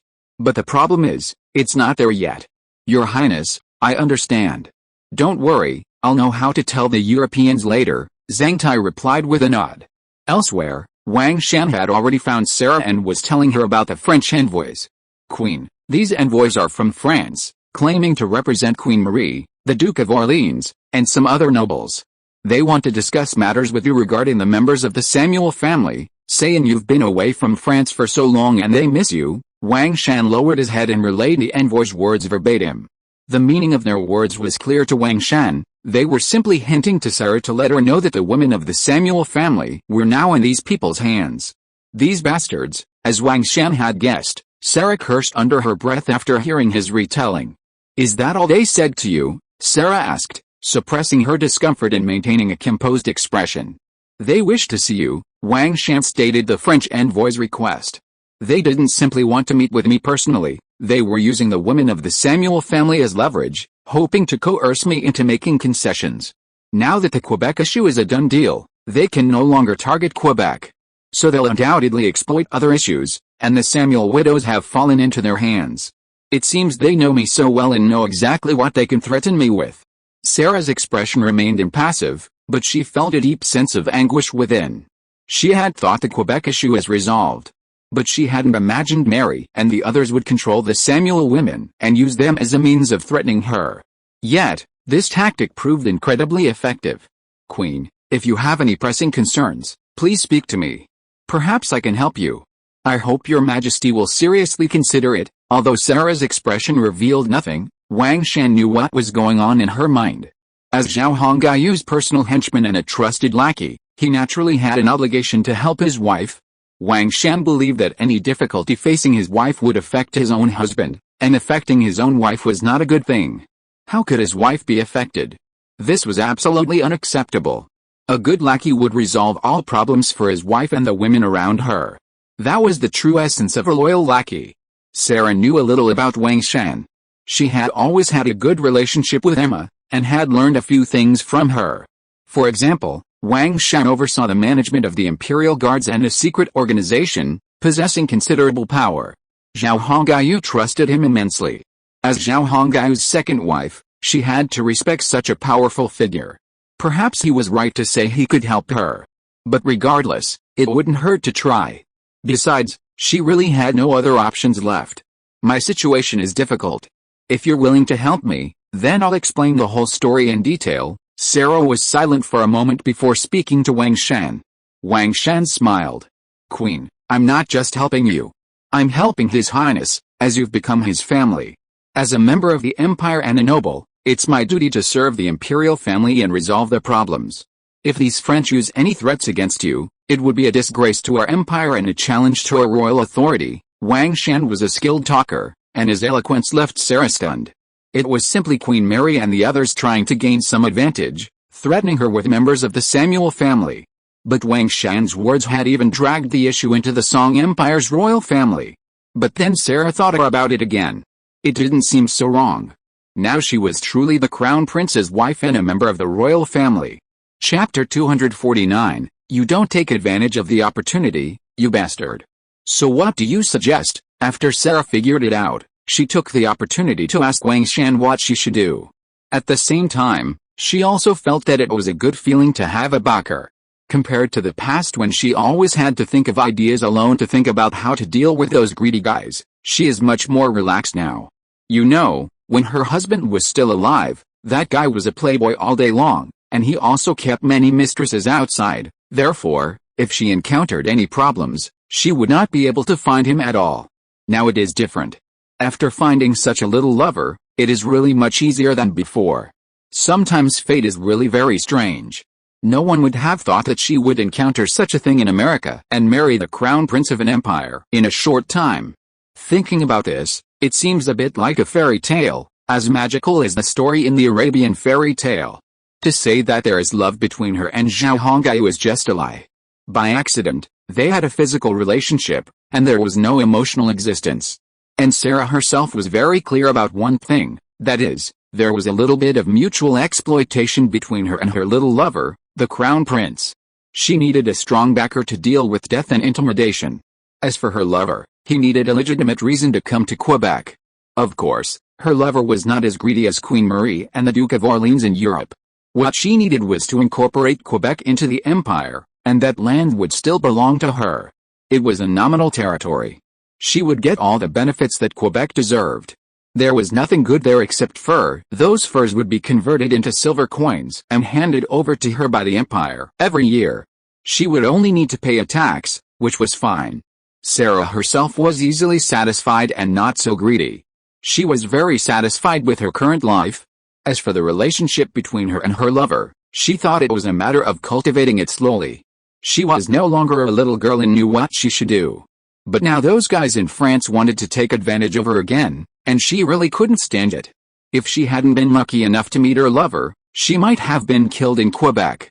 She is not a fool. How could she not know those people's methods? Now, those people actually want to get rid of them so easily, then she wants to see what these people will do. However, her identity is different now, and she can't be too impulsive about some things.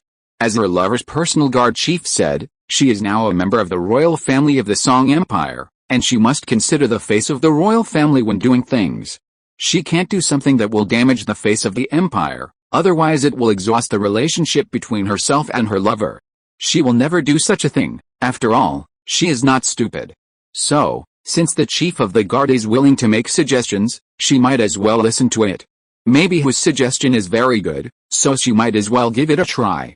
Your Majesty, since these people want to ease the relationship with you, then you might as well see what gifts they come up with. If there are benefits, you are a fool to refuse, but whether your subordinates will do anything after receiving the gifts is another matter. Wang Shan, based on the idea of getting a bargain without taking advantage of others, put forward his own small opinion to Sarah. Sarah was very reluctant to deny what the king said. However, she did not refute anything, but continued to listen quietly. Wang Shan continued, I thought about it, and after thinking about it, they just want to expand the share of trade goods. In fact, this is not a big deal at all, but this trade share is not something that can be easily agreed to. Besides, Your Majesty the Queen, you can't interfere in this matter. It will make Your Majesty very unhappy. Sarah, who was originally calm, suddenly panicked when she heard Wang Shan say that if she interfered in this matter, her little lover would be very unhappy. You know, now her backer is Zhao Hongyu. If it weren't for Zhao Hongyu, she would be nothing. She has a deep understanding of this. I don't mean to interfere. In fact, according to my original intention, I would not meet them. Let these people die, Sarah explained quickly. Wang Shan smiled and nodded at Sarah and said, Of course Your Majesty, and I understand what Your Majesty is thinking, otherwise I wouldn't be here now, right? Sarah let out a long breath. And Wang Shan continued to say to Sarah, It's okay to meet them, and you can accept their gifts, but you don't have to promise them anything. It's best to play it safe and not let them down, nor let them have too much disappointment. Leave the rest to me. Of course Sarah knew how to do this kind of thing. So, she nodded and said to Wang Shan, In that case, I will meet them. Wang Shan smiled slyly. That's right, Your Majesty. After agreeing to Wang Shan, Sarah said to Wang Shan with a worried look, But I am a little worried about this. What if I annoy them and cause unfriendly behavior from the French side? Yes, Sarah's words were not unreasonable. It was okay to keep them busy for a day or two, but after a long time, the other party was not a fool and would definitely see the problem. By then, they would definitely feel that they were treated as idiots, so how could they not be angry? The envoy represents the face of a country. Sarah's behavior was a bit too much. Wang Shan didn't care when he heard it. He said to Sarah, So what if they are angry? Can they send troops here? I think it is unlikely. There is a sea between us, right? Wang Shan was still thinking about the French's thoughts. Anyway, I have a way. After a period of time, they will not care about us. I promise you that they will not focus on us before they solve those small troubles. After thinking of his plan, the smirk on Wang Shan's face became more intense. Although he didn't know what Wang Shan's plan was, seeing that he was so insidious, it was obvious that he would not let the French have an easy time. Sarah didn't care. Anyway, she was not a real French, so what happened to France had nothing to do with her. Besides, she didn't have any property in France, so she didn't have to go back in her lifetime. And he lived in a non-insect suit here in Manhattan, so he wouldn't be stupid enough to go back to France, which was stinking and sewage-filled. Would that be asking for trouble? She was not a masochist.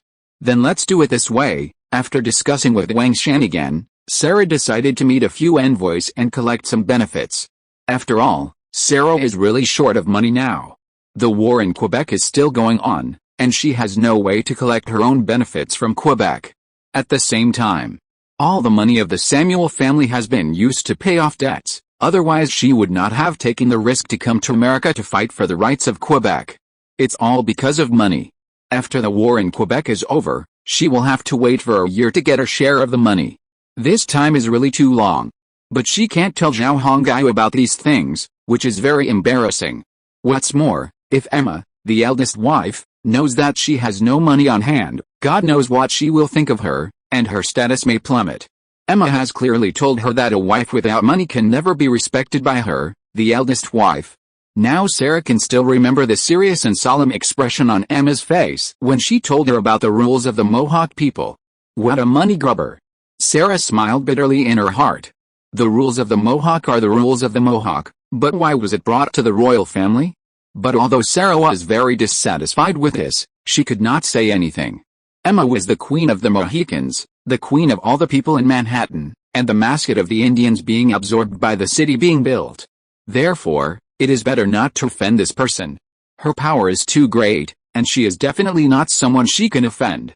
What's more, she is the eldest wife of her lover, and she has a share of the title. Of course, Emma is actually very good, innocent, cute, pure and innocent. It is very comfortable to get along with such a girl.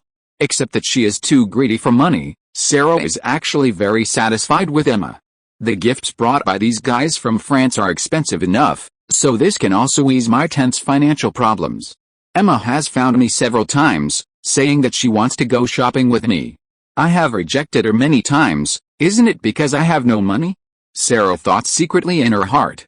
Wang Shan didn't understand the bullying and twists and turns in Sarah's heart at all. Although he's Zhao Hongayu's close lackey, how can he know clearly about the affairs and thoughts of the women in his own prince's family? There is no way around it. Your Majesty, I suggest that when you meet those envoys, it is best to hint to them that they can pay a visit to Queen Emma, and by the way, hint to them to prepare gifts. Since you plan to make them bleed, then let them spend more, don't you think? Wang Shan's original intention was to make the French bleed and lose more money, but it gave Sarah a new idea. If it was done well, she could even flatter the little money grubber.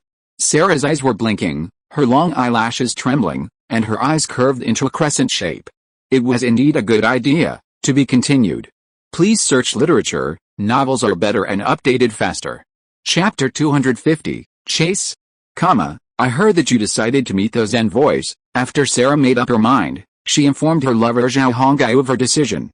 Smart Sarah knew how to do things in this empire to gain the favor of her lover. It must be said that this mature woman is much more thoughtful than the little girl Emma. Zhao Hongai was not stupid either. He can see through Sarah's little calculations. But he did not intend to expose anything. Anyway, it was not a big deal. It was just some women's little tricks. Sarah had no relatives or friends here. She did this to protect herself, so it was understandable. Emma's parents were both citizens of the empire and owned large tracts of land and cattle, sheep and horses on Manhattan Island. When Sarah met Zhao Hongyu and told him her plan, he asked a question. Sarah nodded. Yes, we have to meet them. It would cause great trouble for the empire. Anyway, it wouldn't hurt to meet them. Your commander of the Imperial Guards told me they'd give me gifts. It's a shame not to take them, right? Zhao Hongyu laughed out loud. Yes, those gifts are a shame not to take them. Since they're willing to give, then just accept them. There's no reason to give away something that's already been offered to you. Only idiots would do that, Zhao Hongyu said to Sarah with a smile. You talk like I'm someone who's always looking for a small advantage. Sarah blushed. Zhao Hongyu smiled at her and said, they're bound to make requests. You have to be careful about this. Don't fall for their tricks. They'll say anything nice to ask of you, and they might even make promises you can never keep. Just don't be fooled, he warned Sarah. Sarah rolled her eyes and gave a look of frustration. Have some faith in me, okay? I'm not a child anymore. I know these guys well enough to be fooled. You can't just say a few nice words and forget about the past. There's no such thing as that, she said to her lover. If it weren't for you, I'd probably be dead by now. I never trust anyone who wants to kill me again. Indeed, if she hadn't met Zhao Hongyu, formed that kind of relationship with him, and followed him to Manhattan, she might have been dead long ago. This is a serious problem.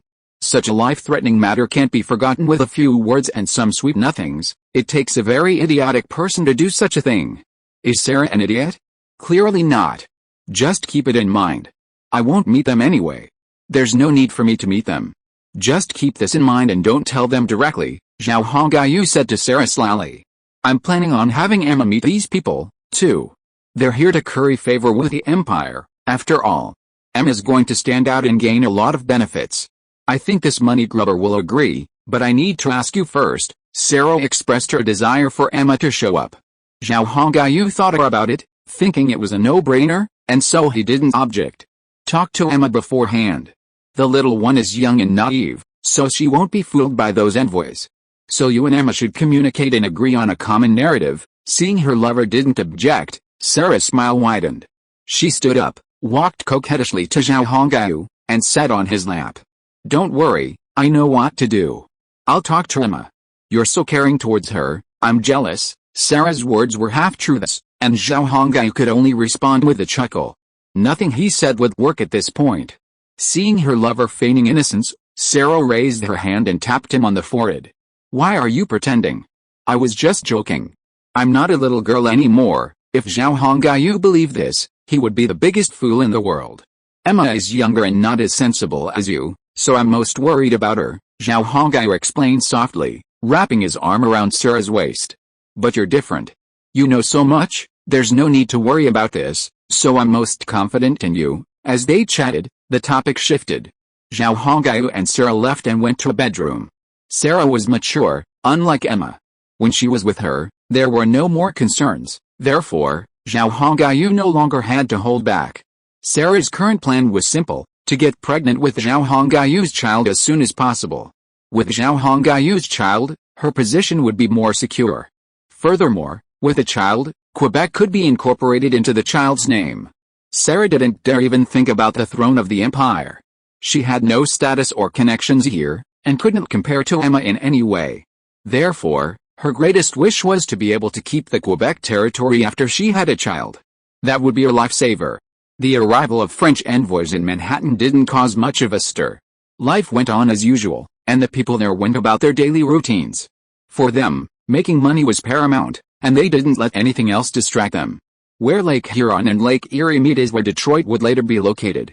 Zhao Hongyu's promotion to civil affairs gave him the power to delegate small amounts of authority to appointed village chiefs. Therefore, Songhu in Ontario City, while developing Ontario City, was also working on developing other areas. The task Zhao Hongyu assigned to Songhu was simple: control the Great Lakes region. After all, the Great Lakes region is rich in mineral resources, including gold, silver, iron, aluminum, and coal. Therefore, this place was of paramount importance. After the Iroquois migration, no other Indian tribes existed in the Great Lakes region, ensuring Songhu's development would not encounter any obstacles. Although he couldn't trade with the native tribes, he could purchase furs and other products from his vassal tribes. Furthermore, small-scale open-pit coal mining was now generating significant revenue. High-quality coking coal could be sold for around 1,200 RMB per ton through the space-time trader.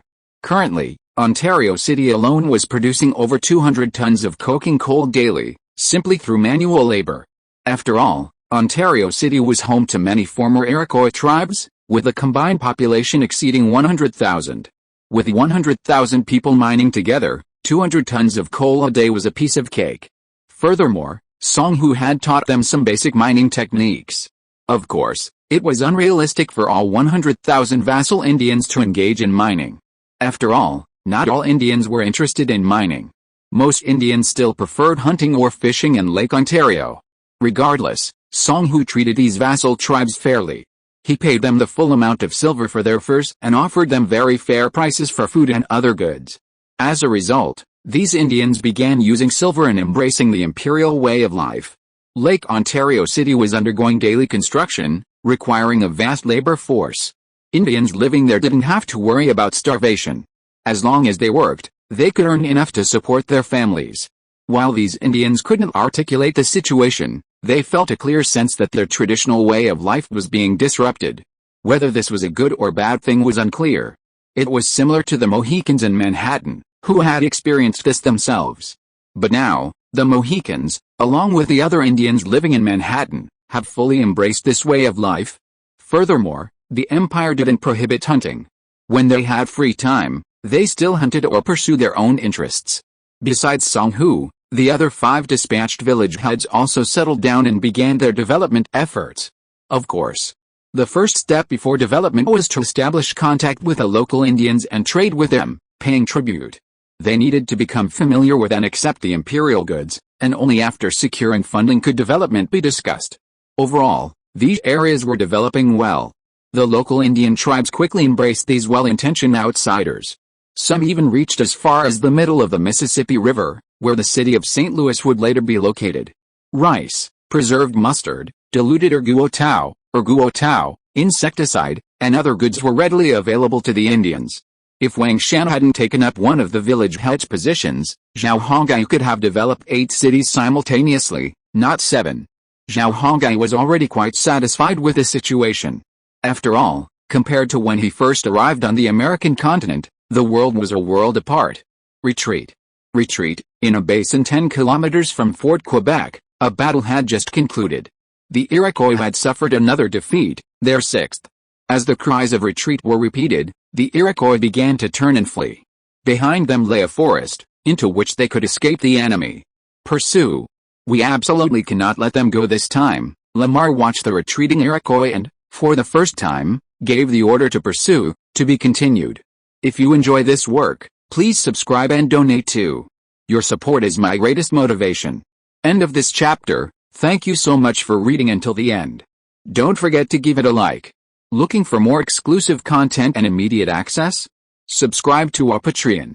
Remember, every like, subscription or donation encourages us to continue. Thank you all. See you in the next video.